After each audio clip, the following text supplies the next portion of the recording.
The Princess and the Goblin. By George MacDonald. Chapter 1. Why the Princess has a story about her. There was once a little princess whose father was king over a great country full of mountains and valleys. His palace was built upon one of the mountains, and was very grand and beautiful. The princess, whose name was Irene, was born there, but she was sent soon after her birth, because her mother was not very strong, to be brought up by country people in a large house, half castle, half farmhouse, on the side of another mountain, about halfway between its base and its peak. The princess was a sweet little creature, and at the time my story begins was about 8 years old, I think, but she got older very fast. Her face was fair and pretty, with eyes like 2 bits of night sky, each with a star dissolved in the blue. Those eyes you would have thought must have known they came from there, so often were they turned up in that direction. The ceiling of her nursery was blue, with stars in it, as like the sky as they could make it. But I doubt if ever she saw the real sky with the stars in it, for a reason which I had better mention at once. These mountains were full of hollow places underneath. Huge caverns, and winding ways, some with water running through them, and some shining with all colors of the rainbow when a light was taken in. There would not have been much known about them, had there not been mines there, great deep pits, with long galleries and passages running off from them, which had been dug to get at the ore of which the mountains were full. In the course of digging, the miners came upon many of these natural caverns. A few of them had far-off openings out on the side of a mountain, or into a ravine.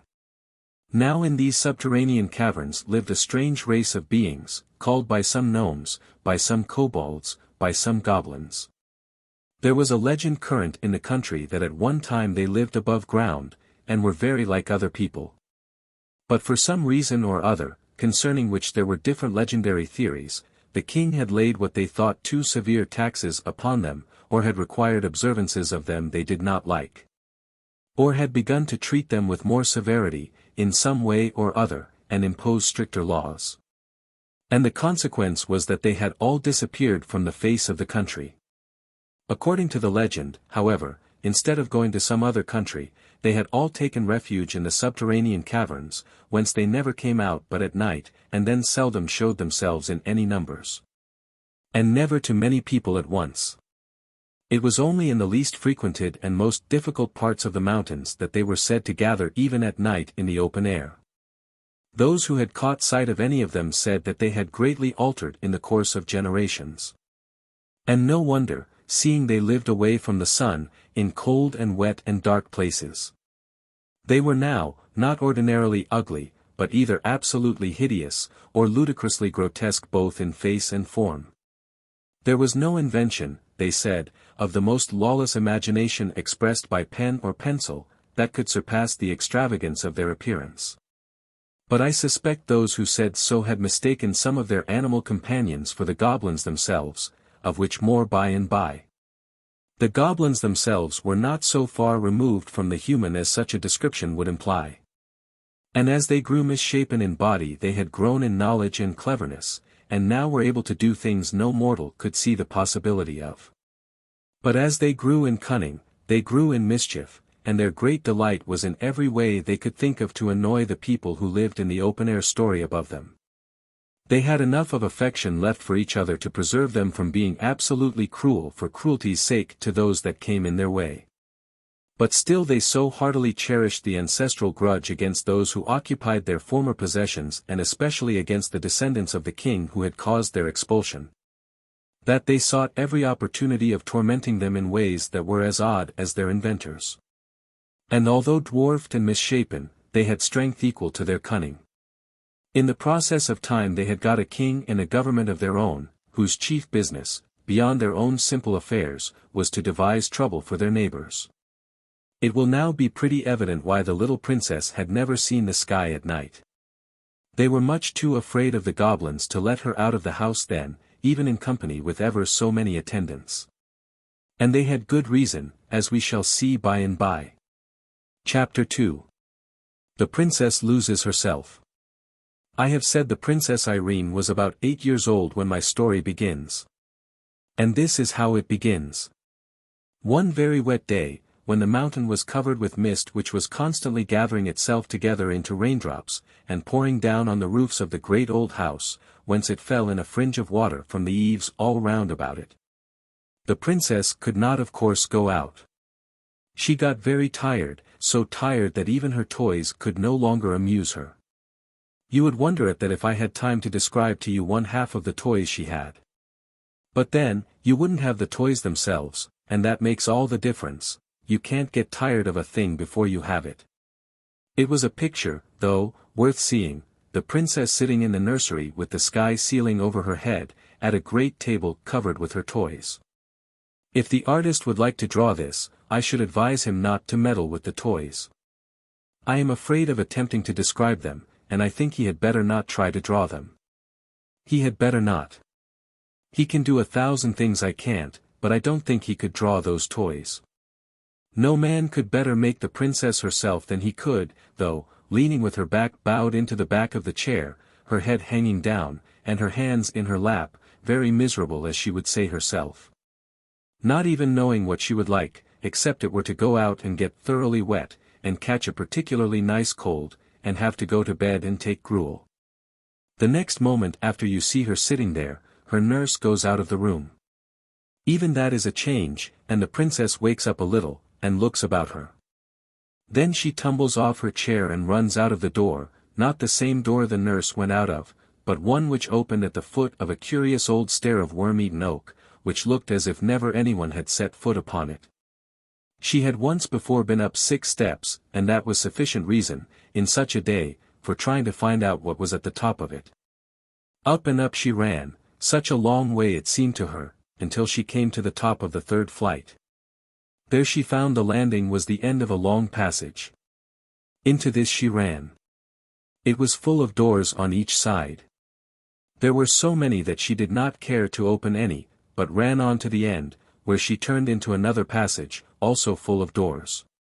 When she had turned twice more, and still saw doors and only doors about her, she began to get frightened. It was so silent. And all those doors must hide rooms with nobody in them. That was dreadful. Also the rain made a great trampling noise on the roof. She turned and started at full speed, her little footsteps echoing through the sounds of the rain, back for the stairs and her safe nursery. So she thought, but she had lost herself long ago. It doesn't follow that she was lost, because she had lost herself, though. She ran for some distance, turned several times, and then began to be afraid. Very soon she was sure that she had lost the way back. Rooms everywhere, and no stair. Her little heart beat as fast as her little feet ran, and a lump of tears was growing in her throat. But she was too eager and perhaps too frightened to cry for some time. At last her hope failed her. Nothing but passages and doors everywhere. She threw herself on the floor, and burst into a wailing cry broken by sobs. She did not cry long, however, for she was as brave as could be expected of a princess of her age. After a good cry, she got up, and brushed the dust from her frock. Oh, what old dust it was! Then she wiped her eyes with her hands, for princesses don't always have their handkerchiefs in their pockets, any more than some other little girls I know of. Next, like a true princess, she resolved on going wisely to work to find her way back. She would walk through the passages, and look in every direction for the stair. This she did, but without success. She went over the same ground again and again without knowing it, for the passages and doors were all alike. At last, in a corner, through a half-open door, she did see a stair. But alas! It went the wrong way. Instead of going down, it went up. Frightened as she was, however, she could not help wishing to see where yet further the stair could lead. It was very narrow, and so steep that she went on like a four-legged creature on her hands and feet. Chapter 3. The Princess and We Shall See Who. When she came to the top, she found herself in a little square place, with 3 doors, 2 opposite each other, and 1 opposite the top of the stair. She stood for a moment, without an idea in her little head what to do next. But as she stood, she began to hear a curious humming sound. Could it be the rain? No. It was much more gentle, and even monotonous than the sound of the rain, which now she scarcely heard. The low sweet humming sound went on, sometimes stopping for a little while and then beginning again. It was more like the hum of a very happy bee that had found a rich well of honey in some globular flower, than anything else I can think of at this moment. Where could it come from? She laid her ear first to one of the doors to hearken if it was there, then to another. When she laid her ear against the third door, there could be no doubt where it came from. It must be from something in that room. What could it be? She was rather afraid, but her curiosity was stronger than her fear, and she opened the door very gently and peeped in. What do you think she saw? A very old lady who sat spinning. Perhaps you will wonder how the princess could tell that the old lady was an old lady, when I inform you that not only was she beautiful, but her skin was smooth and white. I will tell you more. Her hair was combed back from her forehead and face, and hung loose far down and all over her back. That is not much like an old lady, is it? Ah! But it was white almost as snow. And although her face was so smooth, her eyes looked so wise that you could not have helped seeing she must be old. The princess, though she could not have told you why, did think her very old indeed, quite 50, she said to herself. But she was rather older than that, as you shall hear. While the princess stared bewildered, with her head just inside the door, the old lady lifted hers, and said, in a sweet, but old and rather shaky voice, which mingled very pleasantly with the continued hum of her wheel. Come in, my dear. Come in. I am glad to see you. That the princess was a real princess you might see now quite plainly. For she didn't hang on to the handle of the door, and stare without moving, as I have known some do who ought to have been princesses but were only rather vulgar little girls. She did as she was told, stepped inside the door at once, and shut it gently behind her. Come to me, my dear, said the old lady. And again the princess did as she was told. She approached the old lady, rather slowly, I confess, but did not stop until she stood by her side, and looked up in her face with her blue eyes and the two melted stars in them. Why, what have you been doing with your eyes, child? Asked the old lady. Crying, answered the princess. Why, child? Because I couldn't find my way down again. But you could find your way up. Not at first, not for a long time. But your face is streaked like the back of a zebra. Hadn't you a handkerchief to wipe your eyes with? No. Then why didn't you come to me to wipe them for you? Please, I didn't know you were here. I will next time. There's a good child, said the old lady. Then she stopped her wheel, and rose, and, going out of the room, returned with a little silver basin and a soft white towel, with which she washed and wiped the bright little face. And the princess thought her hands were so smooth and nice. When she carried away the basin and towel, the little princess wondered to see how straight and tall she was, for, although she was so old, she didn't stoop a bit. She was dressed in black velvet with thick white heavy-looking lace about it. And on the black dress her hair shone like silver. There was hardly any more furniture in the room than there might have been in that of the poorest old woman who made her bread by her spinning. There was no carpet on the floor, no table anywhere, nothing but the spinning wheel and the chair beside it. When she came back, she sat down and without a word began her spinning once more, while Irene, who had never seen a spinning wheel, stood by her side and looked on. When the old lady had got her thread fairly going again, she said to the princess, but without looking at her. Do you know my name, child? No, I don't know it, answered the princess. My name is Irene. That's my name, cried the princess. I know that. I let you have mine. I haven't got your name. You've got mine. How can that be? Asked the princess, bewildered. I've always had my name. Your papa, the king, asked me if I had any objection to your having it. And, of course, I hadn't. I let you have it with pleasure. It was very kind of you to give me your name, and such a pretty one, said the princess. Oh, not so very kind, said the old lady. A name is one of those things one can give away and keep all the same. I have a good many such things. Wouldn't you like to know who I am, child? Yes, that I should, very much. I'm your great-great-grandmother, said the lady. What's that? Asked the princess. I'm your father's mother's mother. Oh, dear. I can't understand that, said the princess. I dare say not. I didn't expect you would. But that's no reason why I shouldn't say it. Oh, no, answered the princess. I will explain it all to you when you are older, the lady went on. But you will be able to understand this much now. I came here to take care of you. Is it long since you came? Was it yesterday? Or was it today, because it was so wet that I couldn't get out? I've been here ever since you came yourself. What a long time, said the princess. I don't remember it at all. No. I suppose not. But I never saw you before. No. But you shall see me again. Do you live in this room always? I don't sleep in it. I sleep on the opposite side of the landing. I sit here most of the day. I shouldn't like it. My nursery is much prettier. You must be a queen too, if you are my great-big-grandmother. Yes, I am a queen. Where is your crown, then? In my bedroom. I should like to see it. You shall some day, not today. I wonder why Nursey never told me. Nursey doesn't know. She never saw me. But somebody knows that you are in the house.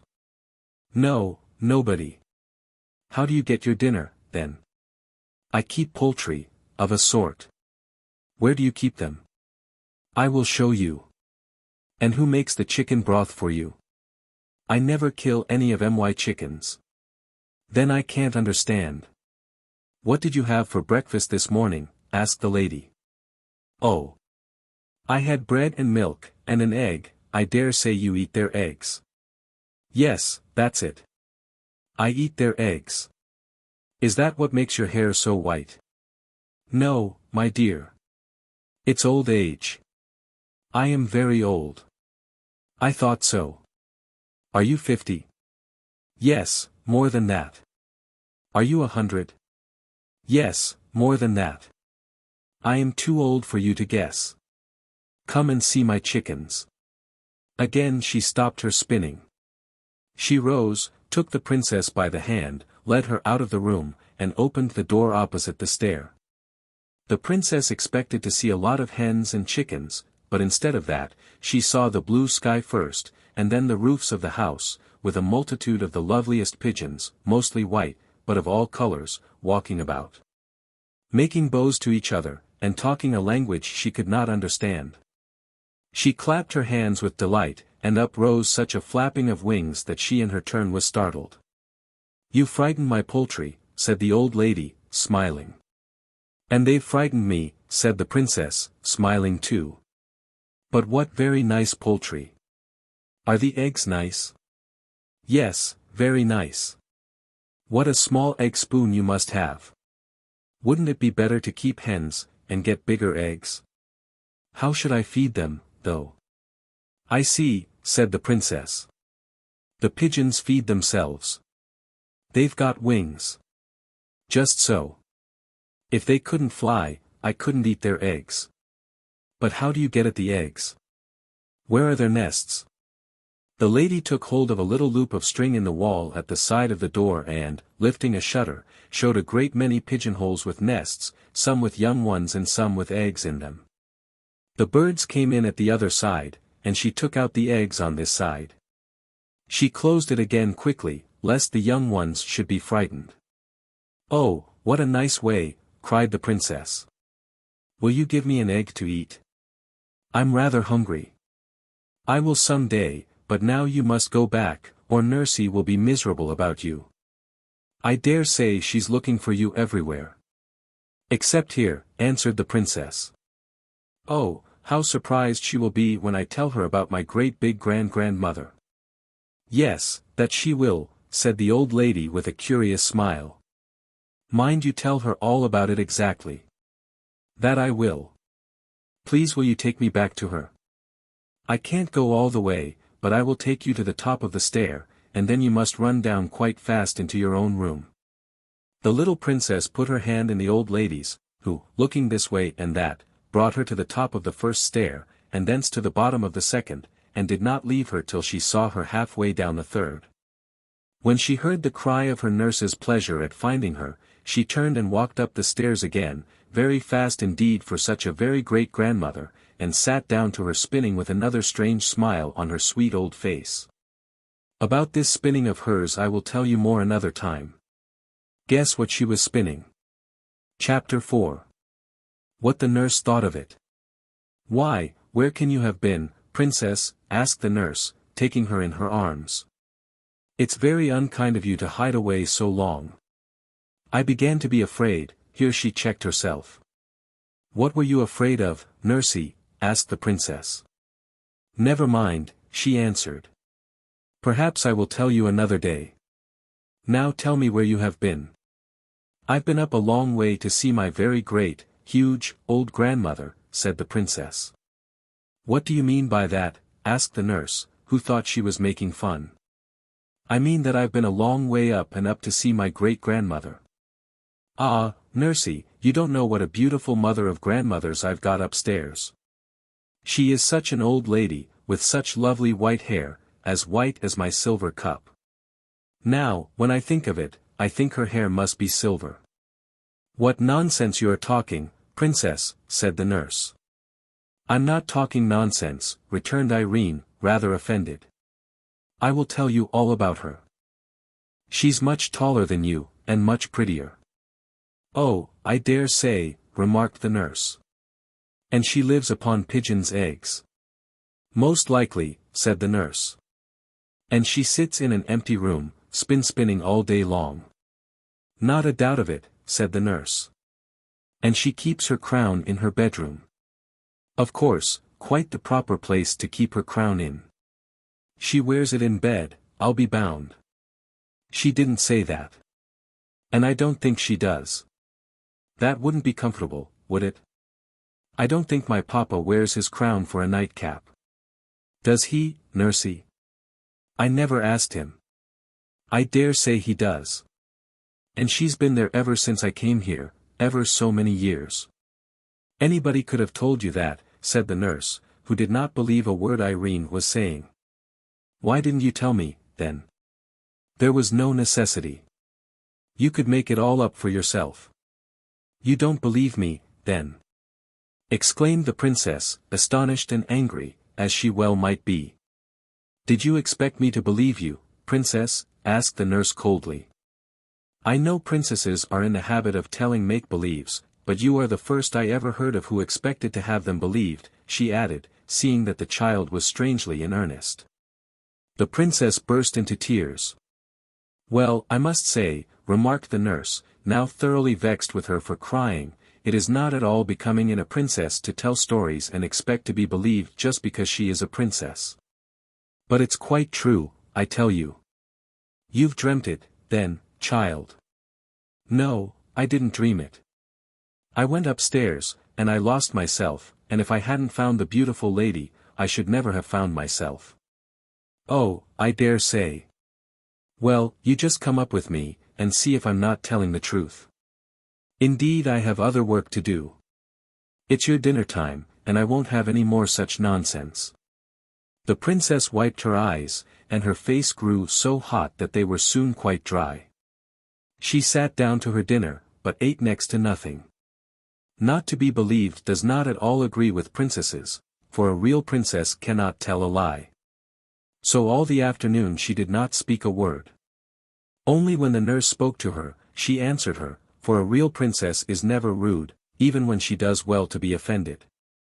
Of course the nurse was not comfortable in her mind, not that she suspected the least truth in Irene's story, but that she loved her dearly, and was vexed with herself for having been cross to her. She thought her crossness was the cause of the princess's unhappiness, and had no idea that she was really and deeply hurt at not being believed. But, as it became more and more plain during the evening in her every motion and look, that, although she tried to amuse herself with her toys, her heart was too vexed and troubled to enjoy them. Her nurse's discomfort grew and grew.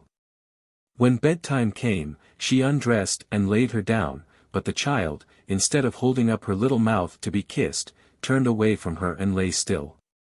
Then Nursie's heart gave way altogether, and she began to cry. At the sound of her first sob the princess turned again, and held her face to kiss her as usual. But the nurse had her handkerchief to her eyes, and did not see the movement. "Nursie," said the princess, "why won't you believe me?" "Because I can't believe you," said the nurse, getting angry again.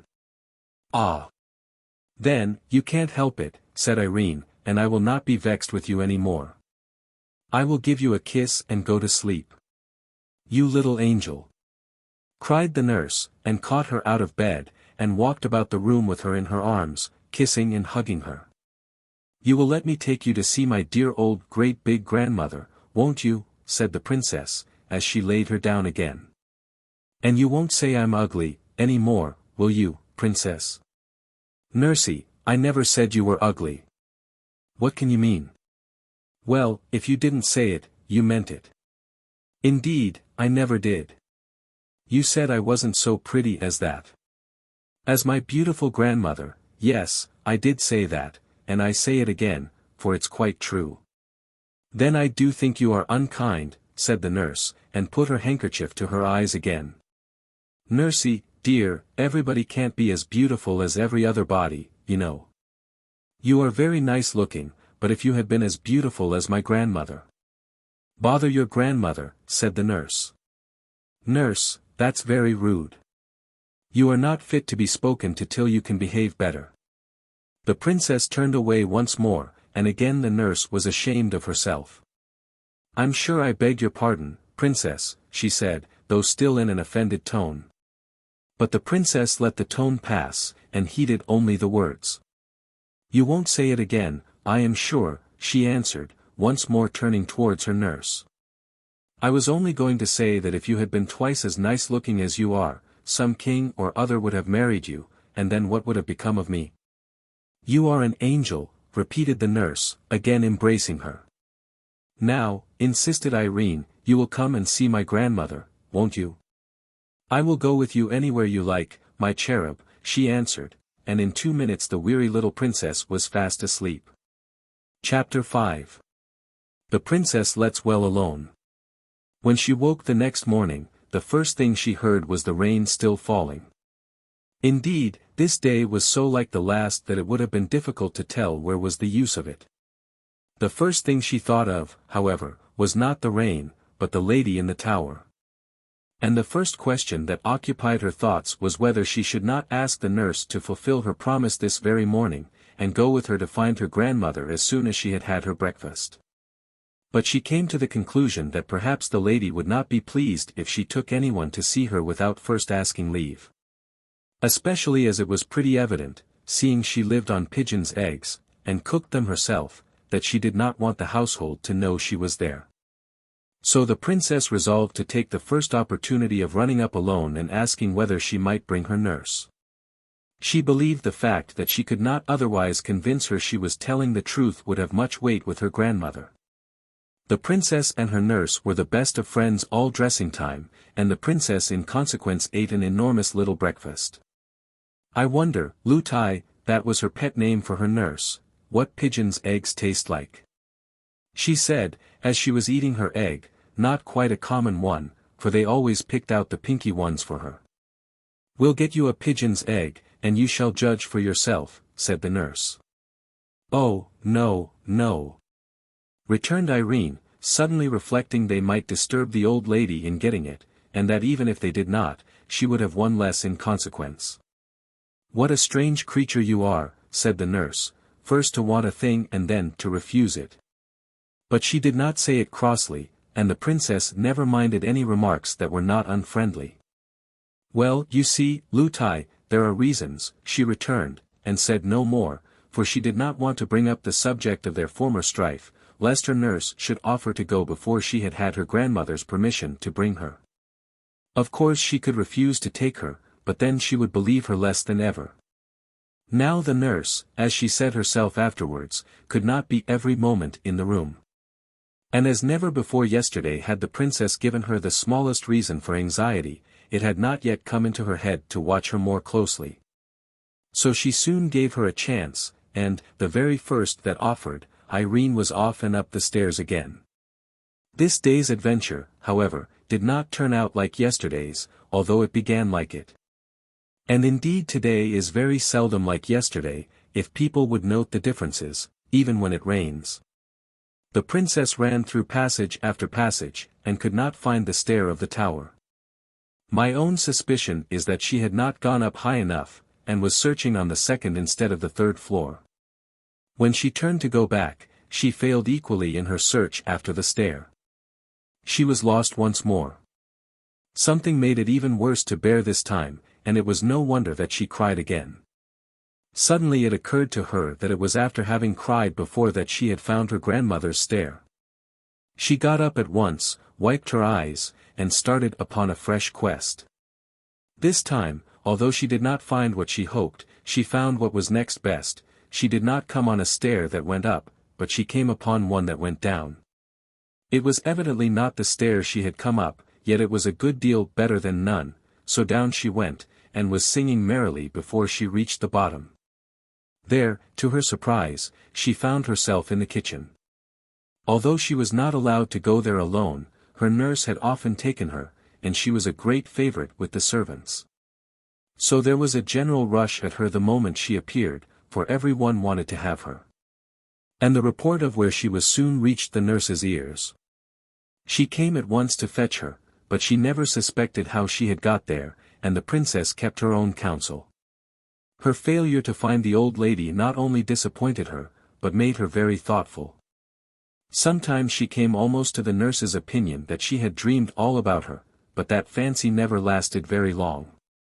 She wondered much whether she should ever see her again, and thought it very sad not to have been able to find her when she particularly wanted her. She resolved to say nothing more to her nurse on the subject, seeing it was so little in her power to prove her words. Chapter 6. The Little Miner. The next day the great cloud still hung over the mountain, and the rain poured like water from a full sponge. The princess was very fond of being out of doors, and she nearly cried when she saw that the weather was no better.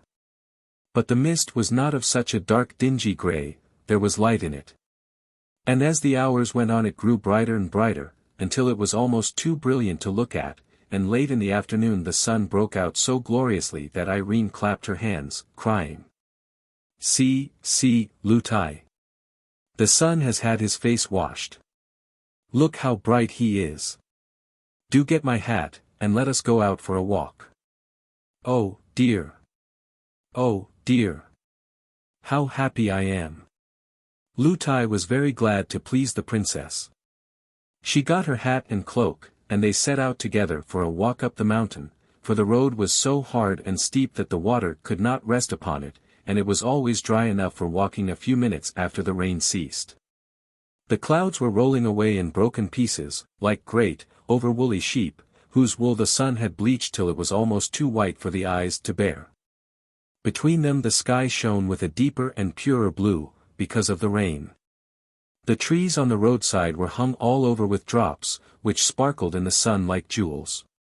The only things that were no brighter for the rain were the brooks that ran down the mountain. They had changed from the clearness of crystal to a muddy brown, but what they lost in color they gained in sound, or at least in noise, for a brook when it is swollen is not so musical as before. But Irene was in raptures with the great brown streams tumbling down everywhere, and Lootie shared in her delight, for she too had been confined to the house for 3 days. At length she observed that the sun was getting low, and said it was time to be going back. She made the remark again and again, but, every time, the princess begged her to go on just a little farther and a little farther, reminding her that it was much easier to go downhill, and saying that when they did turn they would be at home in a moment. So on and on they did go, now to look at a group of ferns over whose tops a stream was pouring in a watery arch, now to pick a shining stone from a rock by the wayside, now to watch the flight of some bird. Suddenly the shadow of a great mountain peak came up from behind, and shot in front of them. When the nurse saw it, she started and shook, and catching hold of the princess's hand turned and began to run down the hill. "What's all the haste, nursie?" asked Irene, running alongside of her. "We must not be out a moment longer." "But we can't help being out a good many moments longer." It was too true. The nurse almost cried. They were much too far from home. It was against express orders to be out with the princess one moment after the sun was down, and they were nearly a mile up the mountain. If His Majesty, Irene's papa, were to hear of it, Lootie would certainly be dismissed. And to leave the princess would break her heart. It was no wonder she ran. But Irene was not in the least frightened, not knowing anything to be frightened at. She kept on chattering as well as she could, but it was not easy. "Lootie! Lootie! Why do you run so fast? It shakes my teeth when I talk." "Then don't talk," said Lootie. But the princess went on talking. She was always saying, "Look, look, Lootie," but Lootie paid no more heed to anything she said, only ran on. "Look, look, Lootie. Don't you see that funny man peeping over the rock?" Lootie only ran the faster. They had to pass the rock, and when they came nearer, the princess saw it was only a lump of the rock itself that she had taken for a man. "Look, look, Lootie. There's such a curious creature at the foot of that old tree. Look at it, Lootie. It's making faces at us, I do think." Lootie gave a stifled cry, and ran faster still, so fast that Irene's little legs could not keep up with her, and she fell with a crash. It was a hard downhill road, and she had been running very fast, so it was no wonder she began to cry. This put the nurse nearly beside herself, but all she could do was to run on, the moment she got the princess on her feet again. "Who's that laughing at me?" said the princess, trying to keep in her sobs, and running too fast for her grazed knees. "Nobody, child," said the nurse, almost angrily. But that instant there came a burst of coarse tittering from somewhere near, and a hoarse indistinct voice that seemed to say, "Lies! Lies! Lies! Oh!" cried the nurse with a sigh that was almost a scream, and ran on faster than ever. "Nursie! Lootie! I can't run any more. Do let us walk a bit." "What am I to do?" said the nurse. "Here, I will carry you." She caught her up, but found her much too heavy to run with, and had to set her down again. Then she looked wildly about her, gave a great cry, and said, "We've taken the wrong turning somewhere, and I don't know where we are. We are lost, lost." The terror she was in had quite bewildered her. It was true enough, they had lost the way. They had been running down into a little valley in which there was no house to be seen. Now Irene did not know what good reason there was for her nurse's terror, for the servants had all strict orders never to mention the goblins to her, but it was very discomposing to see her nurse in such a fright. Before, however, she had time to grow thoroughly alarmed like her, she heard the sound of whistling, and that revived her. Presently she saw a boy coming up the road from the valley to meet them. He was the whistler. But before they met his whistling changed to singing. And this is something like what he sang. Ring. Dod. Bang. Go the hammers clang. Hit and turn and bore. Whiz and puff and roar. Thus we rive the rocks. Force the goblin locks. See the shining ore. 1, 2, 3. Bright as gold can be. 4, 5, 6. Shovels, mattocks, picks. 7, 8, 9. Light your lamp at mine. 10, 11, 12. Loosely hold the helve. We're the merry miner boys. Make the goblins hold their noise. I wish you would hold your noise, said the nurse rudely, for the very word goblin at such a time and in such a place made her tremble. It would bring the goblins upon them to a certainty, she thought, to defy them in that way. But whether the boy heard her or not, he did not stop his singing. 13, 14, 15. This is worth the siftin'. 16, 17, 18. There's the match, and late in. 19, 20. Goblins in a plenty. Do be quiet, cried the nurse, in a whispered shriek. But the boy, who was now close at hand, still went on. Hush. Scoosh. Scurry. There you go in a hurry. Gobble. Gobble. Goblin. There you go a wobblin'. Hobble, hobble, hobblin'. Cobble. Cobble.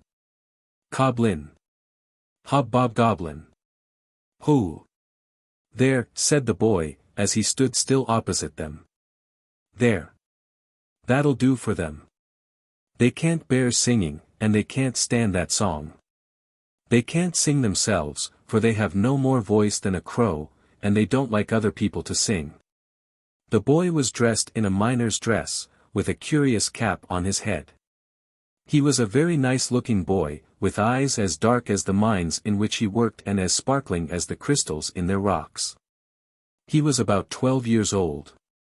His face was almost too pale for beauty, which came of his being so little in the open air and the sunlight, for even vegetables grown in the dark are white, but he looked happy, merry indeed, perhaps at the thought of having routed the goblins.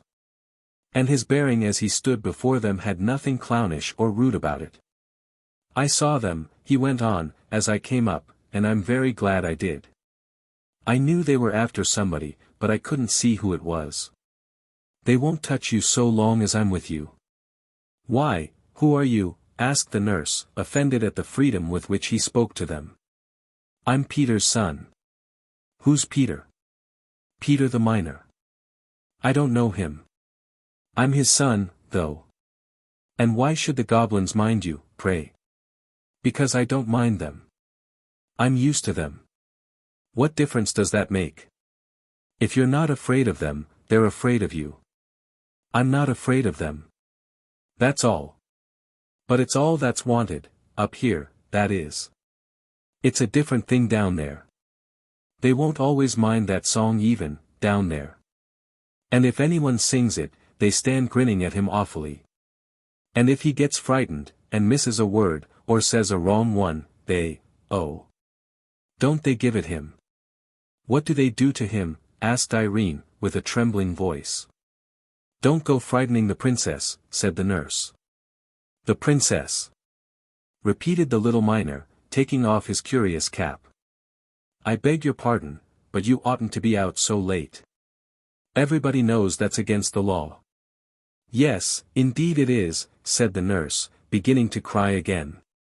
And I shall have to suffer for it. What does that matter? Said the boy. It must be your fault. It is the princess who will suffer for it. I hope they didn't hear you call her the princess. If they did, they're sure to know her again, they're awfully sharp. Lootie! Lootie! Cried the princess. Take me home. Don't go on like that, said the nurse to the boy, almost fiercely. How could I help it? I lost my way. You shouldn't have been out so late.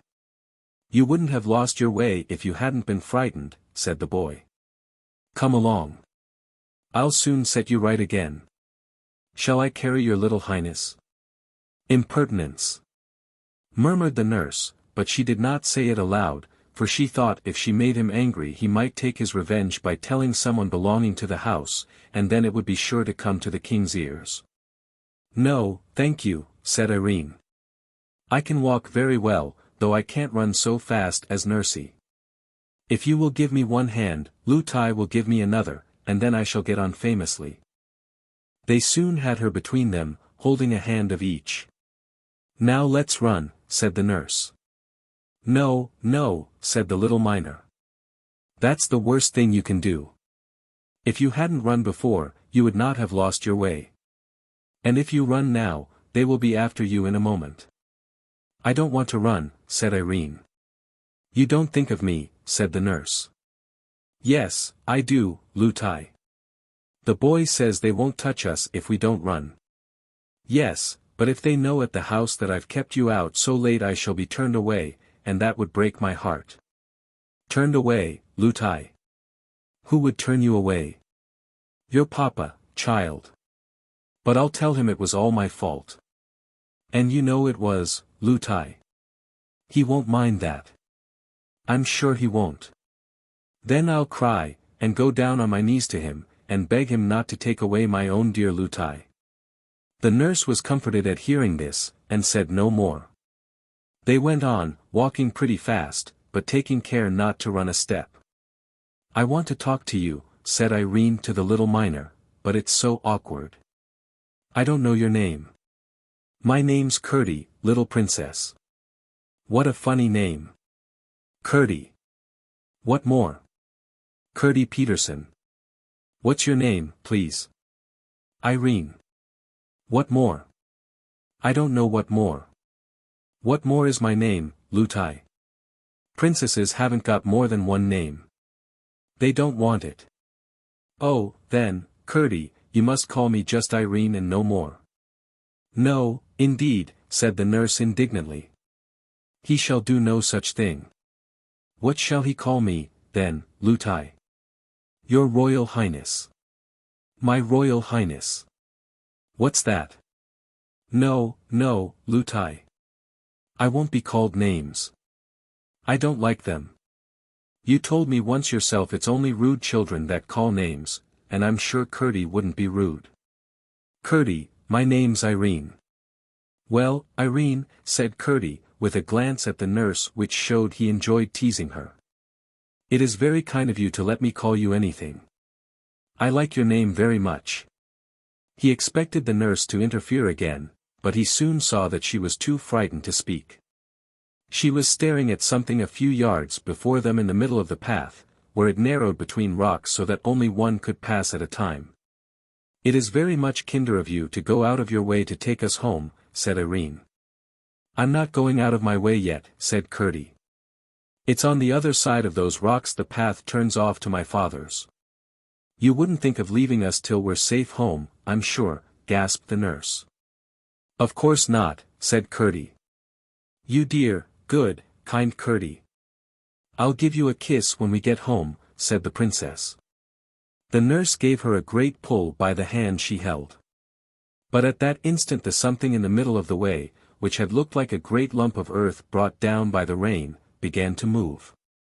One after another it shot out four long things, like 2 arms and 2 legs, but it was now too dark to tell what they were. The nurse began to tremble from head to foot. Irene clasped Curdie's hand yet faster, and Curdie began to sing again. 1, 2. Hit and HEW. 3, 4. Blast and bore. 5, 6. There's a fix. 7, 8. Hold it straight. 9, 10. Hit again. Hurry. Scurry. Bother. Smother. There's a toad. In the road. Smash it. Squash it. Fry it. Dry it. You're another. Up and off. There's enough. Who? As he uttered the last words, Curdie let go his hold of his companion, and rushed at the thing in the road as if he would trample it under his feet. It gave a great spring, and ran straight up one of the rocks like a huge spider. Curdie turned back laughing, and took Irene's hand again. She grasped his very tight, but said nothing till they had passed the rocks. A few yards more and she found herself on a part of the road she knew, and was able to speak again. Do you know, Curdie, I don't quite like your song, it sounds to me rather rude, she said. Well, perhaps it is, answered Curdie. I never thought of that, it's a way we have. We do it because they don't like it. Who don't like it? The cobs, as we call them. Don't, said the nurse. Why not, said Curdie. I beg you won't. Please don't. Oh. If you ask me that way, of course, I won't, though I don't a bit know why. Look. There are the lights of your great house down below. You'll be at home in 5 minutes now. Nothing more happened. They reached home in safety. Nobody had missed them, or even known they had gone out. And they arrived at the door belonging to their part of the house without anyone seeing them. The nurse was rushing in with a hurried and not over-gracious good night to Curdie. But the princess pulled her hand from hers, and was just throwing her arms round Curdie's neck, when she caught her again and dragged her away. "Lootie! Lootie! I promised a kiss," cried Irene. "A princess mustn't give kisses." "It's not at all proper," said Lootie. "But I promised," said the princess. "There's no occasion, he's only a minor boy. He's a good boy, and a brave boy, and he has been very kind to us." "Lootie! Lootie! I promised." "Then you shouldn't have promised." "Lootie, I promised him a kiss." "Your Royal Highness," said Lootie, suddenly grown very respectful, "must come in directly." "Nurse, a princess must not break her word," said Irene, drawing herself up and standing stock still. Lootie did not know which the king might count the worst, to let the princess be out after sunset, or to let her kiss a minor boy. She did not know that, being a gentleman, as many kings have been, he would have counted neither of them the worse. However much he might have disliked his daughter to kiss the minor boy, he would not have had her break her word for all the goblins in creation. But, as I say, the nurse was not lady enough to understand this, and so she was in a great difficulty, for, if she insisted, someone might hear the princess cry and run to see, and then all would come out. But here Curdie came again to the rescue. "Never mind, Princess Irene," he said. "You mustn't kiss me tonight. But you shan't break your word. I will come another time. You may be sure I will." "Oh, thank you, Curdie," said the princess, and stopped crying. "Good night, Irene." "Good night, Lootie," said Curdie, and turned and was out of sight in a moment. "I should like to see him," muttered the nurse, as she carried the princess to the nursery. "You will see him," said Irene. "You may be sure Curdie will keep his word. He's sure to come again." "I should like to see him," repeated the nurse, and said no more. She did not want to open a new cause of strife with the princess by saying more plainly what she meant. Glad enough that she had succeeded both in getting home unseen, and in keeping the princess from kissing the miner's boy, she resolved to watch her far better in future. Her carelessness had already doubled the danger she was in. Formerly the goblins were her only fear, now she had to protect her charge from Curdie as well. Chapter 7. The Mines. Curdie went home whistling. He resolved to say nothing about the princess for fear of getting the nurse into trouble, for while he enjoyed teasing her because of her absurdity, he was careful not to do her any harm. He saw no more of the goblins, and was soon fast asleep in his bed. He woke in the middle of the night, and thought he heard curious noises outside. He sat up and listened, then got up, and, opening the door very quietly, went out. When he peeped round the corner, he saw, under his own window, a group of stumpy creatures, whom he at once recognized by their shape. Hardly, however, had he begun his 1, 2, 3. when they broke asunder, scurried away, and were out of sight. He returned laughing, got into bed again, and was fast asleep in a moment. Reflecting a little over the matter in the morning, he came to the conclusion that, as nothing of the kind had ever happened before, they must be annoyed with him for interfering to protect the princess. By the time he was dressed, however, he was thinking of something quite different, for he did not value the enmity of the goblins in the least. As soon as they had had breakfast, he set off with his father for the mine. They entered the hill by a natural opening under a huge rock, where a little stream rushed out. They followed its course for a few yards, when the passage took a turn, and sloped steeply into the heart of the hill. With many angles and windings and branchings off, and sometimes with steps where it came upon a natural gulf, it led them deep into the hill before they arrived at the place where they were at present digging out the precious ore. This was of various kinds, for the mountain was very rich in the better sorts of metals. With flint and steel, and tinderbox, they lighted their lamps, then fixed them on their heads, and were soon hard at work with their pickaxes and shovels and hammers. Father and son were at work near each other, but not in the same gang. The passages out of which the ore was dug, they called gangs, for when the lode, or vein of ore, was small, one miner would have to dig away alone in a passage no bigger than gave him just room to work, sometimes in uncomfortable cramped positions.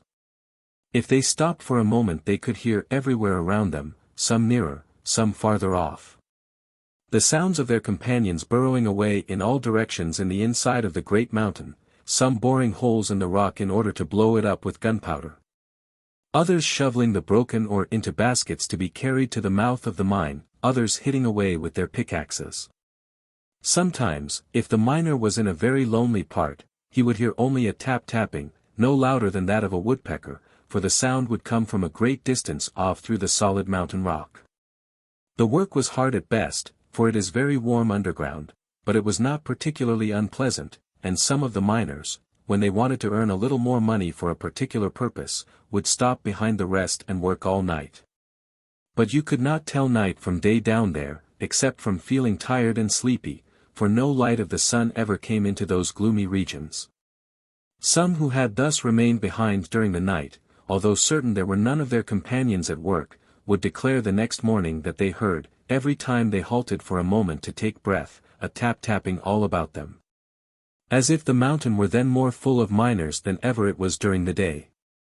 And some in consequence would never stay overnight, for all knew those were the sounds of the goblins. They worked only at night, for the miners' night was the goblins' day. Indeed, the greater number of the miners were afraid of the goblins, for there were strange stories well known amongst them of the treatment some had received whom the goblins had surprised at their work during the night.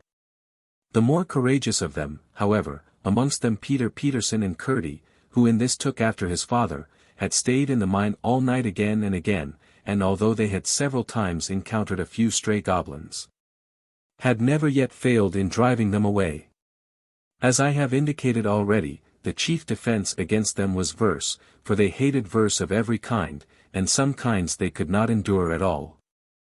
I suspect they could not make any themselves, and that was why they disliked it so much. At all events, those who were most afraid of them were those who could neither make verses themselves nor remember the verses that other people made for them, while those who were never afraid were those who could make verses for themselves. For although there were certain old rhymes which were very effectual, yet it was well known that a new rhyme, if of the right sort, was even more distasteful to them, and therefore more effectual in putting them to flight. Perhaps my readers may be wondering what the goblins could be about, working all night long, seeing they never carried up the ore and sold it. But when I have informed them concerning what Curdie learned the very next night, they will be able to understand. For Curdie had determined, if his father would permit him, to remain there alone this night, and that for two reasons. First, he wanted to get extra wages that he might buy a very warm red petticoat for his mother, who had begun to complain of the cold of the mountain air sooner than usual this autumn. And second, he had just a faint hope of finding out what the goblins were about under his window the night before.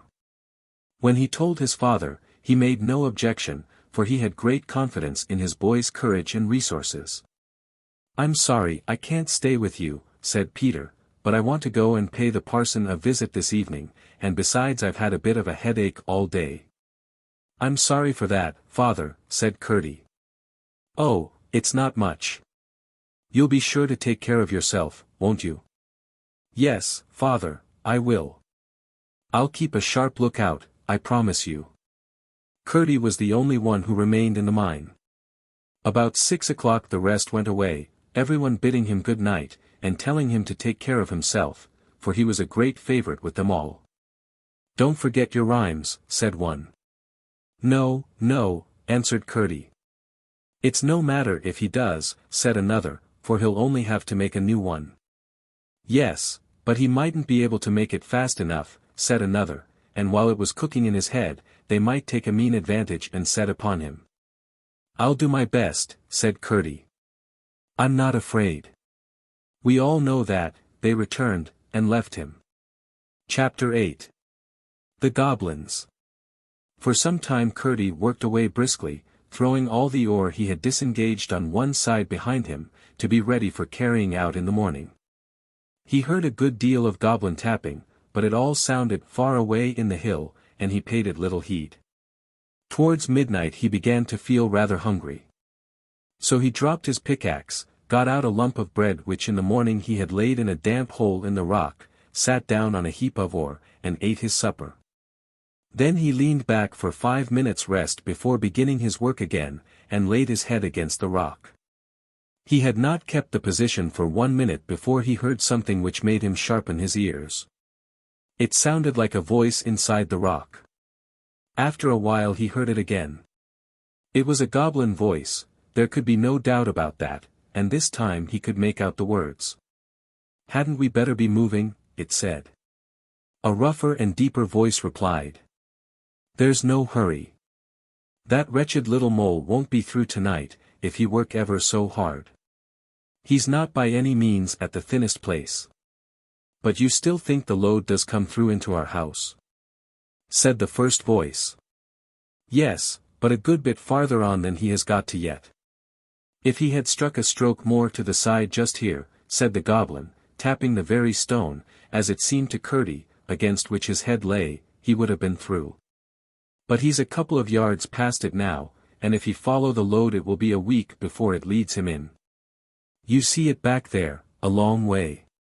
Still, perhaps, in case of accident it would be as well to be getting out of this. Helfer, you'll take the great chest. That's your business, you know." "Yes, Dad," said a third voice. "But you must help me to get it on my back. It's awfully heavy, you know." "Well, it isn't just a bag of smoke, I admit. But you're as strong as a mountain, Helfer." "You say so, Dad. I think myself I'm all right.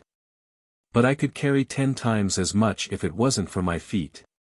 "That is your weak point, I confess, my boy." "Ain't it yours too, Father?" "Well, to be honest, it's a goblin weakness. Why they come so soft, I declare I haven't an idea. Specially when your head's so hard, you know, Father." "Yes, my boy. The goblin's glory is his head. To think how the fellows up above there have to put on helmets and things when they go fighting. Ha! Ha! But why don't we wear shoes like them, Father?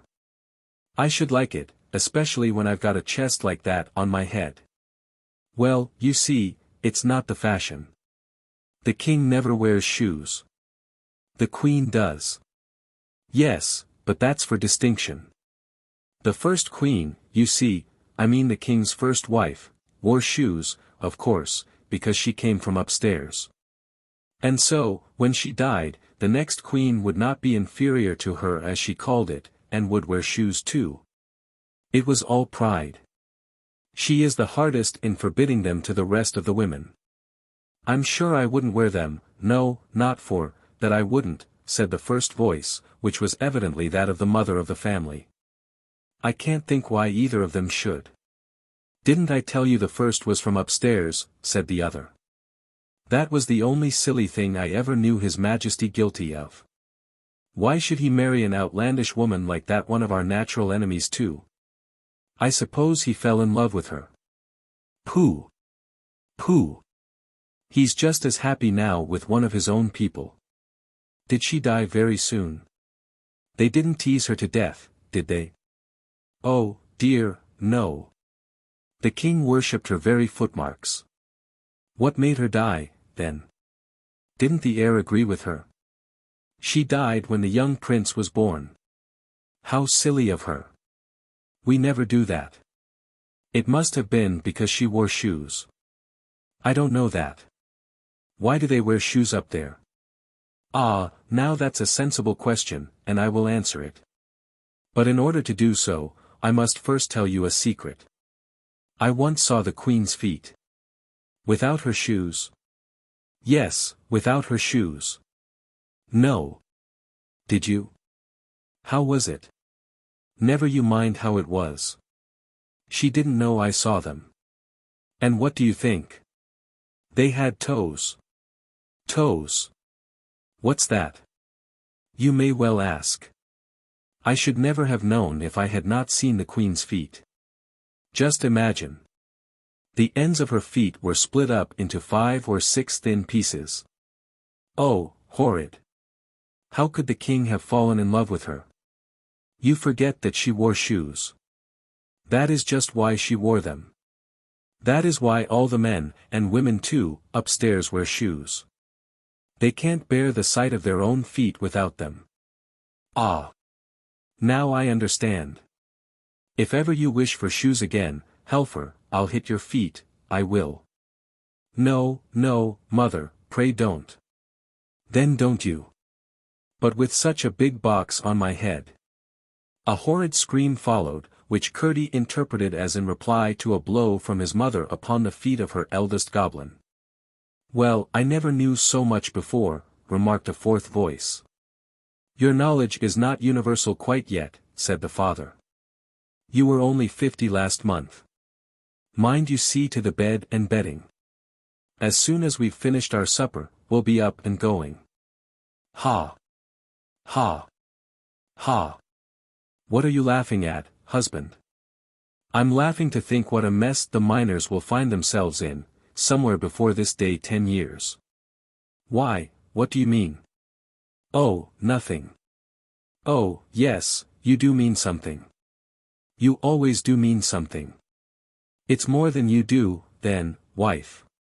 That may be, but it's not more than I find out, you know. Ha! Ha! You're a sharp one. What a mother you've got, Helfer. Yes, father. Well, I suppose I must tell you.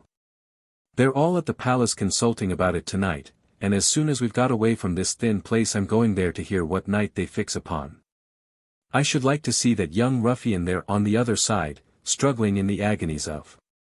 He dropped his voice so low that Curdie could hear only a growl. The growl went on in the low bass for a good while, as inarticulate as if the goblin's tongue had been a sausage. And it was not until his wife spoke again that it rose to its former pitch. But what shall we do when you are at the palace? She asked. I will see you safe in the new house I've been digging for you for the last 2 months. Podge, you mind the table and chairs. I commit them to your care. The table has 7 legs, each chair 3. I shall require them all at your hands.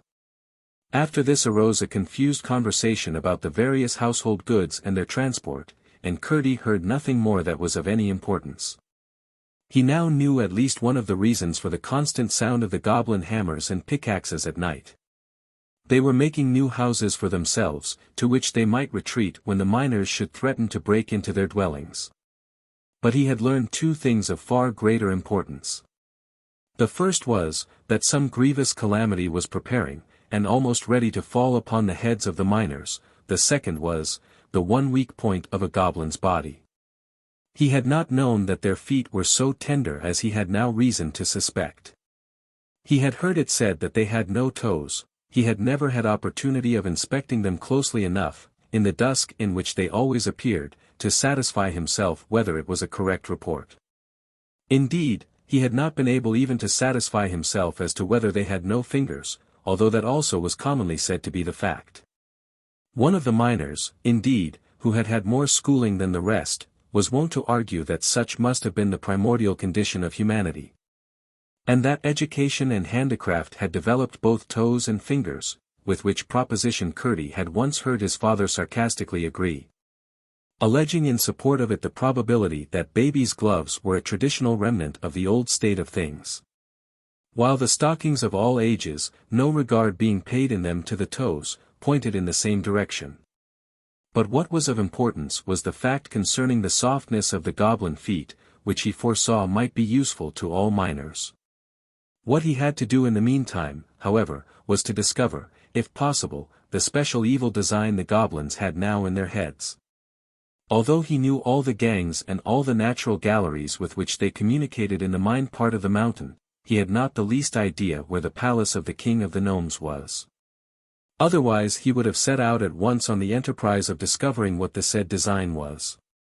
He judged, and rightly, that it must lie in a farther part of the mountain, between which and the mine there was as yet no communication. There must be one nearly completed, however, for it could be but a thin partition which now separated them. If only he could get through in time to follow the goblins as they retreated. A few blows would doubtless be sufficient, just where his ear now lay, but if he attempted to strike there with his pickaxe, he would only hasten the departure of the family, put them on their guard, and perhaps lose their involuntary guidance. He therefore began to feel the wall with his hands, and soon found that some of the stones were loose enough to be drawn out with little noise. Laying hold of a large one with both his hands, he drew it gently out, and let it down softly. "What was that noise?" said the goblin father. Curdie blew out his light, lest it should shine through. "It must be that one miner that stayed behind the rest," said the mother. "No, he's been gone a good while. I haven't heard a blow for an hour. Besides, it wasn't like that. Then I suppose it must have been a stone carried down the brook inside. Perhaps. It will have more room by and by." Curdie kept quite still. After a little while, hearing nothing but the sounds of their preparations for departure, mingled with an occasional word of direction, and anxious to know whether the removal of the stone had made an opening into the goblin's house. He put in his hand to feel. It went in a good way, and then came in contact with something soft. He had but a moment to feel it over, it was so quickly withdrawn. It was one of the toeless goblin feet. The owner of it gave a cry of fright. "What's the matter, Helfer?" asked his mother. "A beast came out of the wall and licked my foot." "Nonsense. There are no wild beasts in our country," said his father. "But it was, father. I felt it." "Nonsense, I say. Will you malign your native realms and reduce them to a level with the country upstairs? That is swarming with wild beasts of every description." "But I did feel it, father. I tell you to hold your tongue. You are no patriot." Curdie suppressed his laughter, and lay still as a mouse, but no stiller, for every moment he kept nibbling away with his fingers at the edges of the hole. He was slowly making it bigger, for here the rock had been very much shattered with the blasting. There seemed to be a good many in the family, to judge from the mass of confused talk which now and then came through the hole. But when all were speaking together, and just as if they had bottle brushes, each at least one, in their throats, it was not easy to make out much that was said. At length he heard once more what the father goblin was saying. "Now, then," he said, "get your bundles on your backs. Here, Helfer, I'll help you up with your chest." "I wish it was my chest, father." "Your turn will come in good time enough. Make haste. I must go to the meeting at the palace tonight. When that's over, we can come back and clear out the last of the things before our enemies return in the morning. Now light your torches, and come along. What a distinction it is, to provide our own light, instead of being dependent on a thing hung up in the air, a most disagreeable contrivance, intended no doubt to blind us when we venture out under its baleful influence. Quite glaring and vulgar, I call it, though no doubt useful to poor creatures who haven't the wit to make light for themselves." Curdie could hardly keep himself from calling through to know whether they made the fire to light their torches by. But a moment's reflection showed him that they would have said they did, inasmuch as they struck two stones together, and the fire came. Chapter 9. The Hall of the Goblin Palace. A sound of many soft feet followed, but soon ceased. Then Curdie flew at the hole like a tiger, and tore and pulled. The sides gave way, and it was soon large enough for him to crawl through. He would not betray himself by rekindling his lamp, but the torches of the retreating company, which he found departing in a straight line up a long avenue from the door of their cave, threw back light enough to afford him a glance round the deserted home of the goblins. To his surprise, he could discover nothing to distinguish it from an ordinary natural cave in the rock, upon many of which he had come with the rest of the miners in the progress of their excavations. The goblins had talked of coming back for the rest of their household gear. He saw nothing that would have made him suspect a family had taken shelter there for a single night. The floor was rough and stony, the walls full of projecting corners. The roof in one place 20 feet high, in another endangering his forehead, while on one side a stream, no thicker than a needle, it is true, but still sufficient to spread a wide dampness over the wall, flowed down the face of the rock. But the troop in front of him was toiling under heavy burdens. He could distinguish Helfer now and then, in the flickering light and shade, with his heavy chest on his bending shoulders. While the second brother was almost buried in what looked like a great feather bed. Where do they get the feathers, thought Curdie. But in a moment the troop disappeared at a turn of the way, and it was now both safe and necessary for Curdie to follow them, lest they should be round the next turning before he saw them again, for so he might lose them altogether. He darted after them like a greyhound. When he reached the corner and looked cautiously round, he saw them again at some distance down another long passage. None of the galleries he saw that night bore signs of the work of man, or of goblin either. Stalactites, far older than the mines, hung from their roofs, and their floors were rough with boulders and large round stones, showing that their water must have once run. He waited again at this corner till they had disappeared round the next, and so followed them a long way through one passage after another. The passages grew more and more lofty, and were more and more covered in the roof with shining stalactites. It was a strange enough procession which he followed. But the strangest part of it was the household animals which crowded amongst the feet of the goblins. It was true they had no wild animals down there, at least they did not know of any. But they had a wonderful number of tame ones.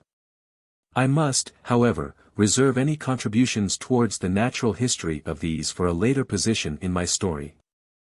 At length, turning a corner too abruptly, he had almost rushed into the middle of the goblin family, for there they had already set down all their burdens on the floor of a cave considerably larger than that which they had left. They were as yet too breathless to speak, else he would have had warning of their arrest. He started back, however, before anyone saw him, and retreating a good way, stood watching till the father should come out to go to the palace. Before very long, both he and his son Helfer appeared and kept on in the same direction as before, while Curdie followed them again with renewed precaution. For a long time he heard no sound except something like the rush of a river inside the rock, but at length what seemed the far-off noise of a great shouting reached his ears, which, however, presently ceased.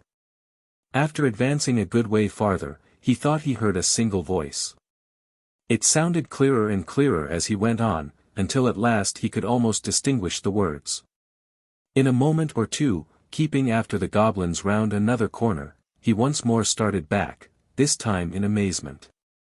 He was at the entrance of a magnificent cavern, of an oval shape, once probably a huge natural reservoir of water, now the great palace hall of the goblins.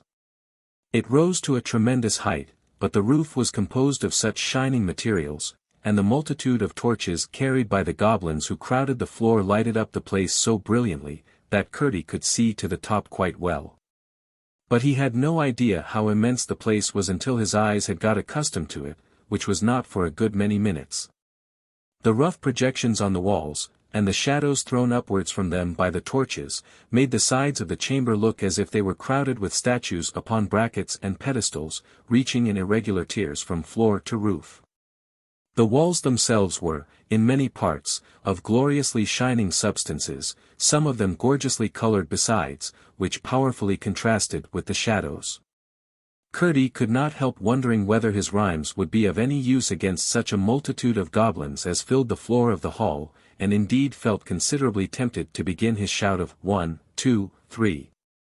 But as there was no reason for routing them and much for endeavoring to discover their designs, he kept himself perfectly quiet, and peering round the edge of the doorway, listened with both his sharp ears.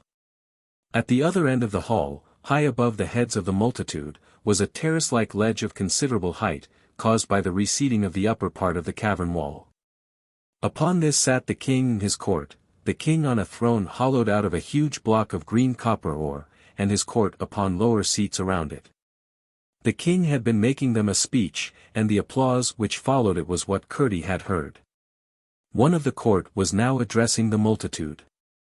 What he heard him say was to the following effect: hence it appears that two plans have been for some time together working in the strong head of His Majesty for the deliverance of his people.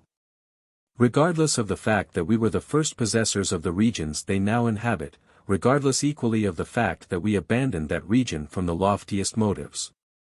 Regardless also of the self-evident fact that we excel them so far in mental ability as they excel us in stature, they look upon us as a degraded race and make a mockery of all our finer feelings. But, the time has almost arrived when, thanks to His Majesty's inventive genius, it will be in our power to take a thorough revenge upon them once for all, in respect of their unfriendly behavior. "May it please your Majesty," cried a voice close by the door, which Curdie recognized as that of the goblin he had followed. "Who is he that interrupts the Chancellor?" cried another from near the throne. "Glump," answered several voices. "He is our trusty subject," said the king himself, in a slow and stately voice. "Let him come forward and speak." A lane was parted through the crowd, and Glump, having ascended the platform and bowed to the king, spoke as follows. "Sire, I would have held my peace, had I not known that I only knew how near was the moment to which the Chancellor had just referred. In all probability, before another day is past, the enemy will have broken through into my house, the partition between being even now not more than a foot in thickness." "Not quite so much," thought Curdie to himself. "This very evening I have had to remove my household effects, therefore the sooner we are ready to carry out the plan, for the execution of which His Majesty has been making such magnificent preparations, the better. I may just add, that within the last few days I have perceived a small outbreak in my dining room, which, combined with observations upon the course of the river escaping where the evil men enter, has convinced me that close to the spot must be a deep gulf in its channel. This discovery will, I trust, add considerably to the otherwise immense forces at His Majesty's disposal." He ceased, and the king graciously acknowledged his speech with a bend of his head. Whereupon Glump, after a bow to His Majesty, slid down amongst the rest of the undistinguished multitude. Then the Chancellor rose and resumed. "The information which the worthy Glump has given us," he said, "might have been of considerable import at the present moment, but for that other design already referred to, which naturally takes precedence. His Majesty, unwilling to proceed to extremities, and well aware that such measures sooner or later result in violent reactions, has excogitated a more fundamental and comprehensive measure, of which I need say no more. Should His Majesty be successful, as who dares to doubt? Then a peace, all to the advantage of the Goblin Kingdom, will be established for a generation at least, rendered absolutely secure by the pledge which His Royal Highness the Prince will have and hold for the good behavior of her relatives. Should His Majesty fail, which who shall dare even to imagine in his most secret thoughts, then will be the time for carrying out with rigor the design to which Glump referred, and for which our preparations are even now all but completed. The failure of the former will render the latter imperative." Curdie, perceiving that the assembly was drawing to a close and that there was little chance of either plan being more fully discovered, now thought it prudent to make his escape before the goblins began to disperse, and slipped quietly away. There was not much danger of meeting any goblins, for all the men at least were left behind him in the palace. But there was considerable danger of his taking a wrong turning, for he had now no light, and had therefore to depend upon his memory in his hands.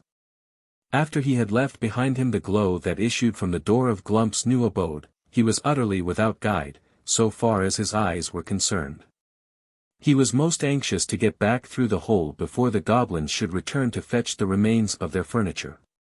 It was not that he was in the least afraid of them, but, as it was of the utmost importance that he should thoroughly discover what the plans they were cherishing were, he must not occasion the slightest suspicion that they were watched by a minor. He hurried on, feeling his way along the walls of rock. Had he not been very courageous, he must have been very anxious, for he could not but know that if he lost his way it would be the most difficult thing in the world to find it again.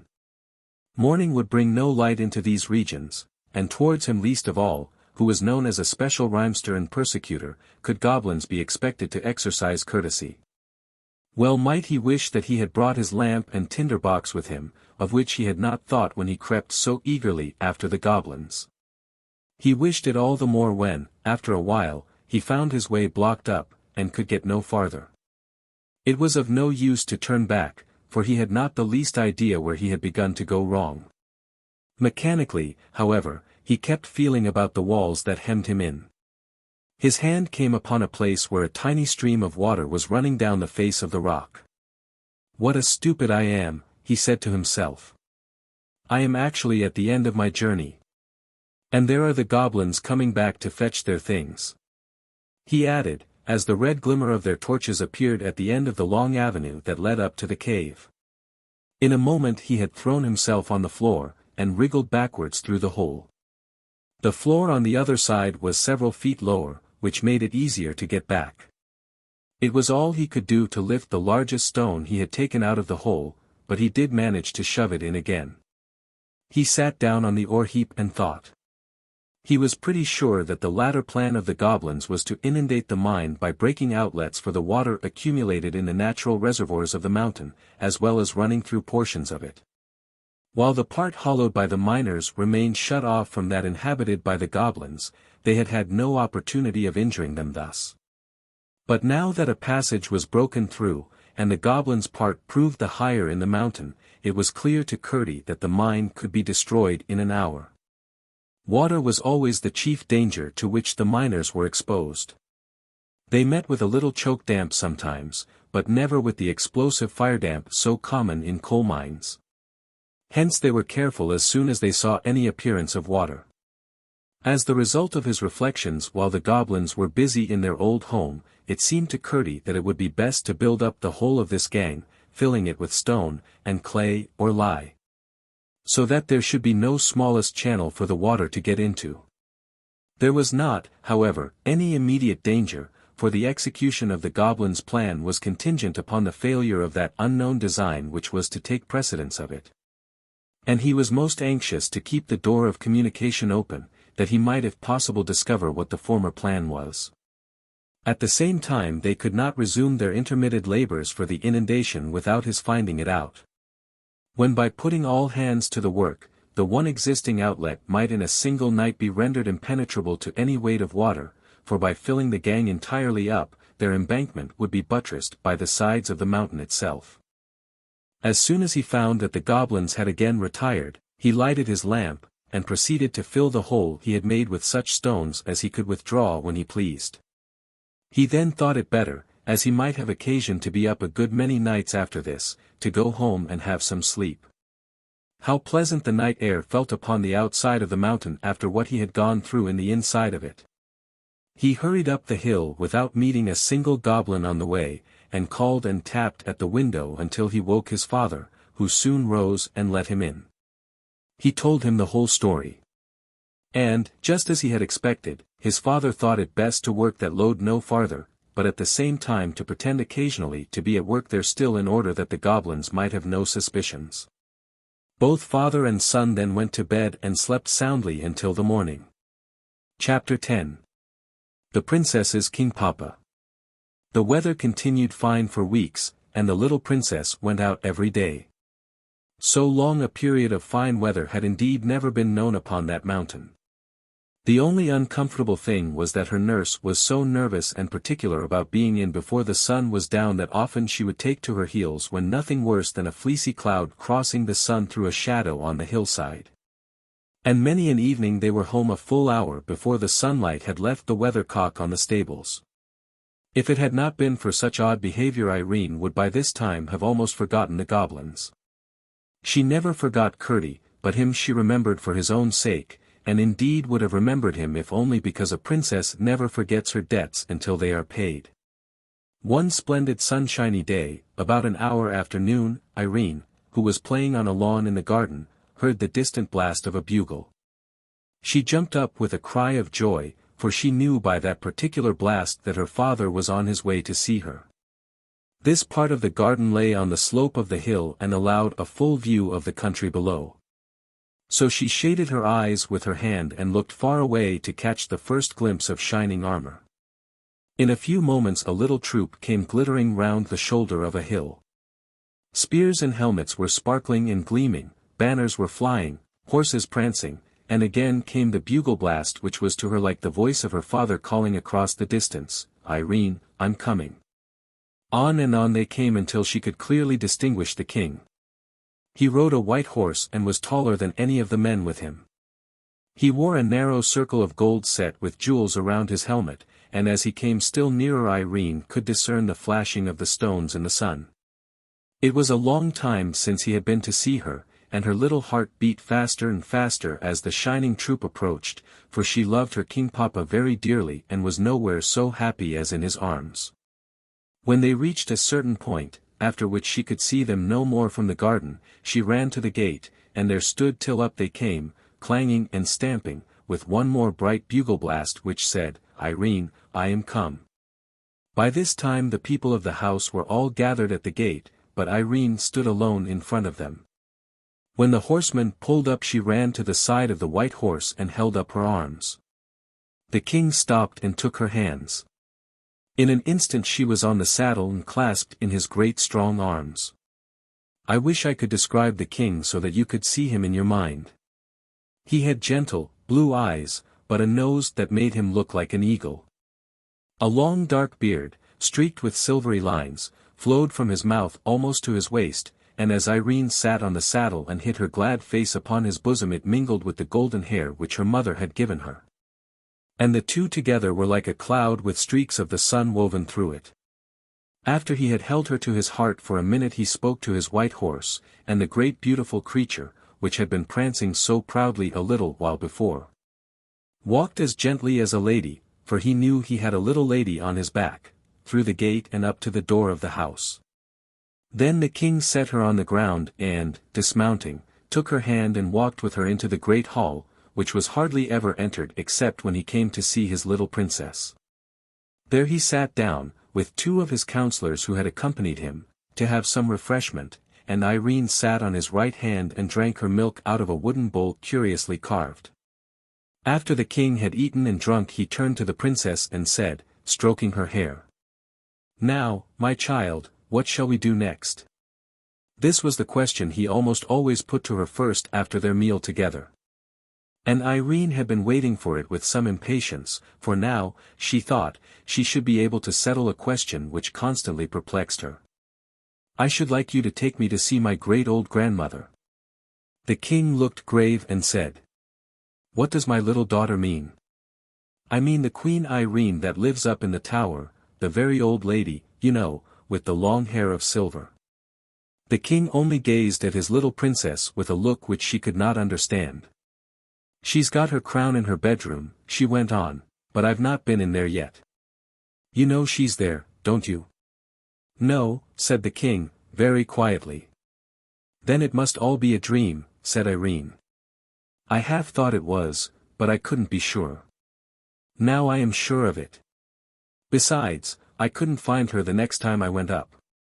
At that moment a snow-white pigeon flew in at an open window and settled upon Irene's head. She broke into a merry laugh, cowered a little, and put up her hands to her head, saying, "Dear dovey, don't peck me. You'll pull out my hair with your long claws if you don't mind." The king stretched out his hand to take the pigeon, but it spread its wings and flew again through the open window, when its whiteness made one flash in the sun and vanished.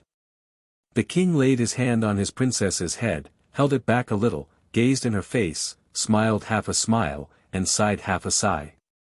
"Come, my child, we'll have a walk in the garden together," he said. "You won't come up and see my huge, great, beautiful grandmother, then, King Papa," said the princess. "Not this time," said the king very gently. "She has not invited me, you know, and great old ladies like her do not choose to be visited without leave asked and given." The garden was a very lovely place. Being upon a mountainside there were parts in it where the rocks came through in great masses, and all immediately about them remained quite wild. Tufts of heather grew upon them, and other hardy mountain plants and flowers, while near them would be lovely roses and lilies and all pleasant garden flowers. This mingling of the wild mountain with the civilized garden was very quaint, and it was impossible for any number of gardeners to make such a garden look formal and stiff. Against one of these rocks was a garden seat, shadowed from the afternoon sun by the overhanging of the rock itself. There was a little winding path up to the top of the rock, and on top another seat.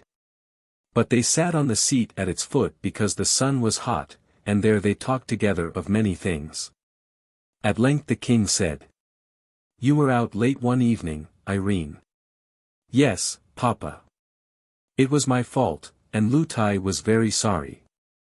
I must talk to Lootie about it, said the king. Don't speak loud to her, please, Papa, said Irene. She's been so afraid of being late ever since. Indeed, she has not been naughty. It was only a mistake for once. Once might be too often, murmured the king to himself, as he stroked his child's head. I can't tell you how he had come to know. I am sure Curdie had not told him. Someone about the palace must have seen them, after all. He sat for a good while thinking. There was no sound to be heard except that of a little stream which ran merrily out of an opening in the rock by where they sat, and sped away down the hill through the garden. Then he rose and, leaving Irene where she was, went into the house and sent for Lootie, with whom he had a talk that made her cry. When in the evening he rode away upon his great white horse, he left 6 of his attendants behind him, with orders that 3 of them should watch outside the house every night, walking round and round it from sunset to sunrise. It was clear he was not quite comfortable about the princess. Chapter 11. The old lady's bedroom. Nothing more happened worth telling for some time. The autumn came and went by. There were no more flowers in the garden. The wind blew strong, and howled among the rocks. The rain fell, and drenched the few yellow and red leaves that could not get off the bare branches. Again and again there would be a glorious morning followed by a pouring afternoon, and sometimes, for a week together, there would be rain, nothing but rain, all day, and then the most lovely cloudless night. With the sky all out in full-blown stars, not one missing. But the princess could not see much of them, for she went to bed early. The winter drew on, and she found things growing dreary. When it was too stormy to go out, and she had got tired of her toys, Lootie would take her about the house, sometimes to the housekeeper's room, where the housekeeper, who was a good, kind old woman, made much of her, sometimes to the servants' hall or the kitchen, where she was not princess merely, but absolute queen, and ran a great risk of being spoiled. Sometimes she would run off herself to the room where the men-at-arms whom the king had left sat, and they showed her their arms and accoutrements and did what they could to amuse her. Still at times she found it very dreary, and often wished that her huge great-grandmother had not been a dream. One morning the nurse left her with the housekeeper for a while. To amuse her she turned out the contents of an old cabinet upon the table. The little princess found her treasures, queer ancient ornaments, and many things the use of which she could not imagine, far more interesting than her own toys, and sat playing with them for 2 hours or more. But, at length, in handling a curious old-fashioned brooch, she ran the pin of it into her thumb, and gave a little scream with the sharpness of the pain. But would have thought little more of it had not the pain increased and her thumb begun to swell. This alarmed the housekeeper greatly. The nurse was fetched, the doctor was sent for, her hand was poulticed, and long before her usual time she was put to bed. The pain still continued, and although she fell asleep and dreamed a good many dreams, there was the pain always in every dream. At last it woke her up.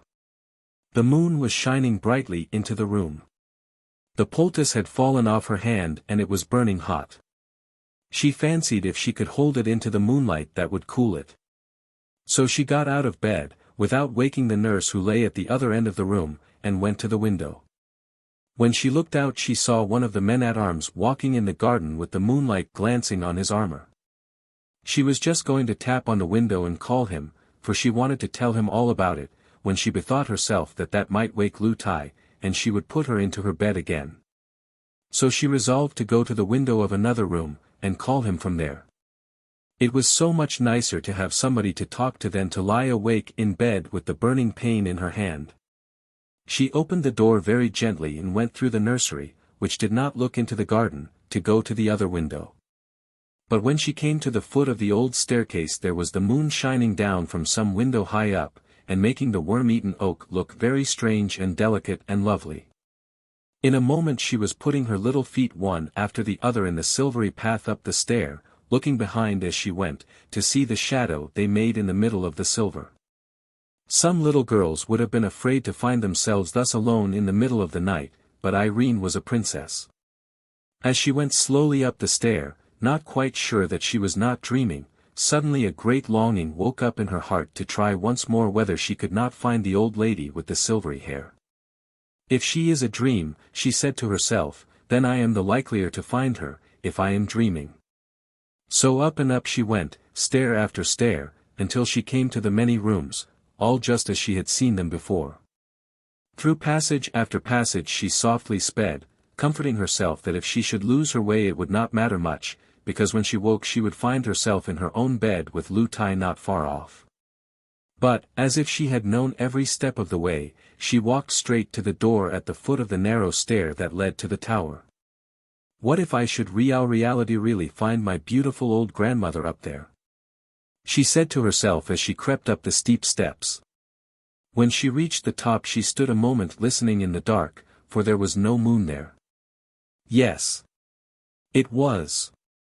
It was the hum of the spinning wheel. What a diligent grandmother to work both day and night.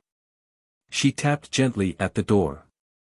Come in, Irene, said the sweet voice. The princess opened the door and entered. There was the moonlight streaming in at the window, and in the middle of the moonlight sat the old lady in her black dress with the white lace, and her silvery hair mingling with the moonlight, so that you could not have told which was which. Come in, Irene, she said again. Can you tell me what I am spinning? She speaks, thought Irene, just as if she had seen me 5 minutes ago, or yesterday at the farthest. No, she answered, I don't know what you are spinning. Please, I thought you were a dream. Why couldn't I find you before, great-great-grandmother? That you are hardly old enough to understand. But you would have found me sooner if you hadn't come to think I was a dream. I will give you one reason though why you couldn't find me. I didn't want you to find me. Why, please? Because I did not want Lootie to know I was here. But you told me to tell Lootie. Yes. But I knew Lootie would not believe you. If she were to see me sitting spinning here, she wouldn't believe me either. Why? Because she couldn't. She would rub her eyes, and go away and say she felt queer, and forget half of it and more, and then say it had been all a dream. Just like me, said Irene, feeling very much ashamed of herself. Yes, a good deal like you, but not just like you, for you've come again, and Lootie wouldn't have come again. She would have said, no, no, she had had enough of such nonsense. Is it naughty of Lootie, then? It would be naughty of you. I've never done anything for Lootie. And you did wash my face and hands for me, said Irene, beginning to cry. The old lady smiled a sweet smile and said, I'm not vexed with you, my child, nor with Lootie either. But I don't want you to say anything more to Lootie about me. If she should ask you, you must just be silent. But I do not think she will ask you. All the time they talked the old lady kept on spinning. You haven't told me yet what I am spinning, she said. Because I don't know. It's very pretty stuff. It was indeed very pretty stuff. There was a good bunch of it on the distaff attached to the spinning wheel, and in the moonlight it shone like, what shall I say it was like? It was not white enough for silver, yes, it was like silver, but shone grey rather than white, and glittered only a little. And the thread the old lady drew out from it was so fine that Irene could hardly see it. I am spinning this for you, my child. For me. What am I to do with it, please? I will tell you by and by. But first I will tell you what it is. It is spider web, of a particular kind. My pigeons bring it me from over the great sea. There is only one forest where the spiders live who make this particular kind, the finest and strongest of any. I have nearly finished my present job. What is on the rock now will be enough. I have a week's work there yet, though, she added, looking at the bunch. Do you work all day and all night, too, great-great-great-great-grandmother, said the princess, thinking to be very polite with so many greats. I am not quite so great as all that, she answered, smiling almost merrily. If you call me grandmother, that will do. No, I don't work every night, only moonlit nights, and then no longer than the moon shines upon my wheel. I shan't work much longer tonight. And what will you do next, grandmother? Go to bed. Would you like to see my bedroom? Yes, that I should. Then I think I won't work any longer tonight. I shall be in good time. The old lady rose, and left her will standing just as it was. You see, there was no good in putting it away, for where there was not any furniture there was no danger of being untidy. Then she took Irene by the hand, but it was her bad hand, and Irene gave a little cry of pain. My child, said her grandmother, what is the matter?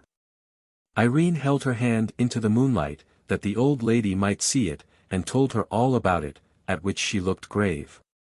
But she only said, Give me your other hand. And, having led her out upon the little dark landing, opened the door on the opposite side of it. What was Irene's surprise to see the loveliest room she had ever seen in her life. It was large and lofty, and dome-shaped.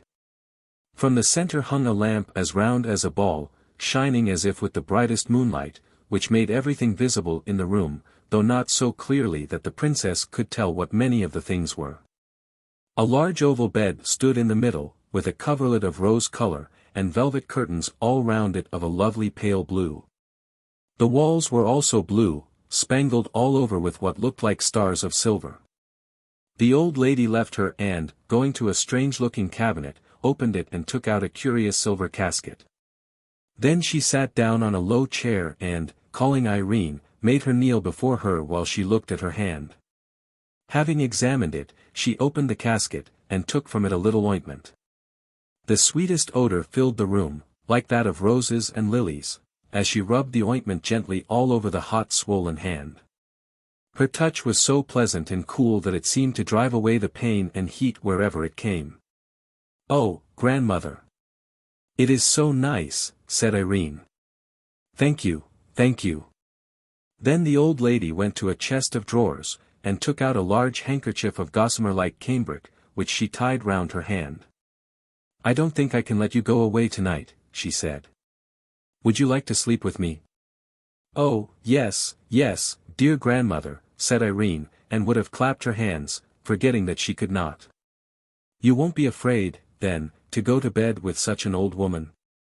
No. You are so beautiful, grandmother. But I am very old. And I suppose I am very young. You won't mind sleeping with such a very young woman, grandmother? You sweet little pertness, said the old lady, and drew her towards her, and kissed her on the forehead and the cheek and the mouth. Then she got a large silver basin, and having poured some water into it made Irene sit on the chair, and washed her feet. This done, she was ready for bed. And oh, what a delicious bed it was into which her grandmother laid her. She hardly could have told she was lying upon anything, she felt nothing but the softness. The old lady having undressed herself lay down beside her. Why don't you put out your moon? Asked the princess. That never goes out, night or day, she answered. In the darkest night, if any of my pigeons are out on a message, they always see my moon and know where to fly to. But if somebody besides the pigeons were to see it, somebody about the house, I mean, they would come to look what it was and find you. The better for them, then, said the old lady. But it does not happen above 5 times in 100 years that anyone does see it. The greater part of those who do take it for a meteor, wink their eyes, and forget it again. Besides, nobody could find the room except I pleased. Besides, again, I will tell you a secret, if that light were to go out you would fancy yourself lying in a bare garret, on a heap of old straw, and would not see one of the pleasant things round about you all the time. I hope it will never go out, said the princess. I hope not. But it is time we both went to sleep. Shall I take you in my arms? The little princess nestled close up to the old lady, who took her in both her arms and held her close to her bosom. Oh, dear! This is so nice, said the princess. I didn't know anything in the world could be so comfortable. I should like to lie here forever. You may if you will, said the old lady. But I must put you to one trial, not a very hard one, I hope. This night week you must come back to me. If you don't, I do not know when you may find me again, and you will soon want me very much. Oh! Please, don't let me forget. You shall not forget. The only question is whether you will believe I am anywhere, whether you will believe I am anything but a dream. You may be sure I will do all I can to help you to come. But it will rest with yourself, after all. On the night of next Friday, you must come to me. Mind now. I will try, said the princess. Then good night, said the old lady, and kissed the forehead which lay in her bosom. In a moment more the little princess was dreaming in the midst of the loveliest dreams, of summer seas and moonlight and mossy springs and great murmuring trees, and beds of wild flowers with such odors as she had never smelled before. But, after all, no dream could be more lovely than what she had left behind when she fell asleep. In the morning she found herself in her own bed. There was no handkerchief or anything else on her hand, only a sweet odor lingered about it. The swelling had all gone down, the prick of the brooch had vanished, in fact, her hand was perfectly well. Chapter 12. A short chapter about Curdie. Curdie spent many nights in the mine. His father and he had taken Mrs. Peterson into the secret, for they knew mother could hold her tongue, which was more than could be said of all the miners' wives. But Curdie did not tell her that every night he spent in the mine, part of it went in earning a new red petticoat for her. Mrs. Peterson was such a nice good mother. All mothers are nice and good more or less, but Mrs. Peterson was nice and good all more and no less. She made and kept a little heaven in that poor cottage on the high hillside for her husband and son to go home to out of the low and rather dreary earth in which they worked. I doubt if the princess was very much happier even in the arms of her huge great-grandmother than Peter and Curdie were in the arms of Mrs. Peterson. True, her hands were hard and chapped and large, but it was with work for them. And therefore, in the sight of the angels, her hands were so much the more beautiful. And if Curdie worked hard to get her a petticoat, she worked hard every day to get him comforts which he would have missed much more than she would a new petticoat even in winter. Not that she and Curdie ever thought of how much they worked for each other, that would have spoiled everything. When left alone in the mine Curdie always worked on for an hour or two at first, following the lode which, according to Glump, would lead at last into the deserted habitation. After that, he would set out on a reconnoitering expedition. In order to manage this, or rather the return from it, better than the first time, he had bought a huge ball of fine string, having learned the trick from Hop-o'-my-Thumb, whose history his mother had often told him. Not that Hop-o'-my-Thumb had ever used a ball of string, I should be sorry to be supposed so far out in my classics, but the principle was the same as that of the pebbles. The end of this string he fastened to his pickaxe, which figured no bad anchor, and then, with the ball in his hand, unrolling it as he went, set out in the dark through the natural gangs of the goblins' territory. The first night or two he came upon nothing worth remembering, saw only a little of the home life of the cobs in the various caves they called houses. Failed in coming upon anything to cast light upon the foregoing design which kept the inundation for the present in the background. But at length, I think on the third or fourth night, he found, partly guided by the noise of their implements, a company of evidently the best sappers and miners amongst them, hard at work. What were they about? It could not well be the inundation, seeing that had in the meantime been postponed to something else. Then what was it? He lurked and watched, every now and then in the greatest risk of being detected, but without success. He had again and again to retreat in haste, a proceeding rendered the more difficult that he had to gather up his string as he returned upon its course. It was not that he was afraid of the goblins, but that he was afraid of their finding out that they were watched, which might have prevented the discovery at which he aimed. Sometimes his haste had to be such that, when he reached home towards morning, his string, for lack of time to wind it up as he dodged the cobs, would be in what seemed most hopeless entanglement. But after a good sleep, though a short one, he always found his mother had got it right again. There it was, wound in a most respectable ball, ready for use the moment he should want it. "I can't think how you do it, mother," he would say. "I follow the thread," she would answer, just as you do in the mine. She never had more to say about it, but the less clever she was with her words, the more clever she was with her hands. And the less his mother said, the more Curdie believed she had to say. But still he had made no discovery as to what the goblin miners were about. Chapter 13. The Cobb's Creatures. About this time the gentlemen whom the king had left behind him to watch over the princess had each occasion to doubt the testimony of his own eyes. For more than strange were the objects to which they would bear witness. They were of one sort, creatures, but so grotesque and misshapen as to be more like a child's drawings upon his slate than anything natural. They saw them only at night, while on guard about the house. The testimony of the man who first reported having seen one of them was that, as he was walking slowly round the house, while yet in the shadow, he caught sight of a creature standing on its hind legs in the moonlight, with its 4 feet upon a window ledge, staring in at the window. Its body might have been that of a dog or wolf, he thought, but he declared on his honor that its head was twice the size it ought to have been for the size of its body, and as round as a ball, while the face, which it turned upon him as it fled, was more like one carved by a boy upon the turnip inside which he is going to put a candle than anything else he could think of. It rushed into the garden. He sent an arrow after it, and thought he must have struck it, for it gave an unearthly howl, and he could not find his arrow any more than the beast, although he searched all about the place where it vanished. They laughed at him until he was driven to hold his tongue, and said he must have taken too long a pull at the ale jug. But before 2 nights were over he had one to side with him, for he, too, had seen something strange, only quite different from that reported by the other. The description the second man gave of the creature he had seen was yet more grotesque and unlikely. They were both laughed at by the rest. But night after night another came over to their side, until at last there was only one left to laugh at all his companions. 2 nights more passed, and he saw nothing.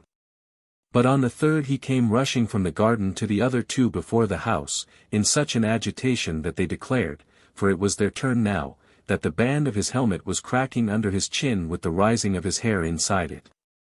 Running with him into that part of the garden which I have already described, they saw a score of creatures, to not one of which they could give a name, and not one of which was like another, hideous and ludicrous at once, gambolling on the lawn in the moonlight. The supernatural or rather subnatural ugliness of their faces, the length of legs and necks in some, the apparent absence of both or either in others, made the spectators, although in one consent as to what they saw, yet doubtful, as I have said, of the evidence of their own eyes, and ears as well.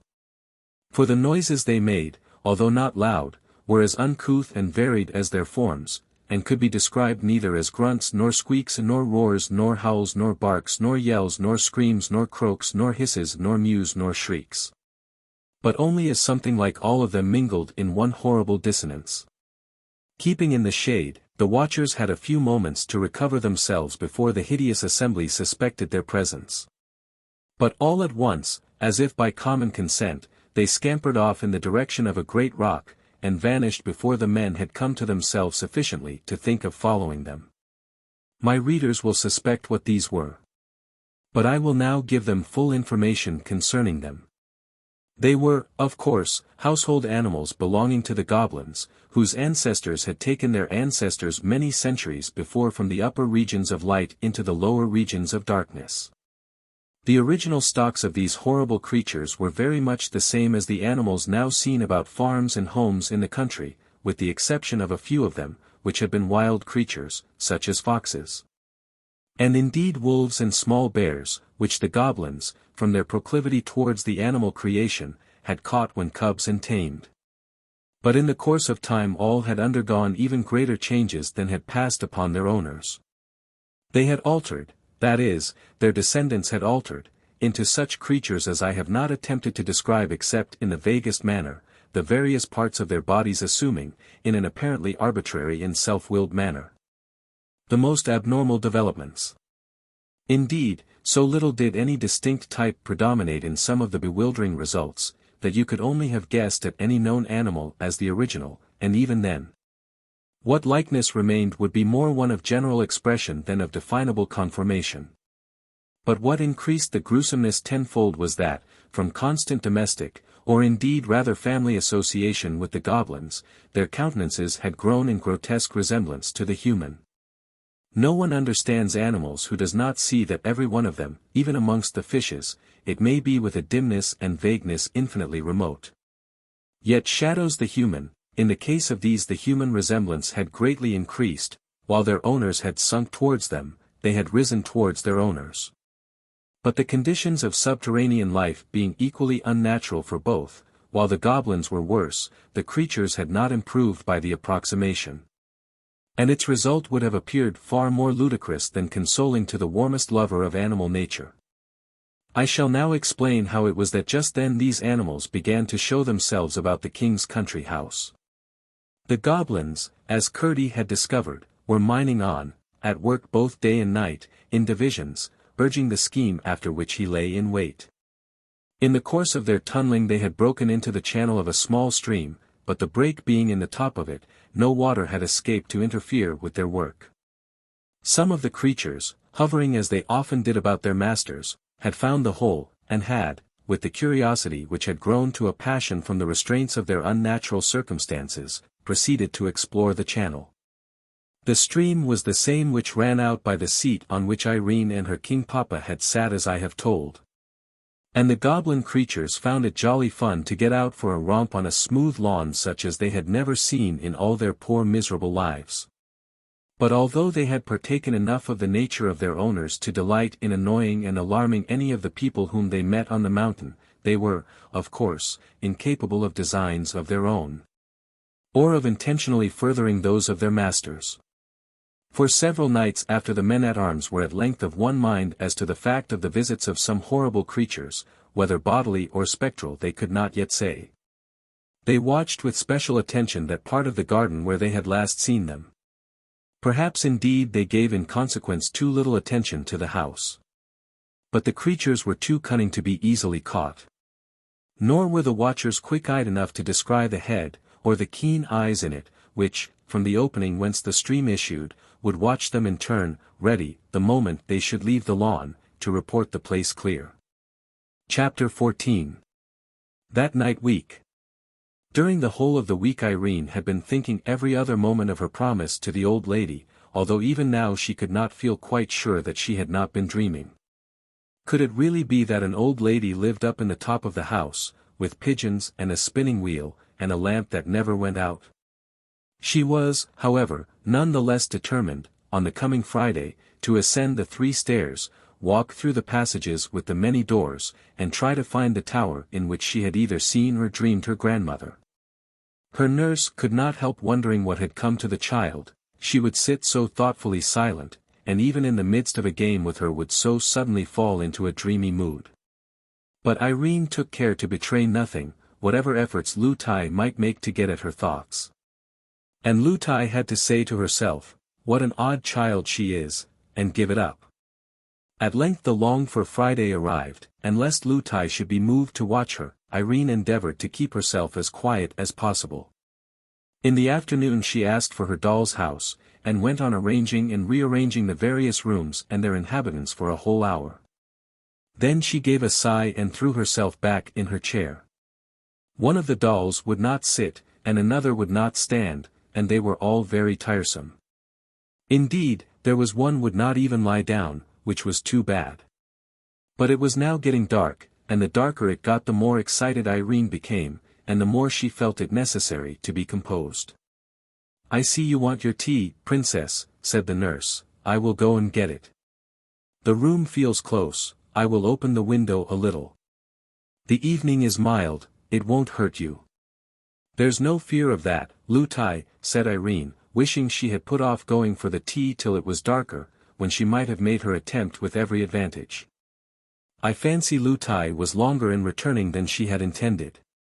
For when Irene, who had been lost in thought, looked up, she saw it was nearly dark, and at the same moment caught sight of a pair of eyes, bright with a green light, glowering at her through the open window. The next instant something leaped into the room. It was like a cat, with legs as long as a horse's, Irene said, but its body no bigger and its legs no thicker than those of a cat. She was too frightened to cry out, but not too frightened to jump from her chair and run from the room. It is plain enough to every one of my readers what she ought to have done, and indeed, Irene thought of it herself. But when she came to the foot of the old stair, just outside the nursery door, she imagined the creature running up those long ascents after her, and pursuing her through the dark passages, which, after all, might lead to no tower. That thought was too much. Her heart failed her, and, turning from the stair, she rushed along to the hall, whence, finding the front door open, she darted into the court pursued, at least she thought so, by the creature. No one happening to see her, on she ran, unable to think for fear, and ready to run anywhere to elude the awful creature with the stilt legs. Not daring to look behind her, she rushed straight out of the gate and up the mountain. It was foolish indeed, thus to run farther and farther from all who could help her, as if she had been seeking a fit spot for the goblin creature to eat her in his leisure. But that is the way fear serves us, it always sides with the thing we are afraid of. The princess was soon out of breath with running uphill. But she ran on, for she fancied the horrible creature just behind her, forgetting that, had it been after her such long legs as those must have overtaken her long ago.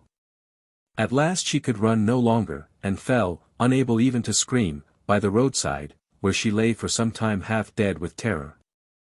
But finding nothing lay hold of her, and her breath beginning to come back, she ventured at length to get half up and peer anxiously about her.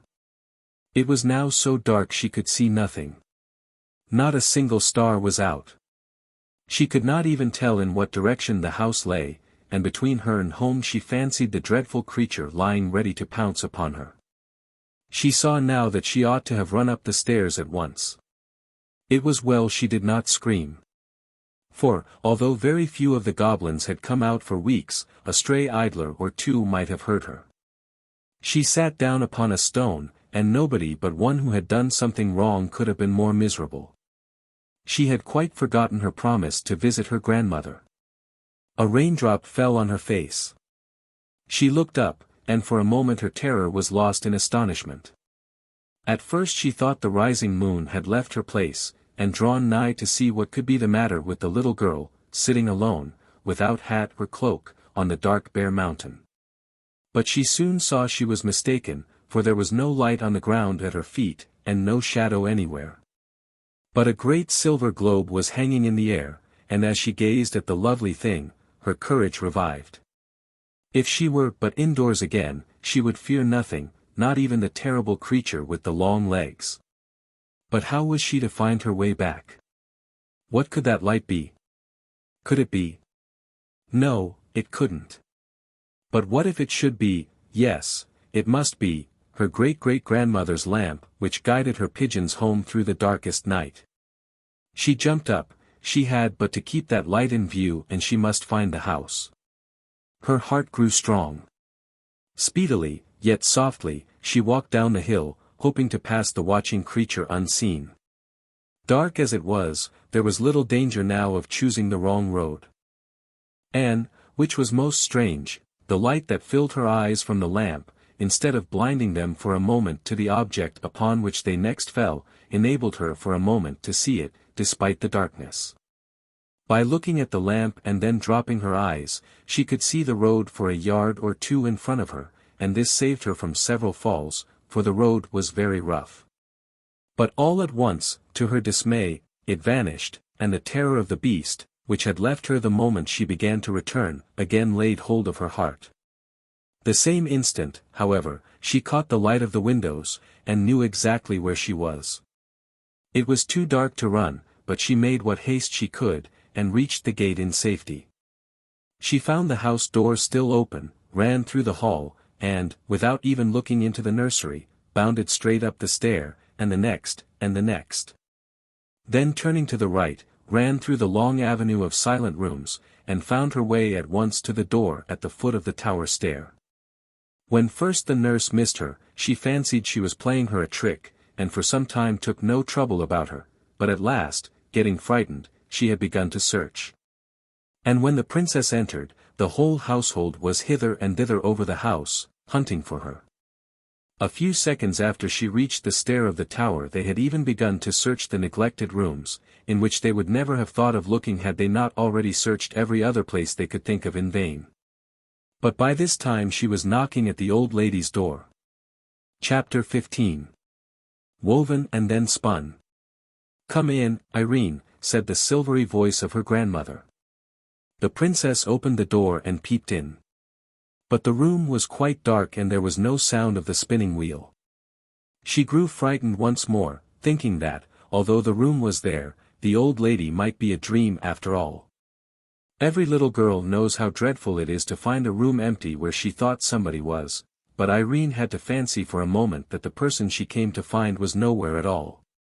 She remembered, however, that at night she spun only in the moonlight, and concluded that must be why there was no sweet, bee-like humming. The old lady might be somewhere in the darkness. Before she had time to think another thought, she heard her voice again, saying as before, "Come in, Irene." From the sound, she understood at once that she was not in the room beside her. Perhaps she was in her bedroom. She turned across the passage, feeling her way to the other door. When her hand fell on the lock, again the old lady spoke. "Shut the other door behind you, Irene. I always close the door of my workroom when I go to my chamber." Irene wondered to hear her voice so plainly through the door. Having shut the other, she opened it and went in. Oh, what a lovely haven to reach from the darkness and fear through which she had come. The soft light made her feel as if she were going into the heart of the milkiest pearl. While the blue walls and their silver stars for a moment perplexed her with the fancy that they were in reality the sky which she had left outside a minute ago covered with rain clouds. "I've lighted a fire for you, Irene, you're cold and wet," said her grandmother. Then Irene looked again, and saw that what she had taken for a huge bouquet of red roses on a low stand against the wall was in fact a fire which burned in the shapes of the loveliest and reddest roses, glowing gorgeously between the heads and wings of two cherubs of shining silver. And when she came nearer, she found that the smell of roses with which the room was filled came from the fire roses on the hearth. Her grandmother was dressed in the loveliest pale blue velvet, over which her hair, no longer white, but of a rich golden color, streamed like a cataract, here falling in dull gathered heaps, there rushing away in smooth shining falls. And ever as she looked, the hair seemed pouring down from her head and vanishing in a golden mist ere it reached the floor. It flowed from under the edge of a circle of shining silver, set with alternated pearls and opals. On her dress was no ornament whatever, neither was there a ring on her hand, or a necklace or carcanet about her neck. But her slippers glimmered with the light of the Milky Way, for they were covered with seed pearls and opals in one mass. Her face was that of a woman of 23. The princess was so bewildered with astonishment and admiration that she could hardly thank her, and drew nigh with timidity, feeling dirty and uncomfortable. The lady was seated on a low chair by the side of the fire, with hands outstretched to take her, but the princess hung back with a troubled smile. "Why, what's the matter?" asked her grandmother. "You haven't been doing anything wrong, I know that by your face, though it is rather miserable. What's the matter, my dear?" And she still held out her arms. "Dear grandmother," said Irene, "I'm not so sure that I haven't done something wrong. I ought to have run up to you at once when the long-legged cat came in at the window, instead of running out on the mountain and making myself such a fright. You were taken by surprise, my child, and you are not so likely to do it again. It is when people do wrong things willfully that they are the more likely to do them again. Come." And still she held out her arms. "But, grandmother, you're so beautiful and grand with your crown on, and I am so dirty with mud and rain. I should quite spoil your beautiful blue dress." With a merry little laugh the lady sprung from her chair, more lightly far than Irene herself could, caught the child to her bosom, and, kissing the tear-stained face over and over, sat down with her in her lap. "Oh, grandmother! You'll make yourself such a mess," cried Irene, clinging to her. "You darling! Do you think I care more for my dress than for my little girl? Besides, look here." As she spoke she set her down, and Irene saw to her dismay that the lovely dress was covered with the mud of her fall on the mountain road. But the lady stooped to the fire, and taking from it, by the stalk in her fingers, one of the burning roses, passed it once and again and a third time over the front of her dress, and when Irene looked, not a single stain was to be discovered. "There," said her grandmother, "you won't mind coming to me now?"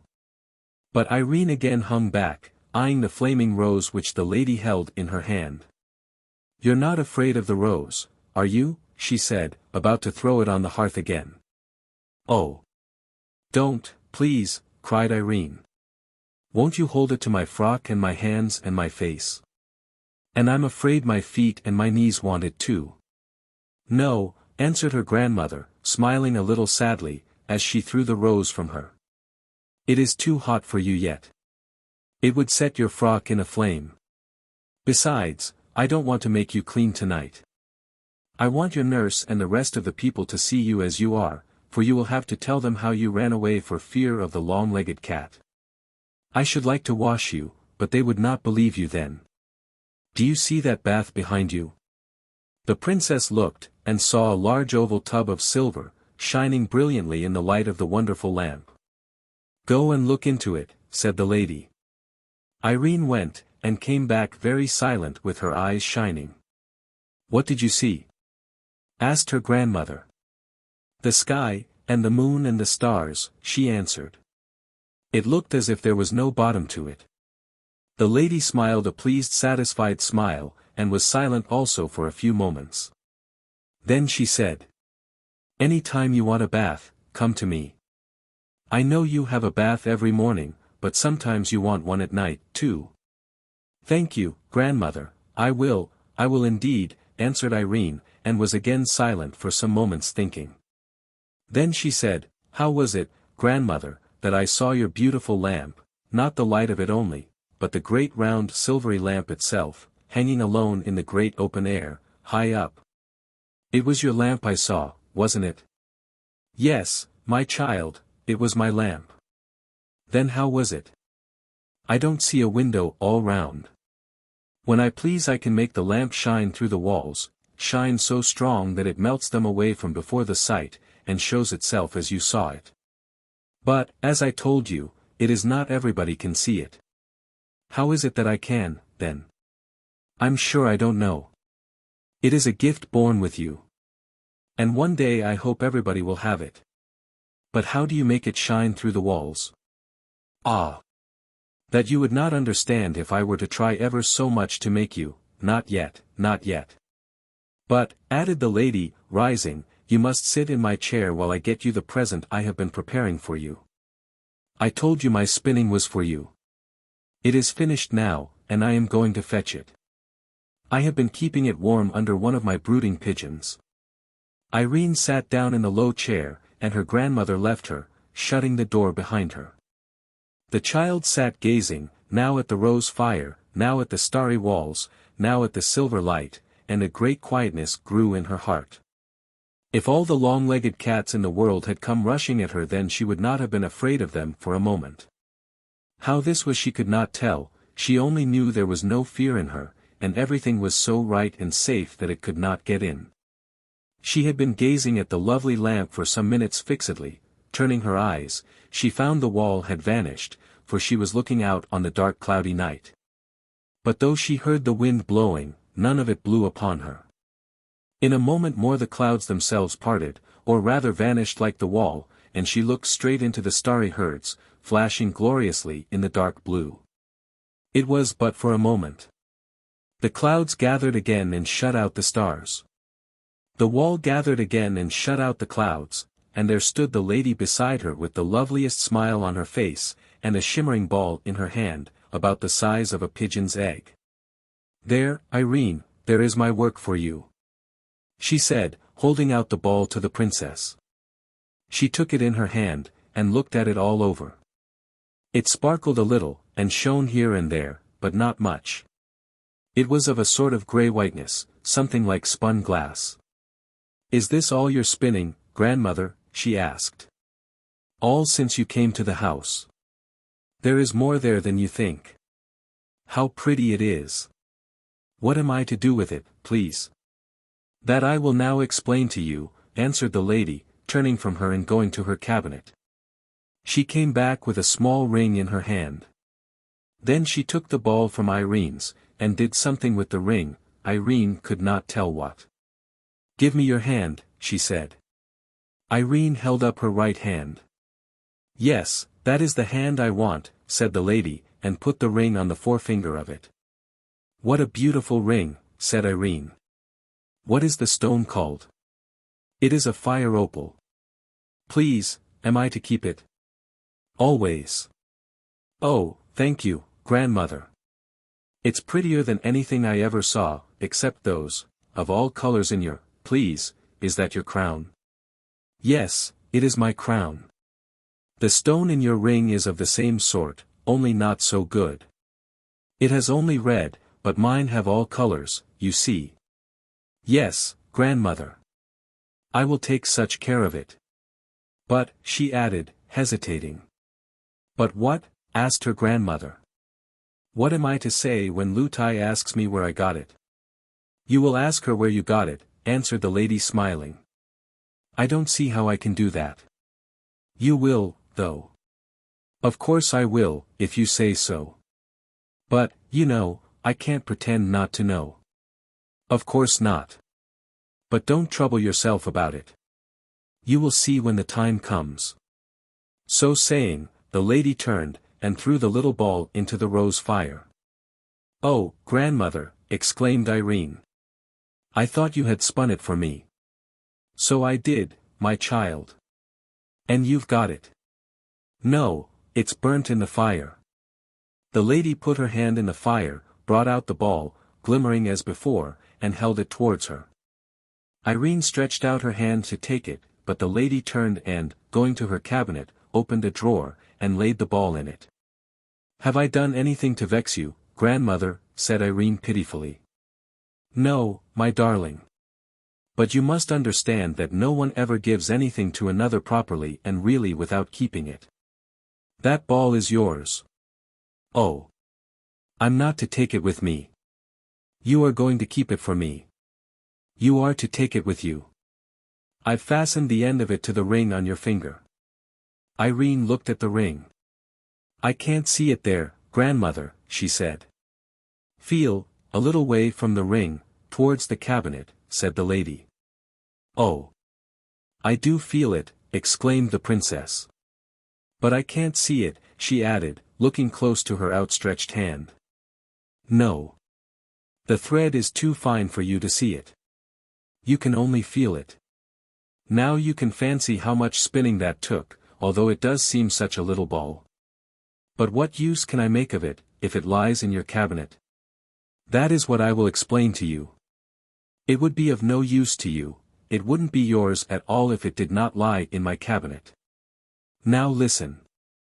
If ever you find yourself in any danger, such, for example, as you were in this same evening, you must take off your ring and put it under the pillow of your bed. Then you must lay your finger, the same that wore the ring, upon the thread, and follow the thread wherever it leads you. Oh, how delightful! It will lead me to you, grandmother, I know. Yes. But, remember, it may seem to you a very roundabout way indeed, and you must not doubt the thread. Of one thing you may be sure, that while you hold it, I hold it too. It is very wonderful, said Irene thoughtfully. Then suddenly becoming aware, she jumped up, crying. Oh, grandmother! Here have I been sitting all this time in your chair, and you standing. I beg your pardon. The lady laid her hand on her shoulder, and said. Sit down again, Irene. Nothing pleases me better than to see anyone sit in my chair. I am only too glad to stand so long as anyone will sit in it. How kind of you, said the princess, and sat down again. It makes me happy, said the lady. But, said Irene, still puzzled, won't the thread get in somebody's way and be broken, if the one end is fast to my ring, and the other laid in your cabinet? You will find all that arrange itself. I am afraid it is time for you to go. Mightn't I stay and sleep with you tonight, grandmother? No, not tonight. If I had meant you to stay tonight, I should have given you a bath. But you know everybody in the house is miserable about you, and it would be cruel to keep them so all night. You must go downstairs. I'm so glad, grandmother, you didn't say, go home, for this is my home. Mayn't I call this my home? You may, my child. And I trust you will always think it your home. Now come. I must take you back without anyone seeing you.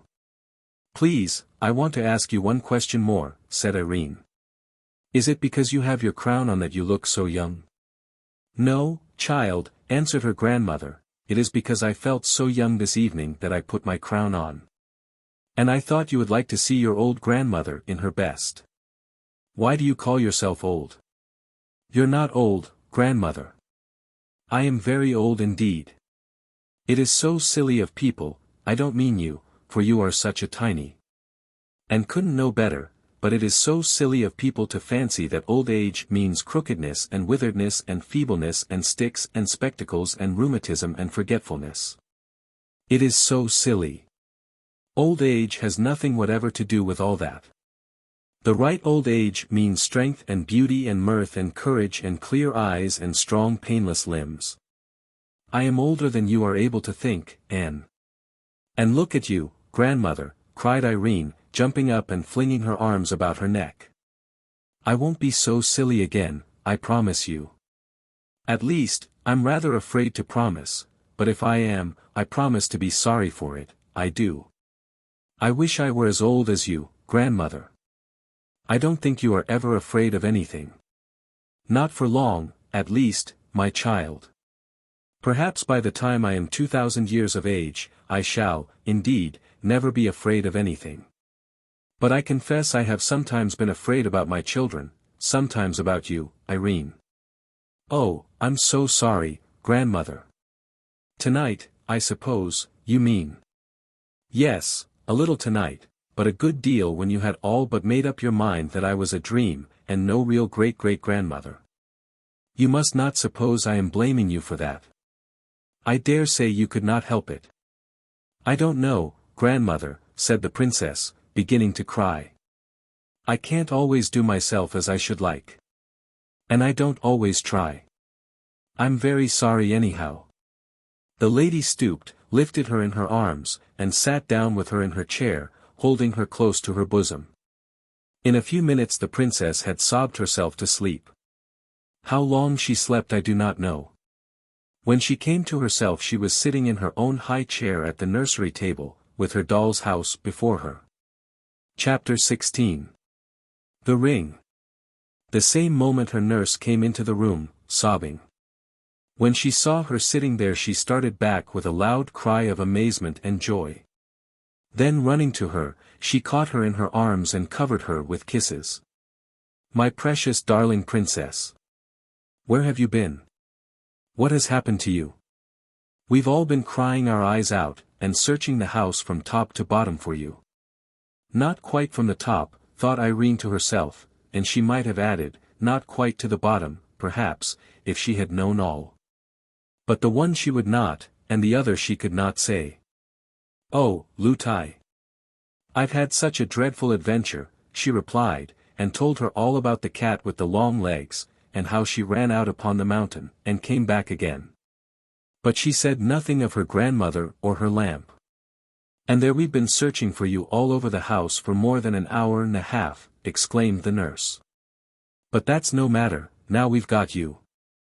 Only, princess, I must say, she added, her mood changing, what you ought to have done was to call for your own Lootie to come and help you, instead of running out of the house, and up the mountain, in that wild, I must say, foolish fashion. Well, Lootie, said Irene quietly, perhaps if you had a big cat, all legs, running at you, you might not exactly know what was the wisest thing to do at the moment. I wouldn't run up the mountain, anyhow, returned Lootie. Not if you had time to think about it. But when those creatures came at you that night on the mountain, you were so frightened yourself that you lost your way home. This put a stop to Lootie's reproaches. She had been on the point of saying that the long-legged cat must have been a twilight fancy of the princess's, but the memory of the horrors of that night, and of the talking to which the king had given her in consequence, prevented her from saying what after all she did not half believe, having a strong suspicion that the cat was a goblin. For she knew nothing of the difference between the goblins and their creatures, she counted them all just goblins. Without another word she went and got some fresh tea and bread and butter for the princess. Before she returned, the whole household, headed by the housekeeper, burst into the nursery to exult over their darling. The gentlemen-at-arms followed, and were ready enough to believe all she told them about the long-legged cat. Indeed, though wise enough to say nothing about it, they remembered, with no little horror, just such a creature amongst those they had surprised at their gambols upon the princess's lawn. In their own hearts they blamed themselves for not having kept better watch. And their captain gave orders that from this night the front door and all the windows on the ground floor should be locked immediately the sun set, and opened after upon no pretence whatever. The men-at-arms redoubled their vigilance, and for some time there was no further cause of alarm. When the princess woke the next morning, her nurse was bending over her. "How your ring does glow this morning, princess, just like a fiery rose," she said. "Does it, Lootie?" returned Irene. "Who gave me the ring, Lootie? I know I've had it a long time, but where did I get it? I don't remember. I think it must have been your mother gave it you, princess. But really, for as long as you have worn it, I don't remember that ever I heard," answered her nurse. "I will ask my king papa the next time he comes," said Irene. Chapter 17. Springtime. The spring so dear to all creatures, young and old, came at last, and before the first few days of it had gone, the king rode through its budding valleys to see his little daughter. He had been in a distant part of his dominions all the winter, for he was not in the habit of stopping in one great city, or of visiting only his favorite country houses, but he moved from place to place, that all his people might know him. Wherever he journeyed, he kept a constant lookout for the ablest and best men to put into office, and wherever he found himself mistaken, and those he had appointed incapable or unjust, he removed them at once. Hence you see it was his care of the people that kept him from seeing his princess so often as he would have liked. You may wonder why he did not take her about with him. But there were several reasons against his doing so, and I suspect her great-great-grandmother had had a principal hand in preventing it. Once more Irene heard the bugle blast, and once more she was at the gate to meet her father as he rode up on his great white horse. After they had been alone for a little while, she thought of what she had resolved to ask him. "Please, King Papa," she said, "will you tell me where I got this pretty ring? I can't remember." The king looked at it. A strange beautiful smile spread like sunshine over his face, and an answering smile, but at the same time a questioning one, spread like moonlight over Irene's. "It was your queen mamma's once," he said. "And why isn't it hers now?" asked Irene. "She does not want it now," said the king, looking grave. "Why doesn't she want it now?" "Because she's gone where all those rings are made." "And when shall I see her?" asked the princess. "Not for some time yet," answered the king, and the tears came into his eyes. Irene did not remember her mother and did not know why her father looked so, and why the tears came in his eyes. But she put her arms round his neck and kissed him, and asked no more questions. The king was much disturbed on hearing the report of the gentlemen-at-arms concerning the creatures they had seen. And I presume would have taken Irene with him that very day, but for what the presence of the ring on her finger assured him of. About an hour before he left, Irene saw him go up the old stair. And he did not come down again till they were just ready to start, and she thought with herself that he had been up to see the old lady. When he went away he left other 6 gentlemen behind him, that there might be 6 of them always on guard. And now, in the lovely spring weather, Irene was out on the mountain the greater part of the day.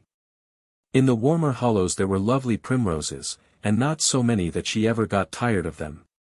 As often as she saw a new one opening an eye of light in the blind earth, she would clap her hands with gladness, and unlike some children I know, instead of pulling it, would touch it as tenderly as if it had been a new baby, and, having made its acquaintance, would leave it as happy as she found it.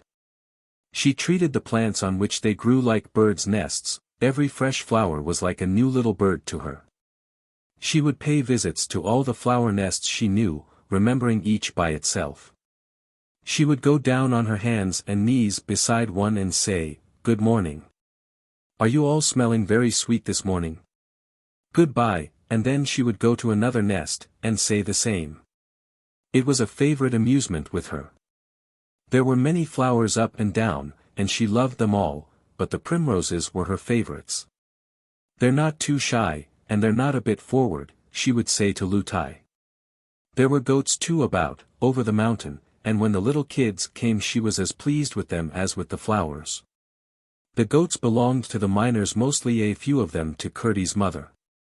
But there were a good many wild ones that seemed to belong to nobody.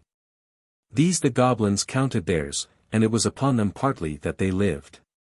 They set snares and dug pits for them, and did not scruple to take what tame ones happened to be caught, but they did not try to steal them in any other manner, because they were afraid of the dogs the hill people kept to watch them, for the knowing dogs always tried to bite their feet.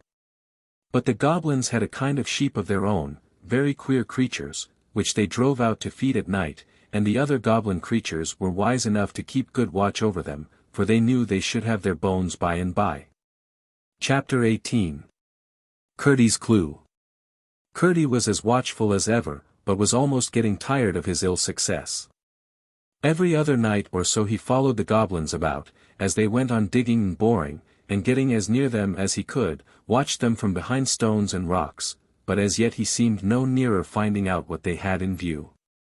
As at first, he always kept hold of the end of his string, while his pickaxe, left just outside the hole by which he entered the goblins' country from the mine, continued to serve as an anchor and hold fast the other end. The goblins, hearing no more noise in that quarter, had ceased to apprehend an immediate invasion, and kept no watch. One night, after dodging about and listening till he was nearly falling asleep with weariness, he began to roll up his ball, for he had resolved to go home to bed. It was not long, however, before he began to feel bewildered. One after another he passed goblin houses, caves, that is, occupied by goblin families, and at length was sure they were many more than he had passed as he came. He had to use great caution to pass unseen, they lay so close together. Could his string have led him wrong? He still followed winding it, and still it led him into more thickly populated quarters, until he became quite uneasy, and indeed apprehensive. For although he was not afraid of the cobs, he was afraid of not finding his way out. But what could he do? It was of no use to sit down and wait for the morning made no difference here. It was dark, and always dark. And if his string failed him he was helpless. He might even arrive within a yard of the mine and never know it. Seeing he could do nothing better he would at least find where the end of his string was, and, if possible, how it had come to play him such a trick. He knew by the size of the ball that he was getting pretty near the last of it, when he began to feel a tugging and pulling at it. What could it mean? Turning a sharp corner, he thought he heard strange sounds. These grew, as he went on, to a scuffling and growling and squeaking. And the noise increased, until, turning a second sharp corner, he found himself in the midst of it, and the same moment tumbled over a wallowing mass, which he knew must be a knot of the cob's creatures. Before he could recover his feet, he had caught some great scratches on his face and several severe bites on his legs and arms. But as he scrambled to get up, his hand fell upon his pickaxe, and before the horrid beasts could do him any serious harm, he was laying about with it right and left in the dark. The hideous cries which followed gave him the satisfaction of knowing that he had punished some of them pretty smartly for their rudeness, and by their scampering and their retreating howls, he perceived that he had routed them. He stood for a little, weighing his battle-axe in his hand as if it had been the most precious lump of metal, but indeed no lump of gold itself could have been so precious at the time as that common tool, then untied the end of the string from it, put the ball in his pocket, and still stood thinking. It was clear that the cob's creatures had found his axe, had between them carried it off, and had so led him he knew not where. But for all his thinking he could not tell what he ought to do, until suddenly he became aware of a glimmer of light in the distance. Without a moment's hesitation he set out for it, as fast as the unknown and rugged way would permit. Yet again turning a corner, led by the dim light, he spied something quite new in his experience of the underground regions, a small irregular shape of something shining. Going up to it, he found it was a piece of mica, or Muscovy glass, called sheep silver in Scotland, and the light flickered as if from a fire behind it. After trying in vain for some time to discover an entrance to the place where it was burning, he came at length to a small chamber in which an opening, high in the wall, revealed a glow beyond. To this opening he managed to scramble up, and then he saw a strange sight. Below sat a little group of goblins around a fire, the smoke of which vanished in the darkness far aloft. The sides of the cave were full of shining minerals like those of the palace hall, and the company was evidently of a superior order, for every one wore stones about head, or arms, or waist, shining dull gorgeous colors in the light of the fire. Nor had Curdie looked long before he recognized the king himself, and found that he had made his way into the inner apartment of the royal family. He had never had such a good chance of hearing something. He crept through the hole as softly as he could, scrambled a good way down the wall towards them without attracting attention, and then sat down and listened. The king, evidently the queen, and probably the crown prince and the prime minister were talking together. He was sure of the queen by her shoes, for as she warmed her feet at the fire, he saw them quite plainly. "That will be fun," said the one he took for the crown prince. It was the first whole sentence he heard. "I don't see why you should think it such a grand affair," said his stepmother, tossing her head backward. "You must remember, my spouse," interposed his majesty, as if making excuse for his son, "he has got the same blood in him." "His mother. Don't talk to me of his mother. You positively encourage his unnatural fancies. Whatever belongs to that mother ought to be cut out of him." "You forget yourself, my dear," said the king. "I don't," said the queen, "nor you either. If you expect me to approve of such coarse tastes, you will find yourself mistaken. I don't wear shoes for nothing. You must acknowledge, however," the king said, with a little groan, "that this at least is no whim of Harelip's, but a matter of state policy. You are well aware that his gratification comes purely from the pleasure of sacrificing himself to the public good. Does it not, Harelip?" "Yes, father, of course it does. Only it will be nice to make her cry. I'll have the skin taken off between her toes, and tie them up till they grow together. Then her feet will be like other people's, and there will be no occasion for her to wear shoes." "Do you mean to insinuate I've got toes, you unnatural wretch?" cried the queen, and she moved angrily towards Harelip. The counsellor, however, who was betwixt them, leaned forward so as to prevent her touching him, but only as if to address the prince. "Your Royal Highness," he said, "possibly requires to be reminded that you have got 3 toes yourself, 1 on one foot, 2 on the other." "Ha! Ha! Ha!" shouted the queen triumphantly. The counsellor, encouraged by this mark of favour, went on. "It seems to me, your Royal Highness, it would greatly endear you to your future people, proving to them that you are not the less one of themselves that you had the misfortune to be born of a son-mother. If you were to command upon yourself the comparatively slight operation which, in a more extended form, you so wisely meditate with regard to your future princess." "Ha! Ha! Ha!" laughed the queen louder than before, and the king and the minister joined in the laugh.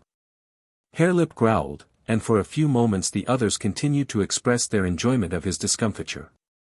The queen was the only one Curdie could see with any distinctness. She sat sideways to him, and the light of the fire shone full upon her face. He could not consider her handsome. Her nose was certainly broader at the end than its extreme length, and her eyes, instead of being horizontal, were set up like 2 perpendicular eggs, one on the broad, the other on the small end. Her mouth was no bigger than a small buttonhole until she laughed, when it stretched from ear to ear, only, to be sure, her ears were very nearly in the middle of her cheeks. Anxious to hear everything they might say, Curdie ventured to slide down a smooth part of the rock just under him, to a projection below, upon which he thought to rest. But whether he was not careful enough, or the projection gave way, down he came with a rush on the floor of the cavern, bringing with him a great rumbling shower of stones. The goblins jumped from their seats in more anger than consternation, for they had never yet seen anything to be afraid of in the palace. But when they saw Curdie with his pick in his hand, their rage was mingled with fear, for they took him for the first of an invasion of minors. The king notwithstanding drew himself up to his full height of 4 feet, spread himself to his full breadth of 3.5, for he was the handsomest and squarest of all the goblins, and strutting up to Curdie, planted himself with outspread feet before him, and said with dignity, "Pray, what right have you in my palace?" "The right of necessity, your majesty," answered Curdie. "I lost my way and did not know where I was wandering to." "How did you get in?" "By a hole in the mountain." "But you are a minor. Look at your pickaxe." Curdie did look at it, answering, "I came upon it lying on the ground a little way from here. I tumbled over some wild beasts who were playing with it." "Look, your majesty." And Curdie showed him how he was scratched and bitten. The king was pleased to find him behave more politely than he had expected from what his people had told him concerning the miners, for he attributed it to the power of his own presence, but he did not therefore feel friendly to the intruder. "You will oblige me by walking out of my dominions at once," he said, well knowing what a mockery lay in the words. "With pleasure, if your majesty will give me a guide," said Curdie. "I will give you 1,000, said the king with a scoffing air of magnificent liberality. "One will be quite sufficient," said Curdie. But the king uttered a strange shout, half halloo, half roar, and in rushed goblins till the cave was swarming. He said something to the first of them which Curdie could not hear, and it was passed from one to another till in a moment the farthest in the crowd had evidently heard and understood it. They began to gather about him in a way he did not relish, and he retreated towards the wall. They pressed upon him. "Stand back," said Curdie, grasping his pickaxe tighter by his knee. They only grinned and pressed closer. Curdie bethought himself and began to rhyme. 10, 20, 30. You're all so very dirty. 20, 30, 40. You're all so thick and snorty. 30, 40, 50. You're all so puff and snifty. 40, 50, 60. Beast and man so mixty. 50, 60, 70. Mixty, maxty, leventy. 60, 70, 80. All your cheeks so slaty. 70, 80, 90. All your hands so flinty.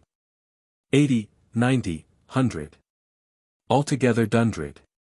The goblins fell back a little when he began, and made horrible grimaces all through the rhyme, as if eating something so disagreeable that it set their teeth on edge and gave them the creeps.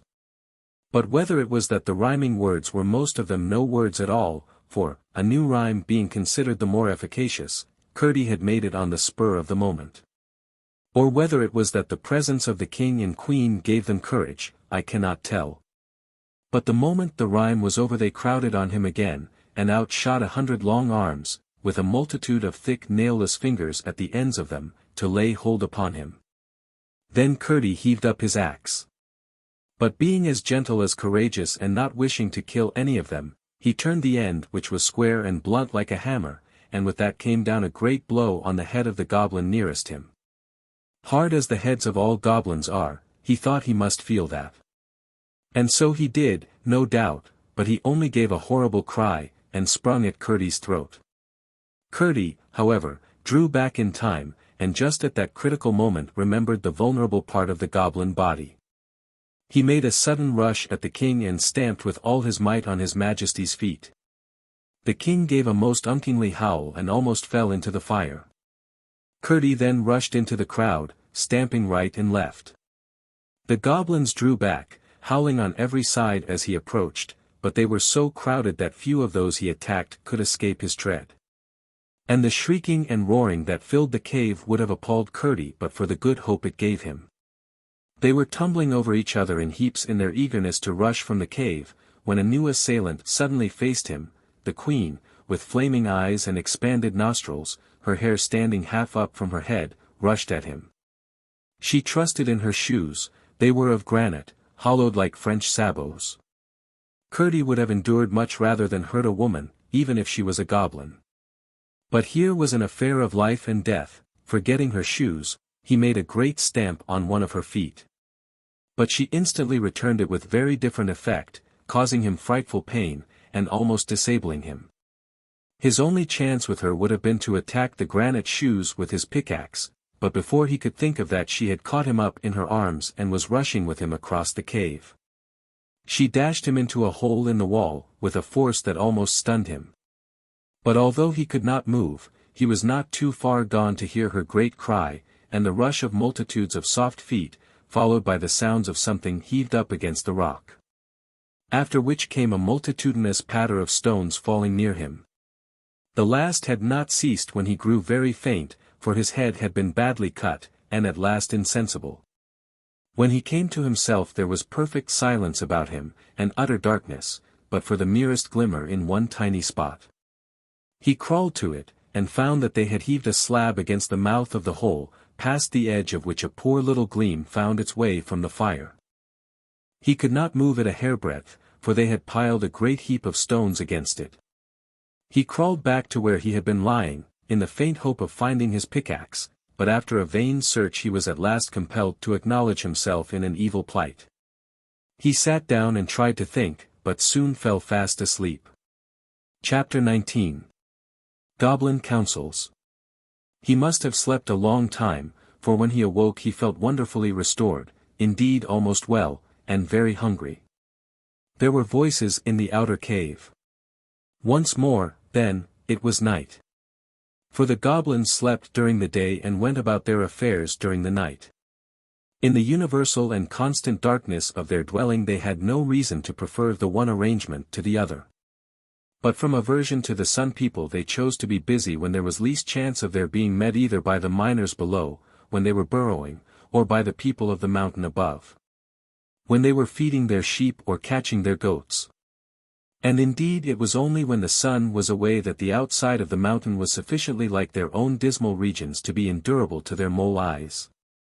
So thoroughly had they become unaccustomed to any light beyond that of their own fires and torches.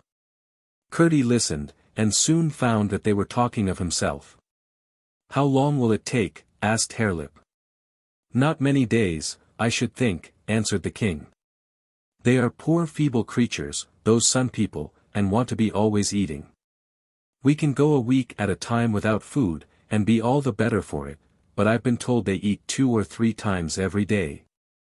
Can you believe it? They must be quite hollow inside, not at all like us, 9/10 of whose bulk is solid flesh and bone. Yes, I judge a week of starvation will do for him." "If I may be allowed a word," interposed the queen, "and I think I ought to have some voice in the matter." "The wretch is entirely at your disposal, my spouse," interrupted the king. "He is your property. You caught him yourself. We should never have done it." The queen laughed. She seemed in far better humor than the night before. "I was about to say," she resumed, "that it does seem a pity to waste so much fresh meat." "What are you thinking of, my love?" said the king. "The very notion of starving him implies that we are not going to give him any meat, either salt or fresh." "I'm not such a stupid as that comes to," returned her majesty. "What I mean is that by the time he is starved there will hardly be a picking upon his bones." The king gave a great laugh. "Well, my spouse, you may have him when you like," he said. "I don't fancy him for my part. I am pretty sure he is tough eating." "That would be to honor instead of punish his insolence," returned the queen. "But why should our poor creatures be deprived of so much nourishment? Our little dogs and cats and pigs and small bears would enjoy him very much." "You are the best of housekeepers, my lovely queen," said her husband. "Let it be so by all means. Let us have our people in, and get him out and kill him at once. He deserves it. The mischief he might have brought upon us, now that he had penetrated so far as our most retired citadel, is incalculable. Or rather let us tie him hand and foot, and have the pleasure of seeing him torn to pieces by full torchlight in the great hall. Better and better, cried the queen and the prince together, both of them clapping their hands.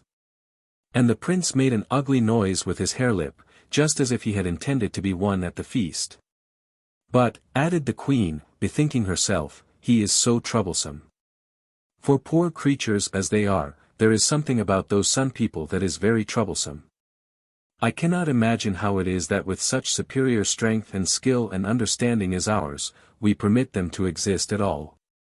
Why do we not destroy them entirely, and use their cattle and grazing lands at our pleasure? Of course we don't want to live in their horrid country. It is far too glaring for our quieter and more refined tastes. But we might use it as a sort of outhouse, you know. Even our creatures' eyes might get used to it, and if they did grow blind that would be of no consequence, provided they grew fat as well. But we might even keep their great cows and other creatures, and then we should have a few more luxuries, such as cream and cheese, which at present we only taste occasionally. When our brave men have succeeded in carrying some off from their farms. It is worth thinking of, said the king, and I don't know why you should be the first to suggest it, except that you have a positive genius for conquest. But still, as you say, there is something very troublesome about them. And it would be better, as I understand you to suggest, that we should starve him for a day or two first, so that he may be a little less frisky when we take him out. Once there was a goblin. Living in a hole. Busy he was cobblin'. A shoe without a sole. By came a birdie. Goblin, what do you do? Cobble at a sturdy upper leather shoe. What's the good o' that, sir? Said the little bird. Why it's very pat, sir. Plain without a word. Where 'tis all a hole, sir. Never can be holes.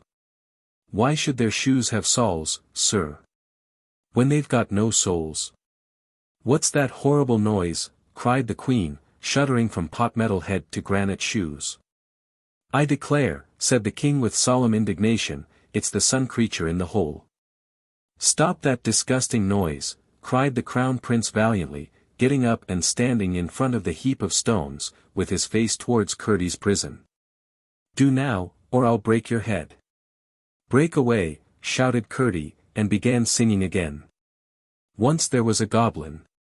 Living in a hole. I really cannot bear it, said the queen. If I could only get at his horrid toes with my slippers again. I think we had better go to bed, said the king. It's not time to go to bed, said the queen. I would if I was you, said Curdie. Impertinent wretch, said the queen, with the utmost scorn in her voice. An impossible if, said his majesty with dignity. Quite, returned Curdie, and began singing again. Go to bed. Goblin, do. Help the queen. Take off her shoe. If you do, it will disclose a horrid set of sprouting toes. What a lie, roared the queen in a rage. By the way, that reminds me, said the king, that for as long as we have been married, I have never seen your feet, queen. I think you might take off your shoes when you go to bed. They positively hurt me sometimes. I will do as I like, retorted the queen sulkily. You ought to do as your own hubby wishes you, said the king. I will not, said the queen. Then I insist upon it, said the king. Apparently his majesty approached the queen for the purpose of following the advice given by Curdie, for the latter heard a scuffle, and then a great roar from the king. Will you be quiet, then, said the queen wickedly. Yes, yes, queen. I only meant to coax you. Hands off, cried the queen triumphantly. I'm going to bed. You may come when you like. But as long as I am queen I will sleep in my shoes. It is my royal privilege. Harelip, go to bed. I'm going, said Harelip sleepily. So am I, said the king. Come along, then, said the queen, and mind you are good, or I'll. Oh, no, no, no, screamed the king in the most supplicating of tones. Curdie heard only a muttered reply in the distance, and then the cave was quite still. They had left the fire burning, and the light came through brighter than before. Curdie thought it was time to try again if anything could be done. But he found he could not get even a finger through the chink between the slab and the rock. He gave a great rush with his shoulder against the slab, but it yielded no more than if it had been part of the rock. All he could do was to sit down and think again. By and by he came to the resolution to pretend to be dying, in the hope they might take him out before his strength was too much exhausted to let him have a chance. Then, for the creatures, if he could but find his axe again, he would have no fear of them, and if it were not for the Queen's horrid shoes, he would have no fear at all. Meantime, until they should come again at night, there was nothing for him to do but forge new rhymes, now his only weapons. He had no intention of using them at present, of course. But it was well to have a stock, for he might live to want them, and the manufacture of them would help to while away the time. Chapter 20. Irene's Clue. That same morning early, the princess woke in a terrible fright. There was a hideous noise in her room, creatures snarling and hissing and rocketing about as if they were fighting. The moment she came to herself, she remembered something she had never thought of again, what her grandmother told her to do when she was frightened. She immediately took off her ring and put it under her pillow. As she did so she fancied she felt a finger and thumb take it gently from under her palm. "It must be my grandmother," she said to herself, and the thought gave her such courage that she stopped to put on her dainty little slippers before running from the room. While doing this she caught sight of a long cloak of sky blue, thrown over the back of a chair by the bedside. She had never seen it before, but it was evidently waiting for her. She put it on, and then, feeling with the forefinger of her right hand, soon found her grandmother's thread, which she proceeded at once to follow, expecting it would lead her straight up the old stair. When she reached the door she found it went down and ran along the floor, so that she had almost to crawl in order to keep a hold of it. Then, to her surprise, and somewhat to her dismay, she found that instead of leading her towards the stair it turned in quite the opposite direction.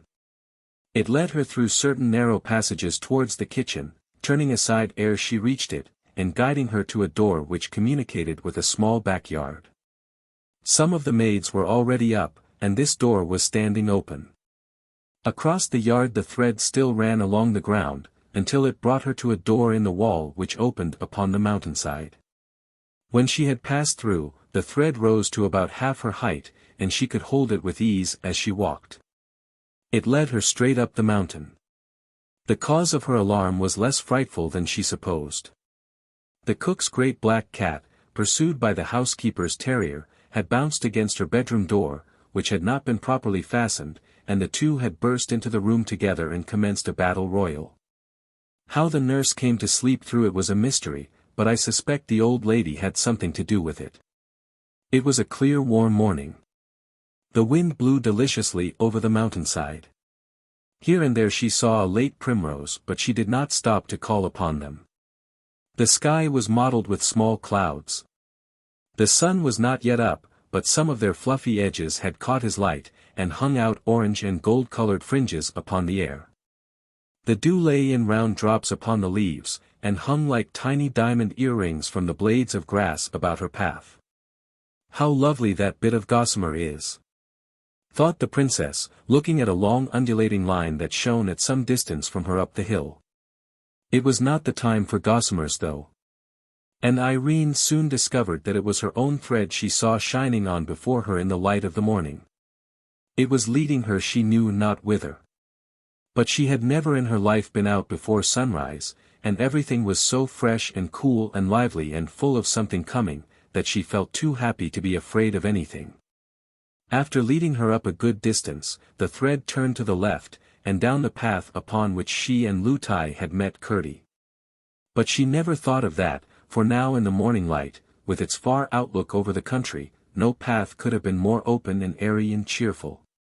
She could see the road almost to the horizon, along which she had so often watched her King Papa and his troop come shining, with the bugle blast cleaving the air before them, and it was like a companion to her.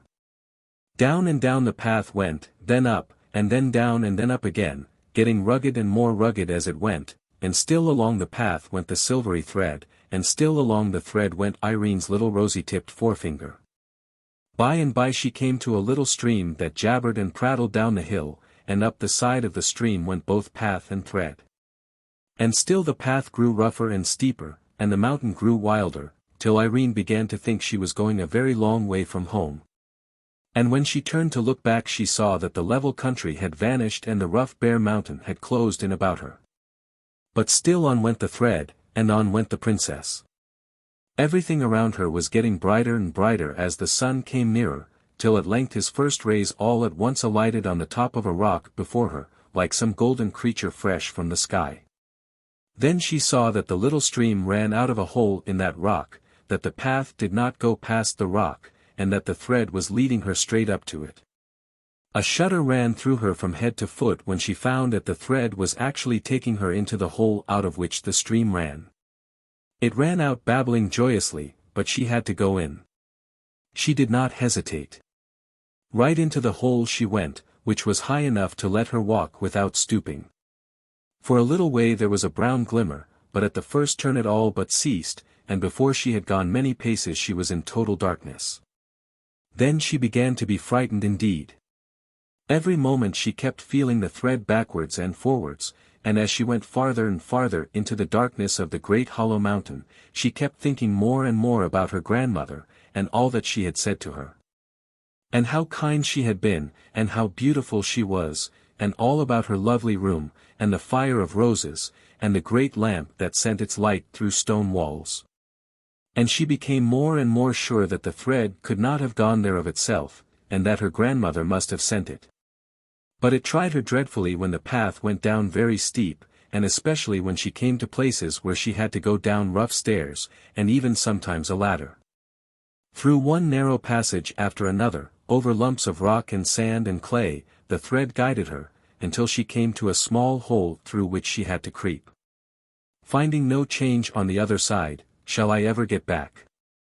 She thought, over and over again, wondering at herself that she was not 10 times more frightened, and often feeling as if she were only walking in the story of a dream. Sometimes she heard the noise of water, a dull gurgling inside the rock. By and by she heard the sounds of blows, which came nearer and nearer, but again they grew duller, and almost died away. In 100 directions she turned, obedient to the guiding thread. At last she spied a dull red shine, and came up to the mica window, and thence away and round about, and right, into a cavern, where glowed the red embers of a fire. Here the thread began to rise. It rose as high as her head and higher still. What should she do if she lost her hold? She was pulling it down, she might break it. She could see it far up, glowing as red as her fire opal in the light of the embers. But presently she came to a huge heap of stones, piled in a slope against the wall of the cavern. On these she climbed, and soon recovered the level of the thread, only however to find, the next moment, that it vanished through the heap of stones, and left her standing on it, with her face to the solid rock. For one terrible moment she felt as if her grandmother had forsaken her. The thread which the spiders had spun far over the seas, which her grandmother had sat in the moonlight and spun again for her, which she had tempered in the rose fire and tied to her opal ring, had left her, had gone where she could no longer follow it, had brought her into a horrible cavern, and there left her. She was forsaken indeed. When shall I wake? She said to herself in an agony, but the same moment knew that it was no dream. She threw herself upon the heap, and began to cry. It was well she did not know what creatures, one of them with stone shoes on her feet, were lying in the next cave. But neither did she know who was on the other side of the slab.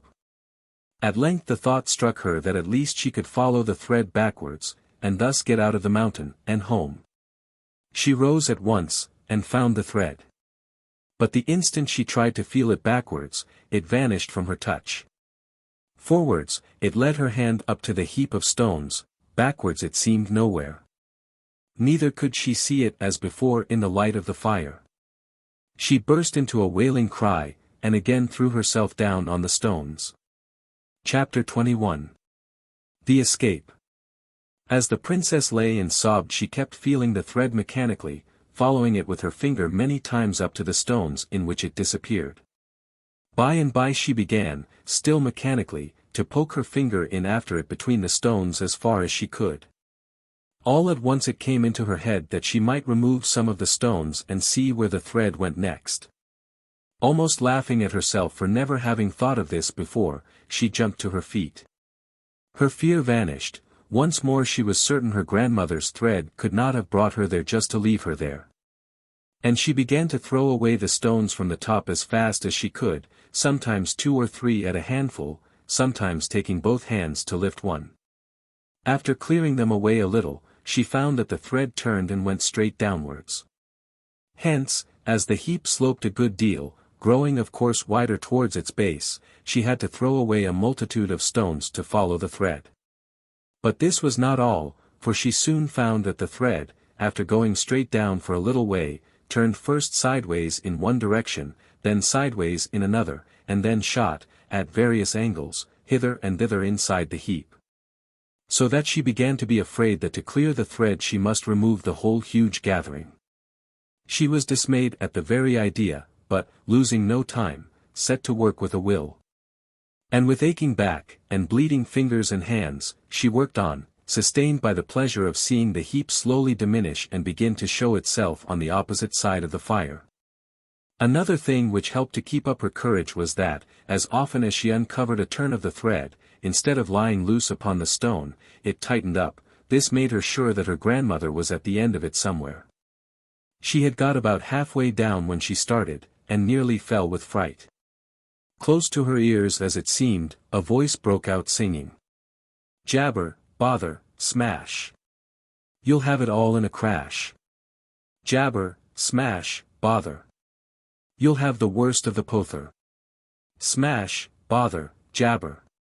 Here Curdie stopped, either because he could not find a rhyme to jabber, or because he remembered what he had forgotten when he woke up at the sound of Irene's labors, that his plan was to make the goblins think he was getting weak. But he had uttered enough to let Irene know who he was. "It's Curdie," she cried joyfully. "Hush! Hush!" came Curdie's voice again from somewhere. "Speak softly." "Why, you were singing loud," said Irene. "Yes. But they know I am here, and they don't know you are." "Who are you?" "I'm Irene," answered the princess. "I know who you are quite well. You're Curdie." "Why, however did you come here, Irene?" "My great-great-grandmother sent me. And I think I've found out why." "You can't get out, I suppose?" "No, I can't." "What are you doing?" "Clearing away a huge heap of stones." "There's a princess!" exclaimed Curdie, in a tone of delight, but still speaking in little more than a whisper. "I can't think how you got here, though. My grandmother sent me after her thread." "I don't know what you mean," said Curdie. "But so you're there, it doesn't much matter." "Oh, yes, it does," returned Irene. "I should never have been here but for her." "You can tell me all about it when we get out, then." "There's no time to lose now," said Curdie. And Irene went to work, as fresh as when she began. "There's such a lot of stones," she said. "It will take me a long time to get them all away." "How far on have you got?" asked Curdie. "I've got about the half away, but the other half is ever so much bigger." "I don't think you will have to move the lower half. Do you see a slab laid up against the wall?" Irene looked, and felt about with her hands, and soon perceived the outlines of the slab. "Yes," she answered, "I do." "Then, I think," rejoined Curdie, "when you have cleared the slab about halfway down, or a bit more, I shall be able to push it over." "I must follow my thread," returned Irene, "whatever I do." "What do you mean?" exclaimed Curdie. "You will see when you get out," answered the princess, and went on harder than ever. But she was soon satisfied that what Curdie wanted done and what the thread wanted done were one and the same thing. For she not only saw that by following the turns of the thread she had been clearing the face of the slab, but that, a little more than halfway down, the thread went through the chink between the slab and the wall into the place where Curdie was confined, so that she could not follow it any farther until the slab was out of her way. As soon as she found this, she said in a right joyous whisper, "Now, Curdie, I think if you were to give a great push, the slab would tumble over." "Stand quite clear of it, then," said Curdie, "and let me know when you are ready." Irene got off the heap, and stood on one side of it. "Now, Curdie," she cried. Curdie gave a great rush with his shoulder against it. Out tumbled the slab on the heap, and out crept Curdie over the top of it. "You've saved my life, Irene," he whispered. "Oh, Curdie. I'm so glad. Let's get out of this horrid place as fast as we can." "That's easier said than done," returned he. "Oh, no, it's quite easy," said Irene. "We have only to follow my thread. I am sure that it's going to take us out now." She had already begun to follow it over the fallen slab into the hole, while Curdie was searching the floor of the cavern for his pickaxe. "Here it is," he cried. "No, it is not," he added, in a disappointed tone. "What can it be, then?" "I declare it's a torch." "That is jolly. It's better almost than my pickaxe. Much better if it weren't for those stone shoes." He went on, as he lighted the torch by blowing the last embers of the expiring fire. When he looked up, with the lighted torch casting a glare into the great darkness of the huge cavern, he caught sight of Irene disappearing in the hole out of which he had himself just come. "Where are you going there?" he cried. "That's not the way out. That's where I couldn't get out." "I know that," whispered Irene.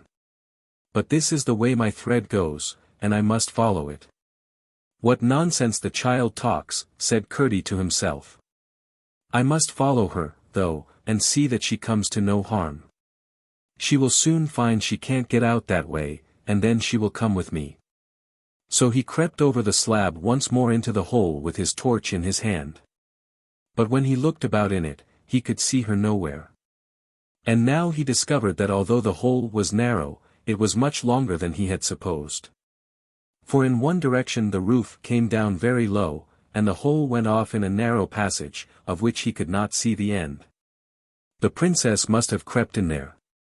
He got on his knees and one hand, holding the torch with the other, and crept after her.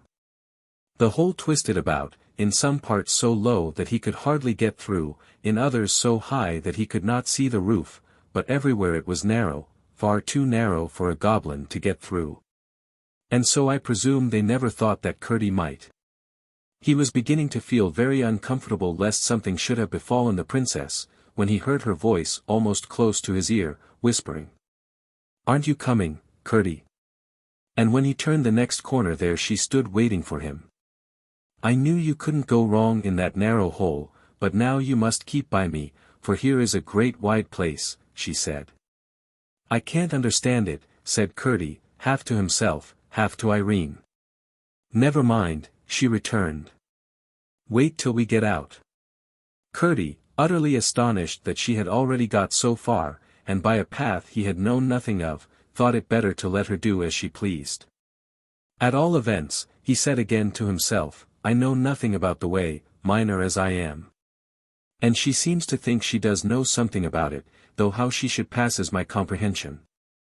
So she's just as likely to find her way as I am, and as she insists on taking the lead, I must follow. We can't be much worse off than we are, anyhow." Reasoning thus, he followed her a few steps, and came out in another great cavern, across which Irene walked in a straight line, as confidently as if she knew every step of the way. Curdie went on after her, flashing his torch about, and trying to see something of what lay around them. Suddenly he started back a pace as the light fell upon something close by which Irene was passing. It was a platform of rock raised a few feet from the floor and covered with sheepskins, upon which lay two horrible figures asleep, at once recognized by Curdie as the king and queen of the goblins. He lowered his torch instantly lest the light should awake them. As he did so it flashed upon his pickaxe, lying by the side of the queen, whose hand lay close by the handle of it. "Stop one moment," he whispered. "Hold my torch, and don't let the light on their faces." Irene shuddered when she saw the frightful creatures, whom she had passed without observing them, but she did as he requested, and turning her back, held the torch low in front of her. Curdie drew his pickaxe carefully away, and as he did so spied one of her feet, projecting from under the skins. The great clumsy granite shoe, exposed thus to his hand, was a temptation not to be resisted. He laid hold of it, and, with cautious efforts, drew it off. The moment he succeeded, he saw to his astonishment that what he had sung in ignorance, to annoy the queen, was actually true. She had 6 horrible toes. Overjoyed at his success, and seeing by the huge bump in the sheepskins where the other foot was, he proceeded to lift them gently, for, if he could only succeed in carrying away the other shoe as well, he would be no more afraid of the goblins than of so many flies. But as he pulled at the second shoe the queen gave a growl and sat up in bed. The same instant the king awoke also and sat up beside her. "Run, Irene!" cried Curdie, for though he was not now in the least afraid for himself, he was for the princess. Irene looked once round, saw the fearful creatures awake, and like the wise princess she was, dashed the torch on the ground and extinguished it, crying out, "Here, Curdie, take my hand." He darted to her side, forgetting neither the queen's shoe nor his pickaxe, and caught hold of her hand, as she sped fearlessly where her thread guided her. They heard the queen give a great bellow. But they had a good start, for it would be some time before they could get torches lighted to pursue them. Just as they thought they saw a gleam behind them, the thread brought them to a very narrow opening, through which Irene crept easily, and Curdie with difficulty. "Now," said Curdie, "I think we shall be safe." "Of course we shall," returned Irene. "Why do you think so?" asked Curdie. "Because my grandmother is taking care of us." "That's all nonsense," said Curdie. "I don't know what you mean." "Then if you don't know what I mean, what right have you to call it nonsense?" asked the princess, a little offended. "I beg your pardon, Irene," said Curdie, "I did not mean to vex you." "Of course not," returned the princess. "But why do you think we shall be safe?" "Because the king and queen are far too stout to get through that hole." "There might be ways round," said the princess. "To be sure there might, we are not out of it yet," acknowledged Curdie. "But what do you mean by the king and queen?" asked the princess. "I should never call such creatures as those a king and a queen." "Their own people do, though," answered Curdie. The princess asked more questions, and Curdie, as they walked leisurely along, gave her a full account, not only of the character and habits of the goblins, so far as he knew them, but of his own adventures with them. Beginning from the very night after that in which he had met her and Lootie upon the mountain. When he had finished, he begged Irene to tell him how it was that she had come to his rescue. So Irene too had to tell a long story, which she did in rather a roundabout manner, interrupted by many questions concerning things she had not explained. But her tale, as he did not believe more than half of it, left everything as unaccountable to him as before, and he was nearly as much perplexed as to what he must think of the princess. He could not believe that she was deliberately telling stories, and the only conclusion he could come to was that Lootie had been playing the child tricks, inventing no end of lies to frighten her for her own purposes. "But however did Lootie come to let you go into the mountains alone?" he asked. "Lootie knows nothing about it. I left her fast asleep, at least I think so. I hope my grandmother won't let her get into trouble, for it wasn't her fault at all, as my grandmother very well knows." "But how did you find your way to me?" persisted Curdie. "I told you already," answered Irene. "By keeping my finger upon my grandmother's thread, as I am doing now." "You don't mean you've got the thread there?" "Of course I do. I have told you so 10 times already. I have hardly, except when I was removing the stones, taken my finger off it. There," she added, guiding Curdie's hand to the thread, "you feel it yourself, don't you?" "I feel nothing at all," replied Curdie. "Then what can be the matter with your finger?" "I feel it perfectly. To be sure it is very thin, and in the sunlight looks just like the thread of a spider, though there are many of them twisted together to make it, but for all that I can't think why you shouldn't feel it as well as I do. Curdie was too polite to say he did not believe there was any thread there at all. What he did say was, "Well, I can make nothing of it. I can, though, and you must be glad of that, for it will do for both of us." "We're not out yet," said Curdie. "We soon shall be," returned Irene confidently. And now the thread went downwards, and led Irene's hand to a hole in the floor of the cavern, whence came a sound of running water which they had been hearing for some time. "It goes into the ground now, Curdie," she said, stopping. He had been listening to another sound, which his practiced ear had caught long ago, and which also had been growing louder. It was the noise the goblin miners made at their work, and they seemed to be at no great distance now. Irene heard it the moment she stopped. "What is that noise?" she asked. "Do you know, Curdie?" "Yes. It is the goblins digging and burrowing," he answered. "And you don't know what they do it for?" "No, I haven't the least idea." "Would you like to see them?" he asked, wishing to have another try after their secret. "If my thread took me there, I shouldn't much mind, but I don't want to see them, and I can't leave my thread. It leads me down into the hole, and we had better go at once." "Very well." "Shall I go in first?" said Curdie. "No, better not." "You can't feel the thread," she answered, stepping down through a narrow break in the floor of the cavern. "Oh!" she cried, "I am in the water. It is running strong, but it is not deep, and there is just room to walk. Make haste, Curdie." He tried, but the hole was too small for him to get in. "Go on a little bit," he said, shouldering his pickaxe. In a few moments he had cleared a larger opening and followed her. They went on, down and down with the running water, Curdie getting more and more afraid it was leading them to some terrible gulf in the heart of the mountain. In one or two places he had to break away the rock to make room before even Irene could get through, at least without hurting herself. But at length they spied a glimmer of light, and in a minute more they were almost blinded by the full sunlight, into which they emerged. It was some little time before the princess could see well enough to discover that they stood in her own garden, close by the seat on which she and her king papa had sat that afternoon. They had come out by the channel of the little stream. She danced and clapped her hands with delight. "Now, Curdie," she cried, "won't you believe what I told you about my grandmother and her thread?" For she had felt all the time that Curdie was not believing what she told him. "There. Don't you see it shining on before us?" she added. "I don't see anything," persisted Curdie.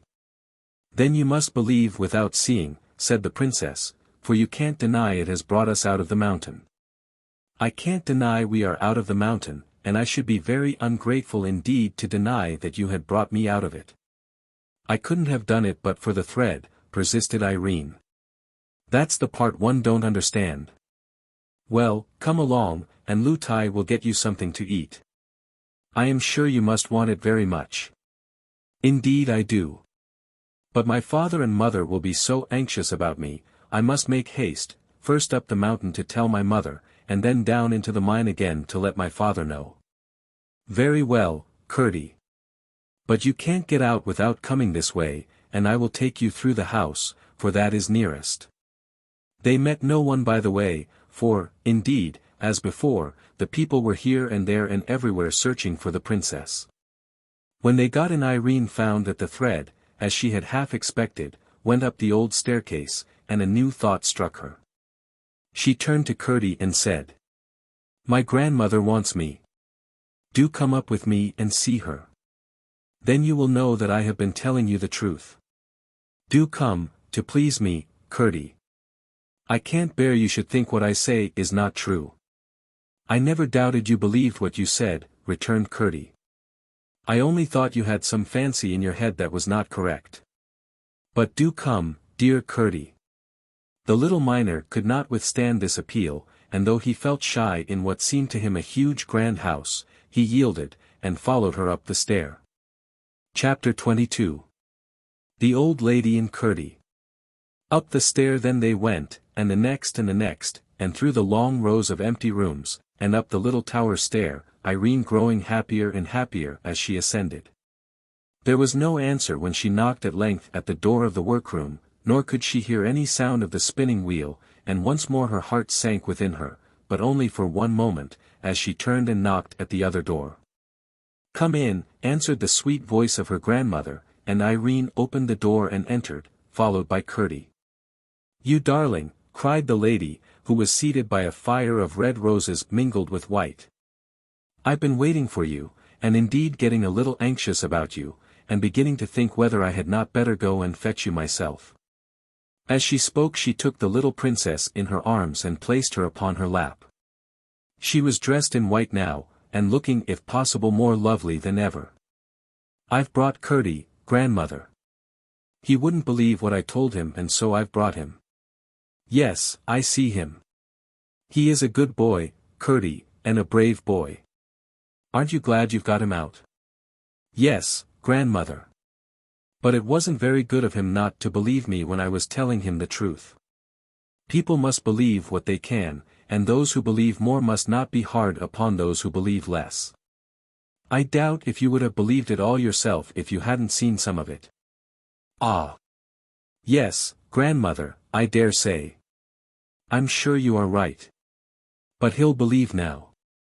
"I don't know that," replied her grandmother. "Won't you, Curdie?" said Irene, looking round at him as she asked the question. He was standing in the middle of the floor, staring, and looking strangely bewildered. This she thought came of his astonishment at the beauty of the lady. "Make a bow to my grandmother, Curdie," she said. "I don't see any grandmother," answered Curdie rather gruffly. "Don't see my grandmother, when I'm sitting in her lap?" exclaimed the princess. "No, I don't," reiterated Curdie, in an offended tone. "Don't you see the lovely fire of roses, white ones amongst them this time?" asked Irene, almost as bewildered as he. "No, I don't," answered Curdie, almost sulkily. "Nor the blue bed. Nor the rose-colored counterpane. Nor the beautiful light, like the moon, hanging from the roof. You're making game of me, your royal highness, and after what we have come through together this day, I don't think it is kind of you," said Curdie, feeling very much hurt. "Then what do you see?" asked Irene, who perceived at once that for her not to believe him was at least as bad as for him not to believe her. "I see a big, bare, garret room, like the one in Mother's cottage, only big enough to take the cottage itself in, and leave a good margin all round," answered Curdie. "And what more do you see?" "I see a tub, and a heap of musty straw, and a withered apple, and a ray of sunlight coming through a hole in the middle of the roof and shining on your head, and making all the place look a curious dusky brown. I think you had better drop it, princess, and go down to the nursery, like a good girl." "But don't you hear my grandmother talking to me?" asked Irene, almost crying. "No. I hear the cooing of a lot of pigeons. If you won't come down, I will go without you. I think that will be better anyhow, for I'm sure nobody who met us would believe a word we said to them. They would think we made it all up. I don't expect anybody but my own father and mother to believe me. They know I wouldn't tell a story."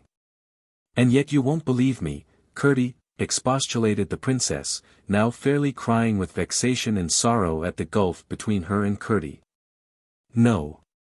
I can't, and I can't help it," said Curdie, turning to leave the room. "What shall I do, grandmother?" sobbed the princess, turning her face round upon the lady's bosom, and shaking with suppressed sobs.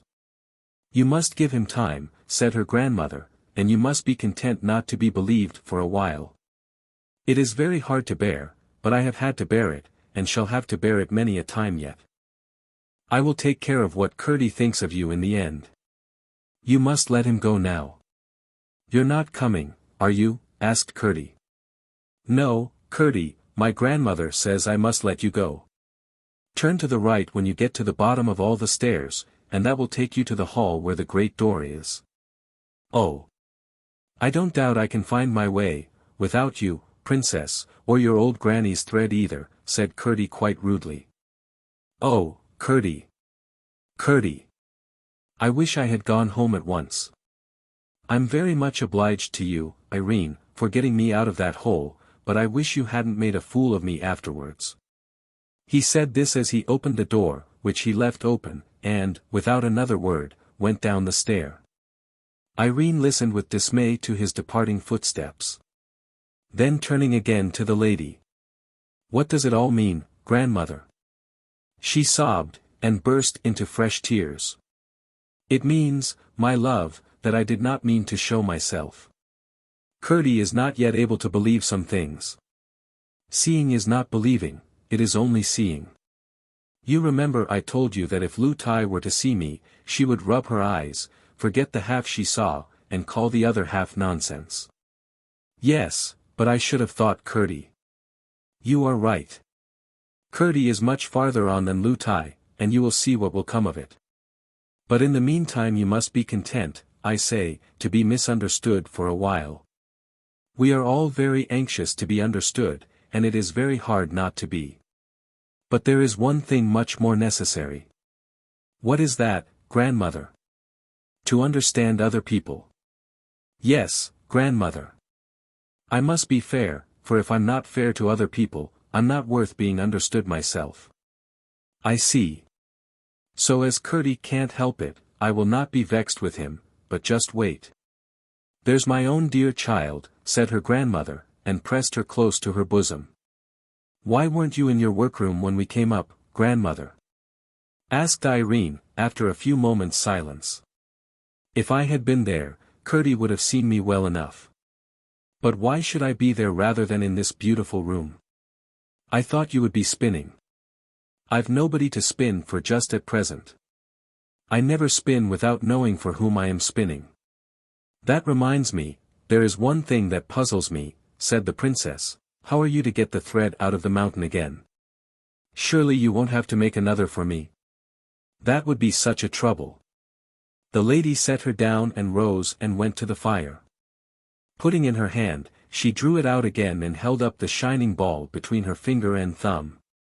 "I've got it now, you see," she said, coming back to the princess, "all ready for you when you want it." Going to her cabinet, she laid it in the same drawer as before. "And here is your ring," she added, taking it from the little finger of her left hand and putting it on the forefinger of Irene's right hand. "Oh, thank you, grandmother. I feel so safe now." "You are very tired, my child," the lady went on. "Your hands are hurt with the stones, and I have counted 9 bruises on you. Just look what you are like." And she held up to her a little mirror which she had brought from the cabinet. The princess burst into a merry laugh at the sight. She was so draggled with the stream and dirty with creeping through narrow places, that if she had seen the reflection without knowing it was a reflection, she would have taken herself for some gypsy child whose face was washed and hair combed about once in a month. The lady laughed too, and lifting her again upon her knee, took off her cloak and nightgown. Then she carried her to the side of the room. Irene wondered what she was going to do with her, but asked no questions, only starting a little when she found that she was going to lay her in the large silver bath. For as she looked into it, again she saw no bottom, but the stars shining miles away, as it seemed, in a great blue gulf. Her hands closed involuntarily on the beautiful arms that held her, and that was all. The lady pressed her once more to her bosom, saying, "Do not be afraid, my child." "No, grandmother," answered the princess, with a little gasp, and the next instant she sank in the clear cool water. When she opened her eyes, she saw nothing but a strange lovely blue over and beneath and all about her. The lady, and the beautiful room, had vanished from her sight, and she seemed utterly alone. But instead of being afraid, she felt more than happy, perfectly blissful. And from somewhere came the voice of the lady, singing a strange sweet song, of which she could distinguish every word. But of the sense she had only a feeling, no understanding. Nor could she remember a single line after it was gone. It vanished, like the poetry in a dream, as fast as it came. In after years, however, she would sometimes fancy that snatches of melody suddenly rising in her brain must be little phrases and fragments of the air of that song, and the very fancy would make her happier, and abler to do her duty. How long she lay in the water she did not know.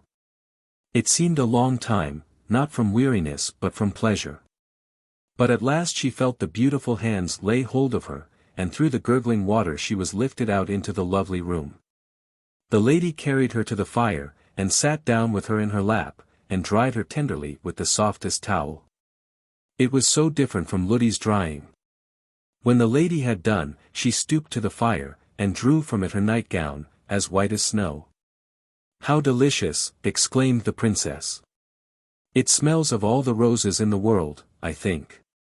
When she stood up on the floor she felt as if she had been made over again.